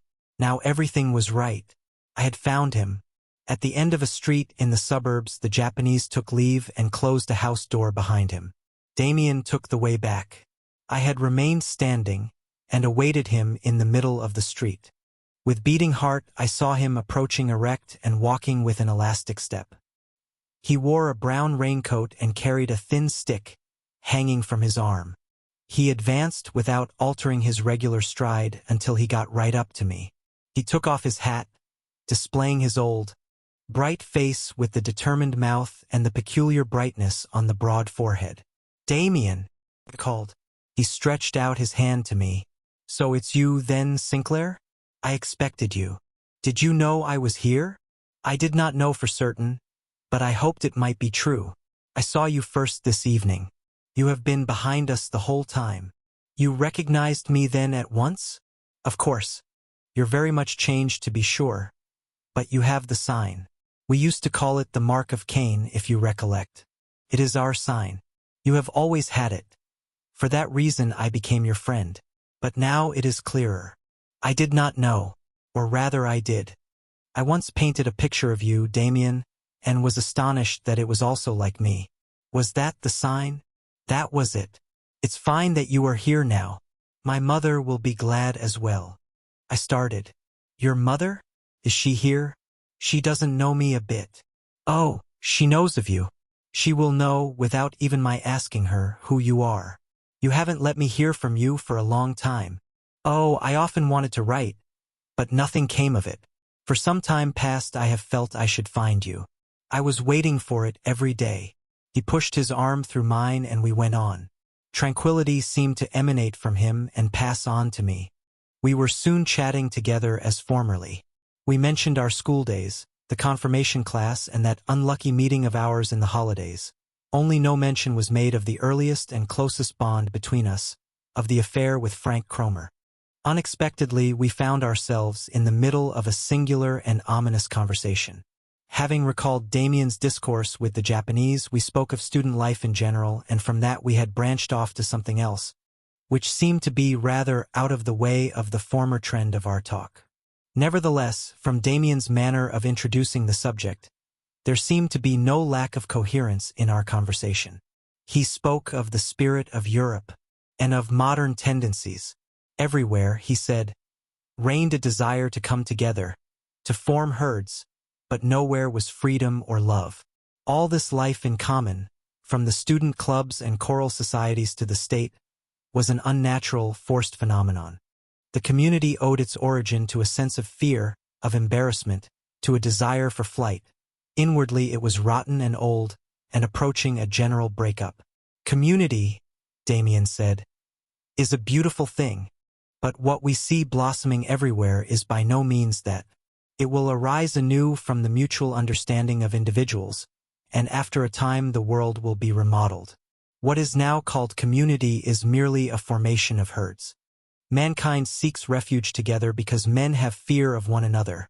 The masters combine for their own ends, the workmen for theirs, and the intellectuals for theirs. And why are they afraid? One is only afraid when one is not at one with oneself. They are afraid because they have never had the courage to be themselves. A community of men who are afraid of the unknown in themselves. They all feel that the laws of their life no longer hold good, that they are living according to outworn commandments. Neither their religion nor their morals conform to our needs. For 100 years and more Europe has simply studied and built factories. They know exactly how many grams of powder it takes to kill a man, but they do not know how to pray to God. They have no idea how to amuse themselves, even for an hour. Look at these students drinking in their tavern, or take any place of amusement where rich people go. Hopeless. My dear Sinclair, no cheerfulness, no serenity can come of all that. These creatures, who move about so uneasily in crowds, are full of fear and full of wickedness. No one trusts the other. They adhere to ideals which have ceased to exist, and they stone everyone who proposes a new one. I feel that there are troubles ahead of us. They will come, believe me, they will come soon. Of course the world won't be bettered. Whether the workmen kill the manufacturers, or whether the Russians and Germans shoot at one another, it will only be a change of proprietors. But it will not be in vain. It will free the world from the chains of present-day ideals. There will be a clearing away of Stone Age gods. The world, as it is now, wants to die, it wants to perish, and it will. And what will happen to us then? I asked. To us? Oh, perhaps we shall perish as well. They can also murder people in our position. Only we shall not be entirely wiped out. The will of the future will realize itself from what remains of our influence, or with the aid of those of us who survive. The will of humanity will make itself felt, which our Europe has for a long time past tried to drown in its sale yard of scientifically manufactured articles. And then it will be seen that there is nothing in common between the will of humanity and that of our present-day communities, of the states and peoples, of the societies and churches. But what nature wills with man is written in the individual few, in you and in me. It is found in Jesus, in Nietzsche. For these, the only important currents of thought which naturally can alter their course each day, there will be place when the present-day communities break up together. It was late when we made a halt before a garden by the river. We live here, said Demian. Come and see us soon. We shall expect you. I cheerfully wended my long way home through the night, which had become cold. Here and there brawling students were lurching through the town. I had often felt, sometimes with a feeling of privation, sometimes with scorn, the contrast between their curious sort of gaiety and my lonely life. But now, tranquil and strong in a sense of secret power, I felt as never before how little that affected me, how far removed was their world from mine. I reminded myself of officials of my native town, worthy old gentlemen, who clung to memories of the semesters they had passed in drinking, as they would to memories of a blissful paradise, and who practiced a cult, calling up reminiscences of the vanished freedom of their university life with all the seriousness which some poet or other romantic would devote to an account of his childhood. Everywhere the same. Everywhere they sought liberty and happiness behind them. In the past, for fear of being reminded of their own responsibility, of being warned they were not striking out for themselves, but merely going the way of all the world. 2 or 3 years passed in drinking and jollification, and then they crept under the common shelter and became serious gentlemen in the service of the state. Yes, it was rotten, our whole system was rotten, and these student sillinesses were less stupid and not so bad as 100 others. However, when I reached my distant dwelling and went to bed, all these thoughts had flown. Everything else was in suspense as I looked forward to the fulfillment of the promise made to me that day. As soon as I wished, in the morning if I liked, I could see Demian's mother. Let the students hold their drinking bouts and tattoo their faces. Let the world be rotten and on the brink of ruin. What had that to do with me? I was waiting for one single thing, that my fate might meet me in a new picture. I woke up late in the morning from a deep sleep. The day broke for me as a solemn festal day, such as I had not experienced since the Christmas celebrations of my boyhood. I was full of a deep unrest, yet entirely without fear. I felt that an important day had broken for me. I saw and felt the world around me changed. It was full of secret portent, expectant and solemn. Even the gently falling autumn rain was beautiful, full of the quiet, glad, serious music of a festal day. For the first time the outer world was in tune with my inner world. Then it is a feast day for the soul, then living is worthwhile. No house, no shop window, no face in the street disturbed me. Everything was as it had to be, but did not wear the empty features of every day and of the habitual. It was like expectant nature, standing full of awe to meet its fate. Thus, as a little boy, I used to see the world on the morning of a great feast day, at Christmas or at Easter. I had not known that this world could still be so beautiful. I had been accustomed to living shut up in myself, and to content myself with the idea that my understanding for the outside world had been lost, that the loss of glistening colors was inevitably connected with the loss of childish vision. So the hour came when I found again that garden in the suburbs, at the gate of which I had taken leave of Max Demian the night before. Concealed behind trees in a gray mist of rain stood a little house, bright and homely. Tall flowers stood behind a big glass partition, and behind shining windows were dark room walls with pictures and bookcases. The front door led immediately into a little hall, and a silent old servant, black with white apron, showed me in and took my raincoat from me. She left me alone in the hall. I looked about me. I looked round. And immediately I was in the middle of my dream. On the dark wood wall above a door, under glass and in a black frame, hung a picture I knew well, my bird with the golden yellow hawk's crest, forcing its way out of the sphere. Much moved, I remained standing. My heart felt glad and sorry, as if in that moment everything I had done and had experienced came back to me as answer and fulfillment. Like a lightning flash, a crowd of pictures passed through my soul. My home, the house of my father, with the old stone crest over the arch of the door, the boy Demian drawing the crest, myself as a boy, fearsome under the evil spell of my enemy Kromer, myself as a youth, at the table in my little room at school painting the bird of my dream, the soul caught in a web of its own weaving, and everything up to this moment found echo in me again, and was confined, answered, approved. With misty eyes I stared at my picture and read in the book of my soul. My glance dropped. In the open door under the picture of the bird stood a tall lady in a dark dress. It was she. I could not utter a word. The beautiful woman smiled at me in a friendly way beneath features like her son's, timeless and without age, full of an animated will. Her look was fulfillment, her greeting meant home, coming.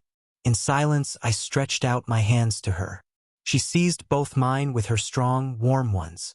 "You are Sinclair. I knew you at once. I am very glad to see you." Her voice was deep and warm. I drank it in like sweet wine. And now I looked up in her tranquil face, into the black eyes of unfathomable depth. I looked at her fresh, ripe mouth, queenly forehead, which bore the sign. "How glad I am," I said to her and kissed her hands. "I believe I have been on my way all my life long, but now I have come home." She smiled in a motherly way. "One never comes home," she said gently, "but where friendly roads converge. The whole world looks for an hour like home." She gave expression to what I myself had felt on my way to her. Her voice and her words were like those of her son, and yet quite different. Everything was more mature, warmer, more assured. But just as Max in years past had made on no one the impression of being a mere boy, so his mother did not look like the mother of a grown-up son. So young and sweet was the breath of her face and hair, so smooth her golden skin, so blossoming her mouth. More queenly still than in my dream she stood before me. Her presence was love's happiness. Her look was fulfillment. This, then, was the new picture, in which my fate displayed itself, no longer severe, no longer isolating, but mature and full of promise. I took no resolutions, I made no vows. I had attained an end, I had reached a point of vantage on the way, from which the further road displayed itself, broad and lovely, leading on to lands of promise, shaded by treetops of happiness near at hand, cooled by gardens of delight. Come what might, I was happy to know of this woman's existence in the world, to drink in her voice, to sense her presence. Whether she would be to me mother, mistress, goddess, what mattered it as long as she was present? As long as my way lay near to hers. She indicated my picture of the hawk. You have never given Max more pleasure than by sending this bird, she said musingly. And I was pleased as well. We expected you, and when the picture arrived we knew that you were on the way to us. When you were a little boy, Sinclair, my son came one day from school and said, "There's a boy who has the sign on his forehead, he must be my friend." That was you. You have not had an easy time of it. But we had confidence in you. Once in the holidays when you were at home, Max met you again. You were at that time about 16 years old. Max told me. I interrupted. Oh, that he should have told you that. It was the most miserable time I have had. Yes, Max said to me. Now Sinclair has the hardest time before him. He is making an attempt to escape to the community. He has even taken to drinking with the others. But he won't succeed in that. His sign has become dulled, but it shines secretly. Was not that the case? Oh yes, it was exactly. Then I found Beatrice, and finally a guide came to me. His name was Pistorius. For the first time it was clear to me why my boyhood was so bound up with Max's, why I could not break away from him. Dear lady, dear mother, at that time I often thought I should have to take my life. Is the way so hard for everyone? She let her fingers stray through my hair, as gently as if a light breeze were blowing. It is always hard to be born. You know, it is not without effort that the bird comes out of the egg. Look back and ask yourself, was the way then so hard? Only hard? Was it not beautiful as well? Could you have had one more beautiful, more easy? I shook my head. It was hard, I said, as if in sleep. It was hard until the dream came. She nodded and looked at me penetratingly. Yes, one must find one's dream. Then the way is easy. But there is no dream which endures for always. Each sets a new one free. To none should one wish to cleave. I started. Was that already a warning? Was that already a warding off? But no matter, I was ready to let myself be led by her, and not inquire after the end. I do not know, I said, how long my dream is to last. I wish it would be forever. My fate received me under the picture of the bird, like a mother and like a mistress. To it I belong and to no one else. As long as the dream is your fate, so long must you remain true to it, she said, in earnest confirmation of my remark. I was very sad, and I wished ardently to die in this hour of enchantment. I felt the tears, for what an interminably long time had I not wept, rise irresistibly and overmaster me. I turned violently away from her. I stepped to the window and looked out, my eyes blinded with tears, away over the flower pots. I heard her voice behind me. It rang out calmly and yet was so full of tenderness, like a cup filled to the brim with wine. Sinclair, what a child you are. Of course your fate loves you. One day it will belong to you entirely, just as you dreamt it, if you remain true to it. I had composed myself and turned my face to her again. She gave me her hand. I have a few friends, she said, smiling, very few very close friends who call me Mother Eve. You may call me so as well if you like. She led me to the door, opened it and indicated the garden. You will find Max out there, I think. I stood under the tall trees, stunned and stupefied. I knew not whether I was more awake or more dreaming than ever. Softly the rain dripped from the branches. I went slowly through the garden, which stretched far along the river bank. At last I found Demian. He stood in an open summer house. Naked to the waist, he was doing boxing exercises with a little sack of sand hung from a beam. Astonished, I remained standing there.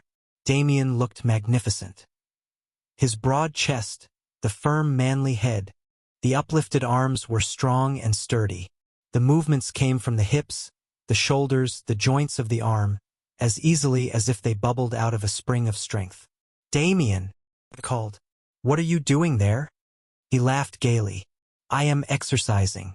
I have promised to box with the little Jap. The fellow is as agile as a cat, and naturally just as sly. But he won't be able to manage me.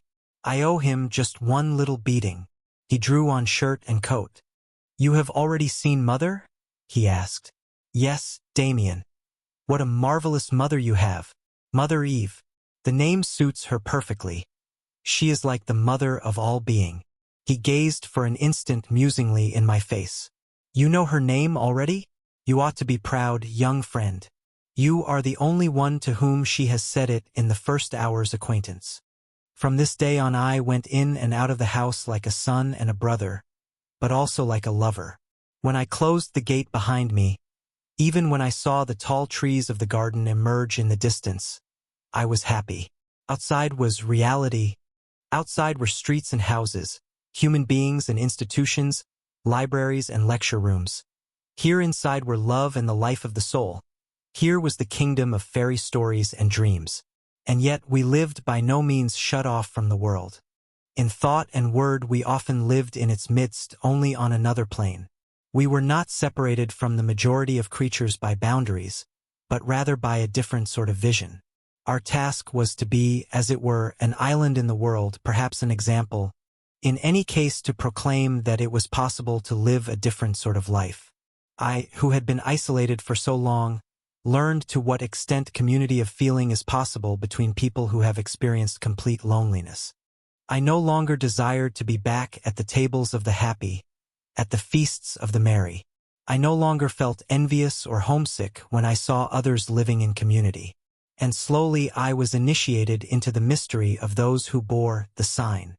We who bore the sign were probably justly considered by the world as peculiar, yes, mad even, and dangerous.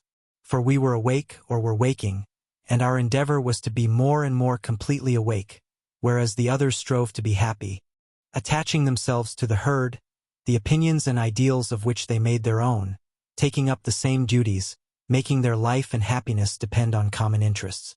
True, there was a certain greatness, a vigorousness in their endeavor, but whereas, from our point of view, we who bore the sign carried out the will of nature as individuals and as men of the future, the others persisted in a stubbornness which hindered all progress. For them mankind, which they loved just as we did, was something already complete, which must be maintained and protected. For us mankind was a distant future, to which we were all on the way.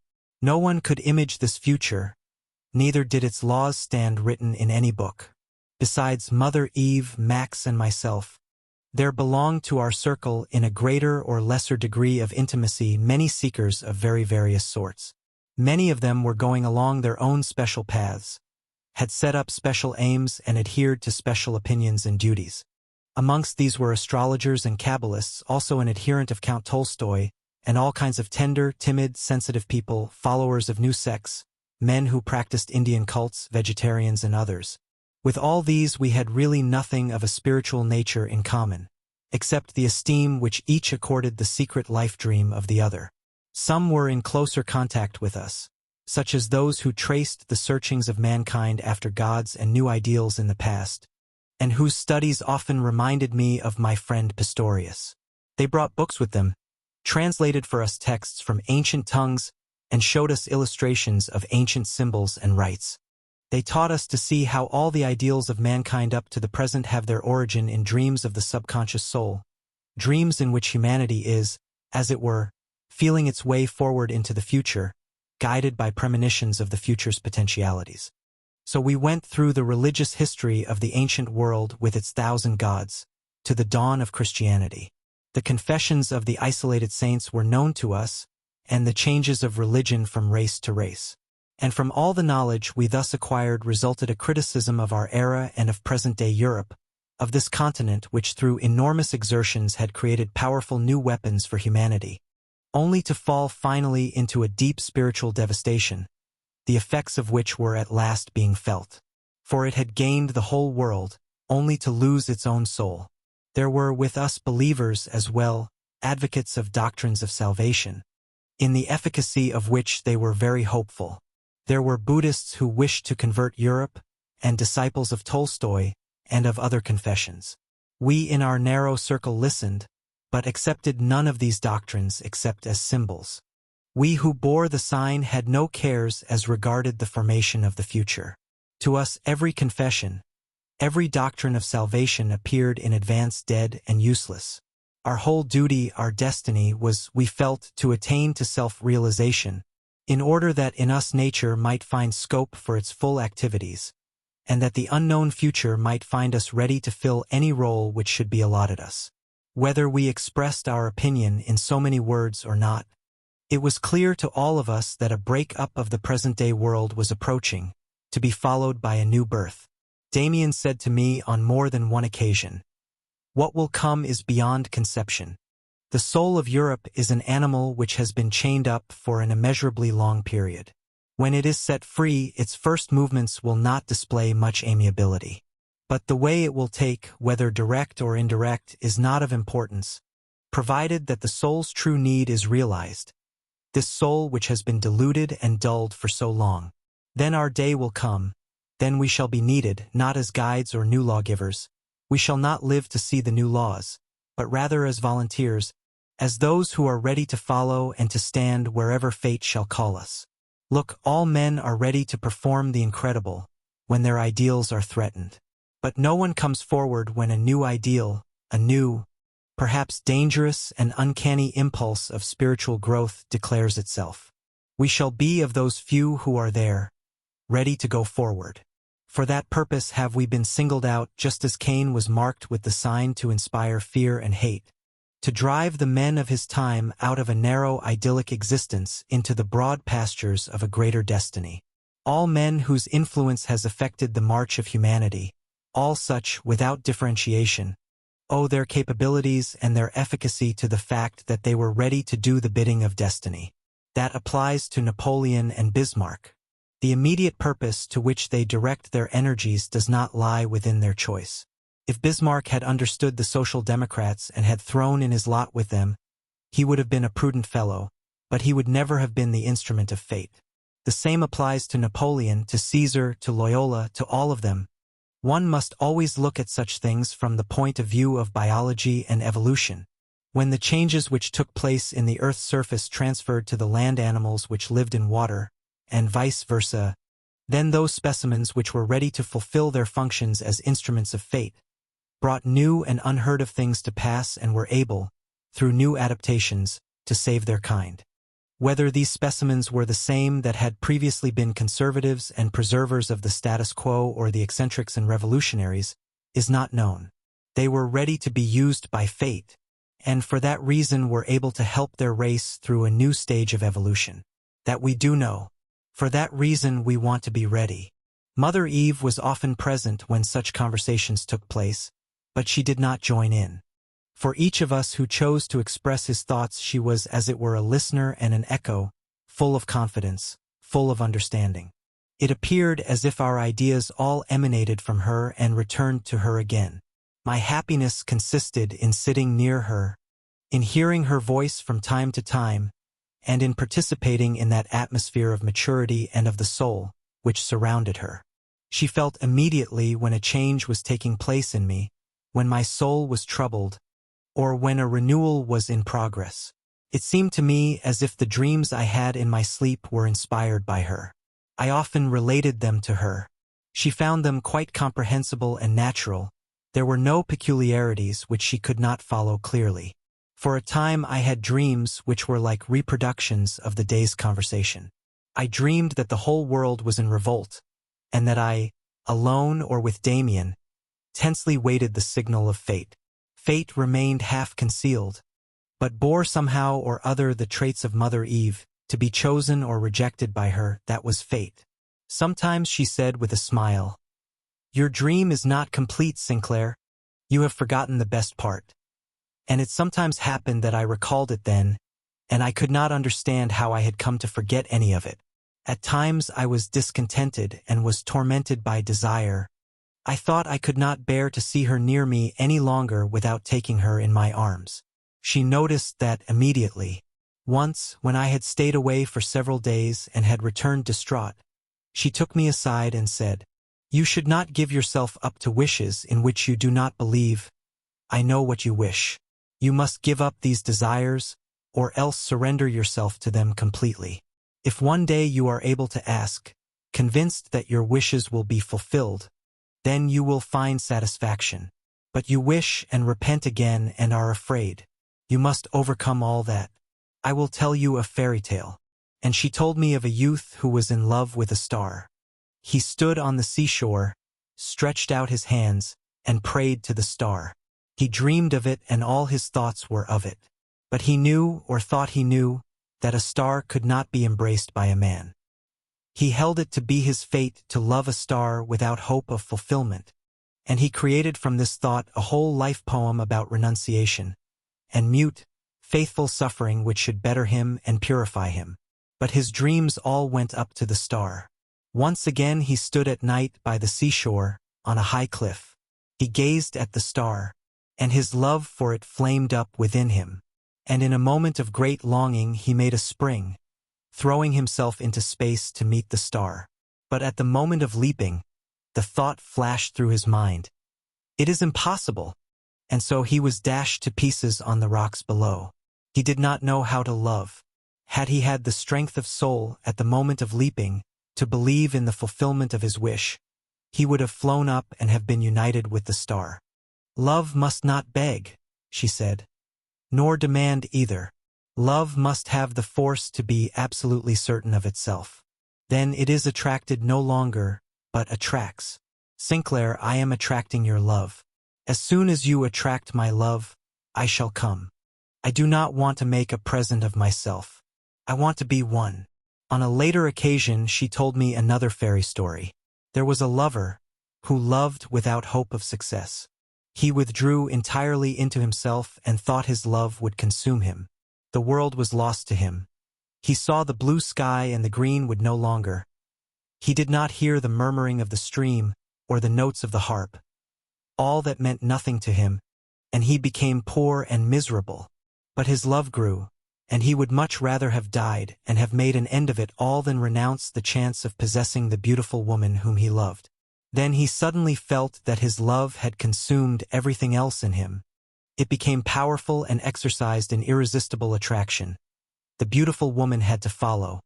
She came and he stood with outstretched arms to draw her to him. But as she stood before him, she was completely transformed, and with a thrill he felt and saw that he had drawn into his embrace the whole world, which he had lost. She stood before him and surrendered herself to him. Sky and wood and brook, all was decked out in lovely new colors, all belonged to him and spoke his tongue. And instead of merely winning a woman, he had taken the whole world to his heart, and each star in the heaven glowed in him, and twinkling, communicated desire to his soul. He had loved, and thereby had found himself. But most people love only to lose themselves thereby. My whole life seemed to be contained in my love for Mother Eve. But every day she looked different. Many times I felt decidedly that it was not her person for which my whole being was striving, but that she was a symbol of my inward self, and that she wished only to lead me to see more deeply into myself. I often heard words fall from her lips, which sounded like answers to the burning questions asked by my subconscious self. Then again there were moments when in her presence I burnt with desire, and afterwards kissed objects she had touched. And by degrees sensual and unsensual love, reality and symbol merged into one another. Then it happened that I could think of her at home in my room with quiet fervor. I thought I felt her hand in mine and my lips pressed to hers. Or I was at her house, gazing up into her face, talking with her and listening to her voice, and I did not know whether it was really she or whether it was a dream. I began to foresee how one can have a lasting and immortal love. In reading a book I had acquired new knowledge, and it was the same feeling as a kiss from Mother Eve. She stroked my hair and smiled at me. I sensed the perfume of her warm, ripe mouth, and I had the same feeling as if I had been making progress within myself. All that was important and fateful for me seemed to be contained in her. She could transform herself into each of my thoughts, and every one of my thoughts was transformed into her. I feared that it would be torture to spend the 2 weeks of the Christmas holidays, separated from Mother Eve with my parents at home. But it was no torture. It was lovely to be at home and to think of her.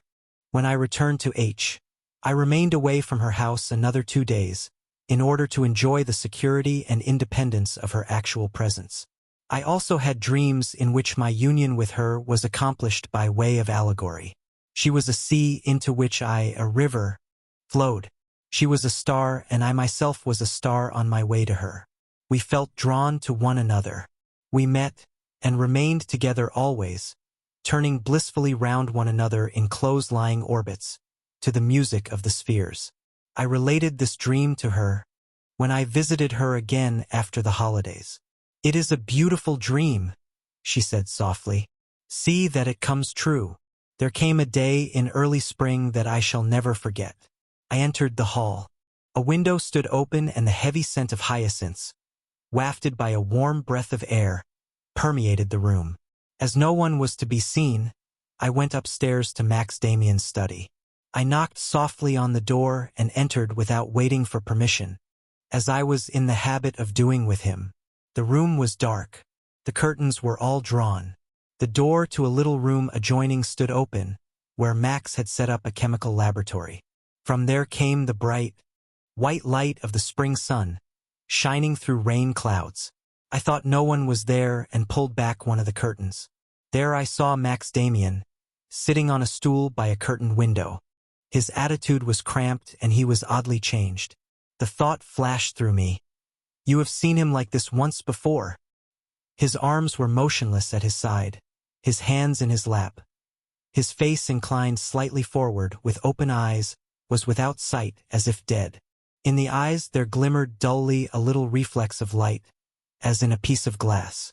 The pale face was self-absorbed and without any expression, save that of great rigidity. He looked like a very ancient mask of an animal at the door of a temple. He appeared not to be breathing. The recollection came to me.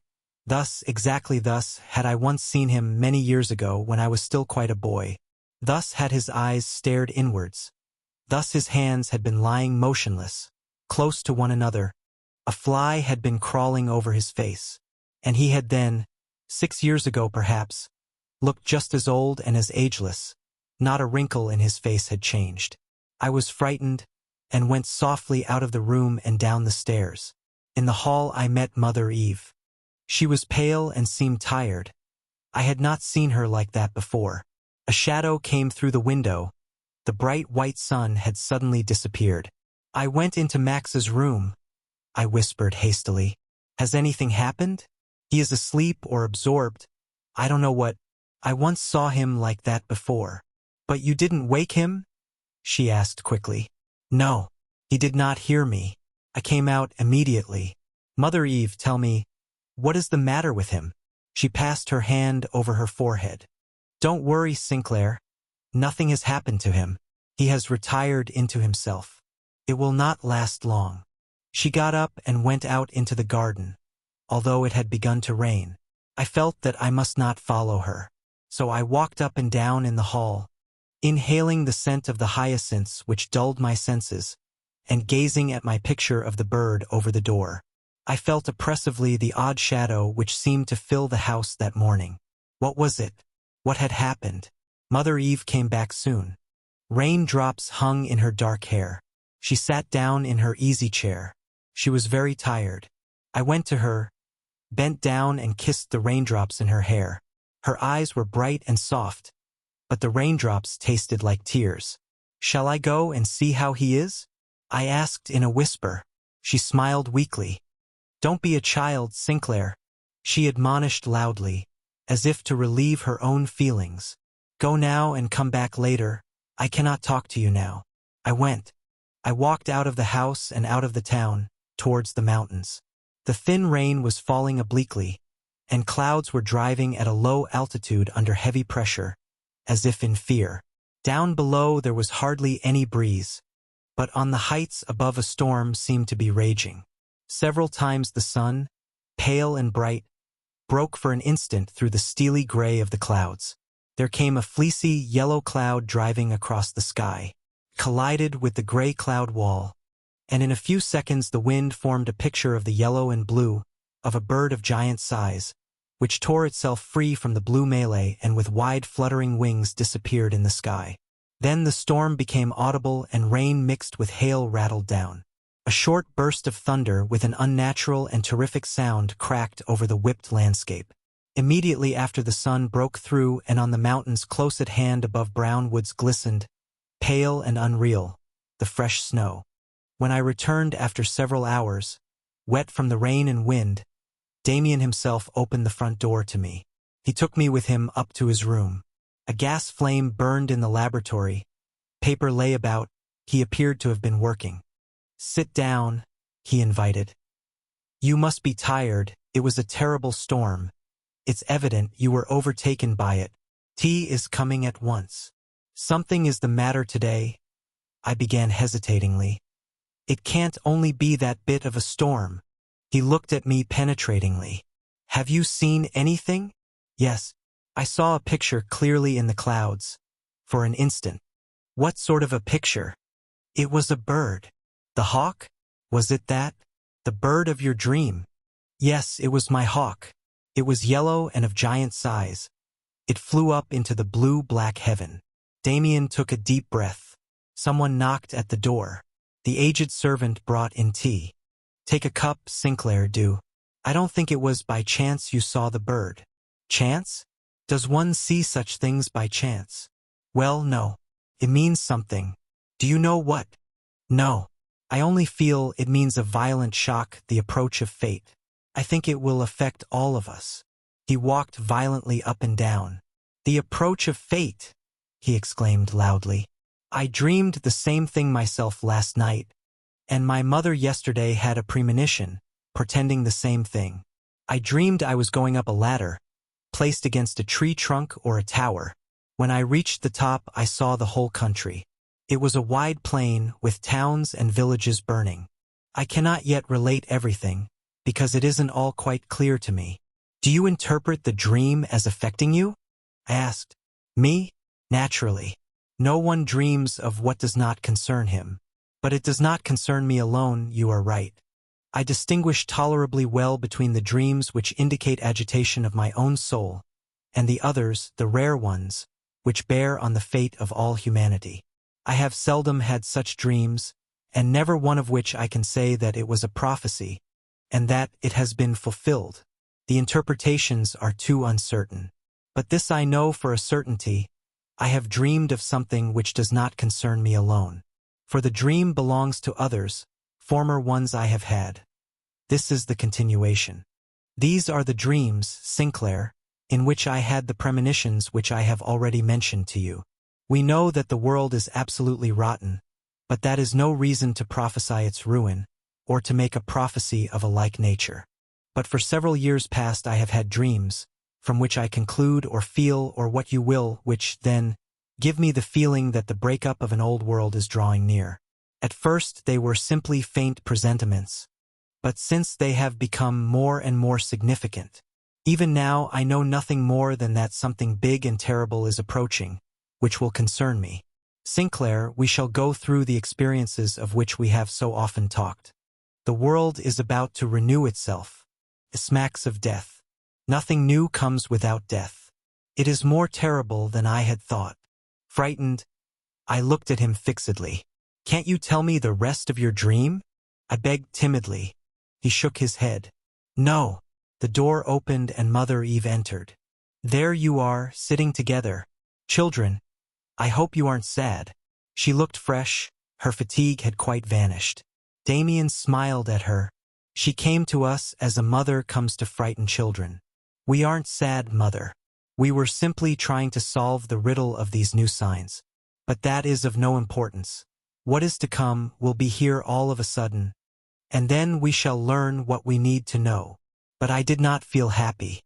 When I said goodbye and went down alone through the hall, I felt that the hyacinths were faded and withered, reminding me of corpses.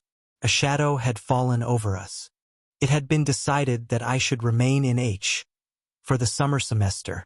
Instead of staying in the house, we were almost always in the garden by the river.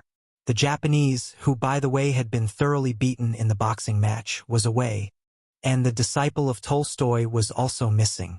Demian had procured a horse and went for long rides every day. I was often alone with his mother. Sometimes I wondered greatly at the peaceableness of my life. I had been so long accustomed to being alone, to practice renunciation, to fight toilfully my own battles, that these months in H seemed to me like a time passed on a dream island, where I might live tranquilly in beautiful, enchanted surroundings. I felt that this was a foretaste of that new, higher community on which we meditated, and now and then I was seized by a deep feeling of sadness, for I knew that this happiness could not last. I was not destined to breathe in the fullness of peace and comfort. I needed torment to spur me on. I felt that one day I should wake up from these dreams of beautiful love pictures to find myself standing once more alone, in the cold world of others, where for me there would be only loneliness and fighting, no peace, no community of spirit. Then I yielded myself to the charms of Mother Eve's presence. My feeling for her was now doubly tender.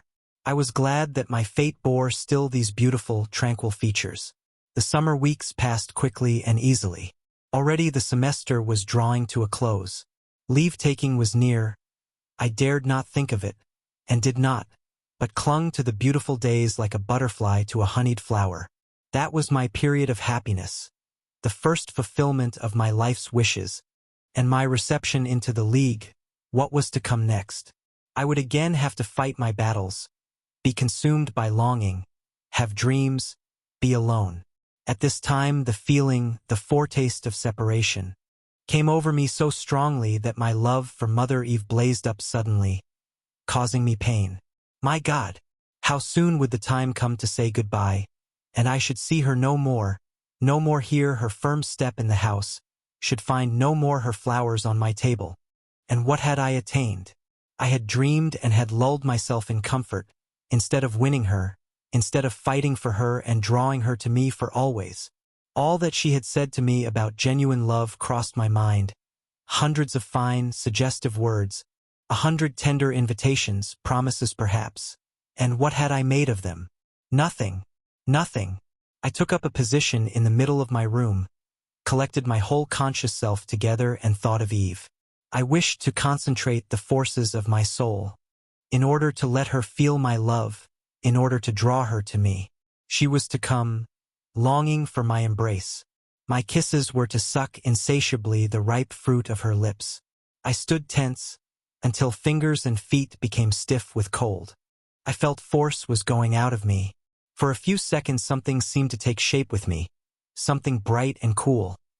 I had for a moment the sensation as if I carried a crystal in my heart, and I knew that was myself. A cold chill pierced to my heart. As I woke out of my fearful state of tension, I felt something was approaching. I was exhausted to the point of death, but I was prepared to see Eve step into the room, burning with passion, ravished. The sound of horses' hoofs clattering down the long street rang nearer and nearer, then suddenly ceased. I sprang to the window. Below, Demian was dismounting. "What is the matter, Demian? Nothing can have happened to your mother." He did not listen to my words. He was very pale, and perspiration ran down both sides of his forehead over his cheeks. His horse was flecked with foam. He tied the reins to the garden fence. Then he took my arm and walked with me down the street. "Have you already heard the news?" I had heard nothing. Demian pressed my arm and turned his face to me, with a dark, compassionate, singular look. "Yes, old man, now we're in for it. You know of the strained relations with Russia." "What? Is it war?" I had never believed it. He spoke in an undertone, although no one was near. "It is not yet declared, but it's war. Rely on it. I haven't worried you lately, but I have seen 3 new omens since. It will be no foundering of the world, no earthquake, no revolution. It's war. You will see how that strikes everybody. It will be a joy to people. Everyone already rejoices that hostilities are about to commence. So insipid has life become for them. But you will see now, Sinclair, that is only the beginning.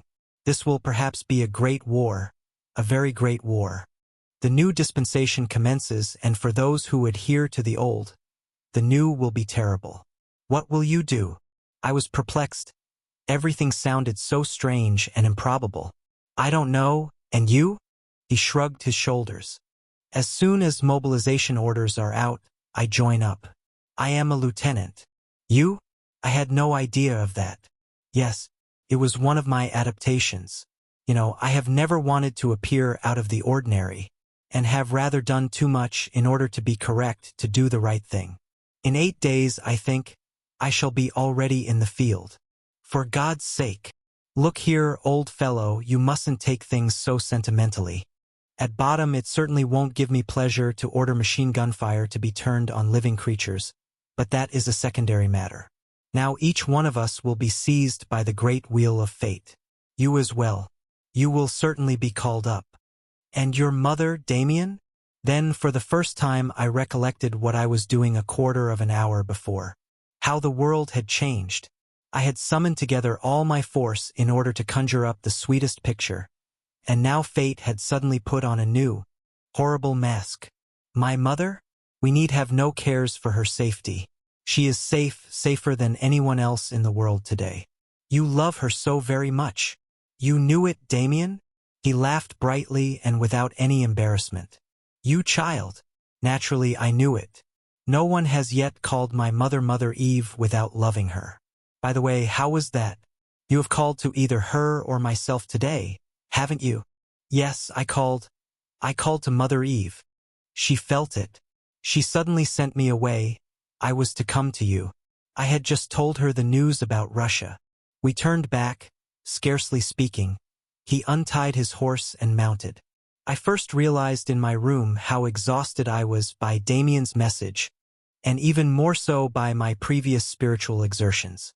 But Mother Eve had heard me. My thoughts had reached her.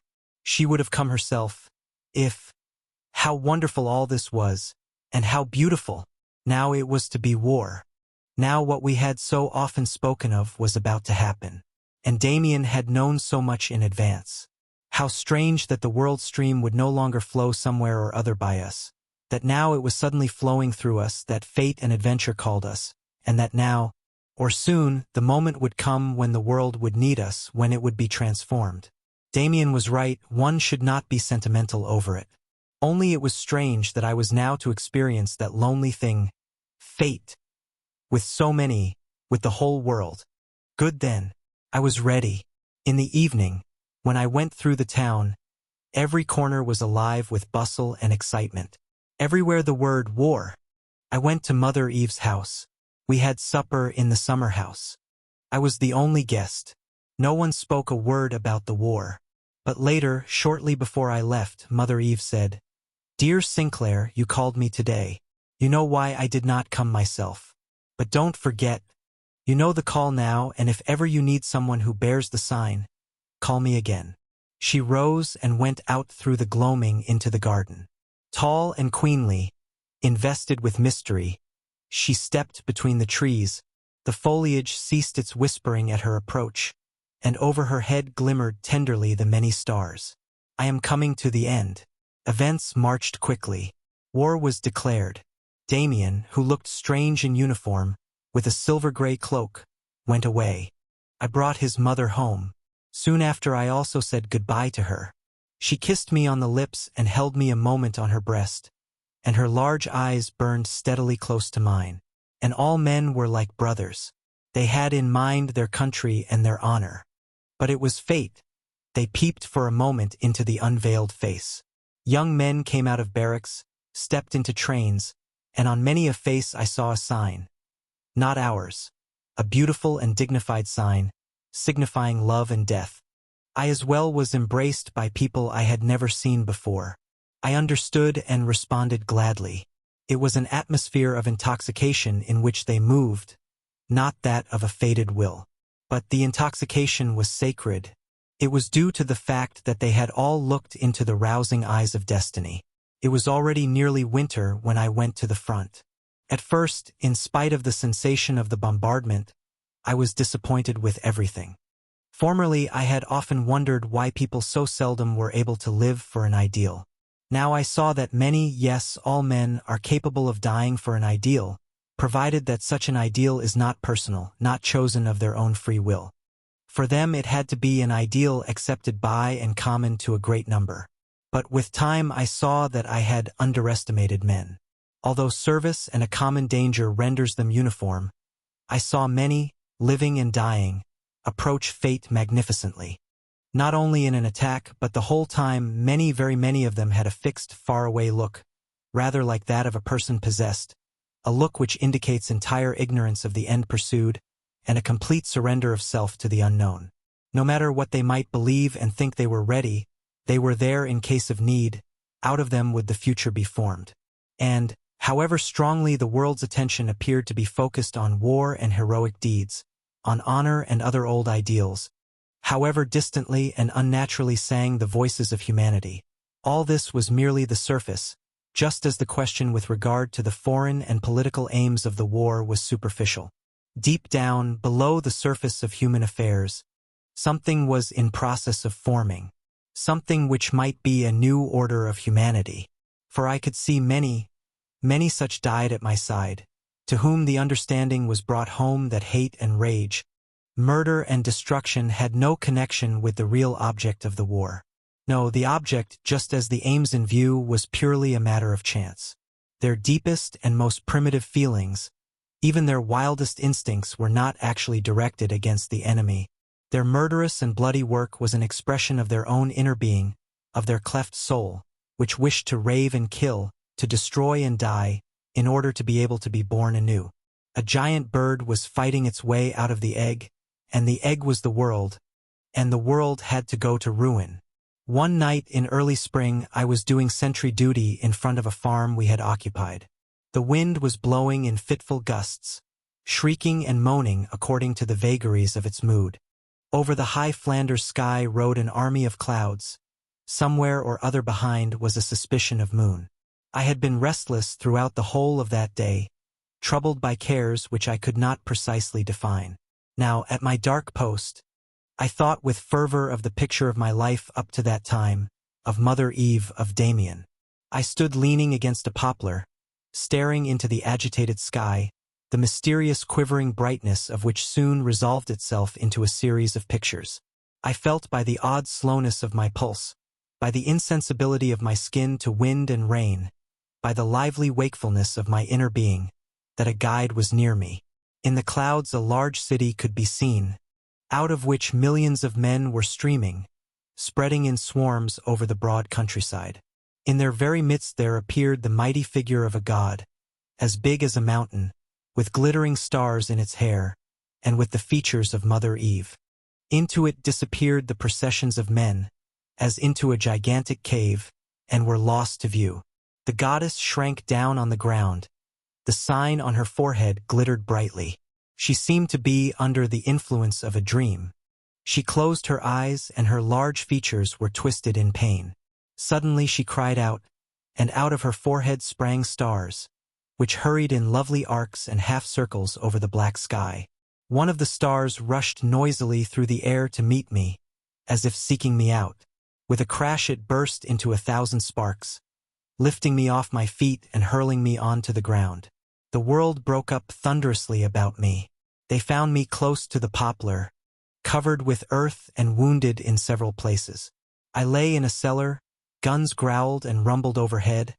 I lay in a cart, and was jolted over empty fields. For the most part one was either asleep or unconscious.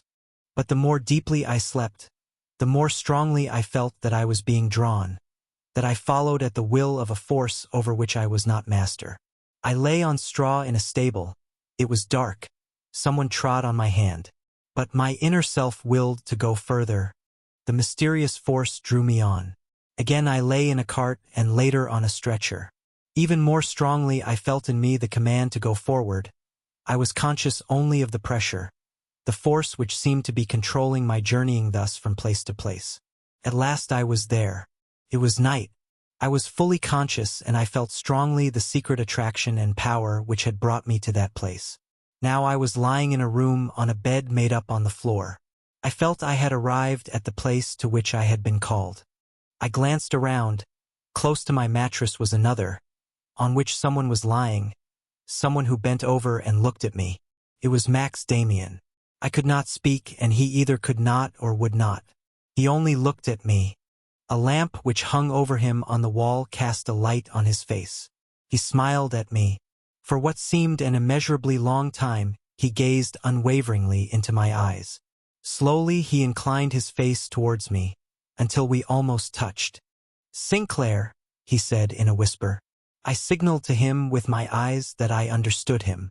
He smiled again, almost as if in compassion. "Little one," he said, smiling. His mouth lay now quite close to mine. Softly he continued to speak. "Can you still remember Frank Kromer?" he asked. I winked at him, and could even manage to smile. "Sinclair, old man, listen. I shall have to go away. Perhaps you will need me once again on account of Kromer or something. When you call me, I shall not come riding on a horse or in a train. You must hearken to the voice inside you. Then you will notice it is I, that I am in you. Do you understand? And one other thing. Mother Eve said that if ever you were ill I was to give you a kiss from her, which she gave me. Close your eyes, Sinclair." I obediently closed my eyes. I felt a light kiss on my lips, on which there was a trace of blood, which never seemed to stop flowing. And then I fell asleep. In the morning I was awakened to have my wounds dressed. When at last I was properly awake, I turned quickly to the mattress by my side. A stranger lay upon it, a man on whom I had never before set eyes. The bandaging hurt me. All that has happened to me since hurt me, but my soul is like a mysterious, locked house. And when I find the key and step right down into myself, to where the pictures painted by my destiny seem reflected on the dark mirror of my soul, then I need only stoop towards the black mirror and see my own picture, which now completely resembles him, my guide and friend. The end.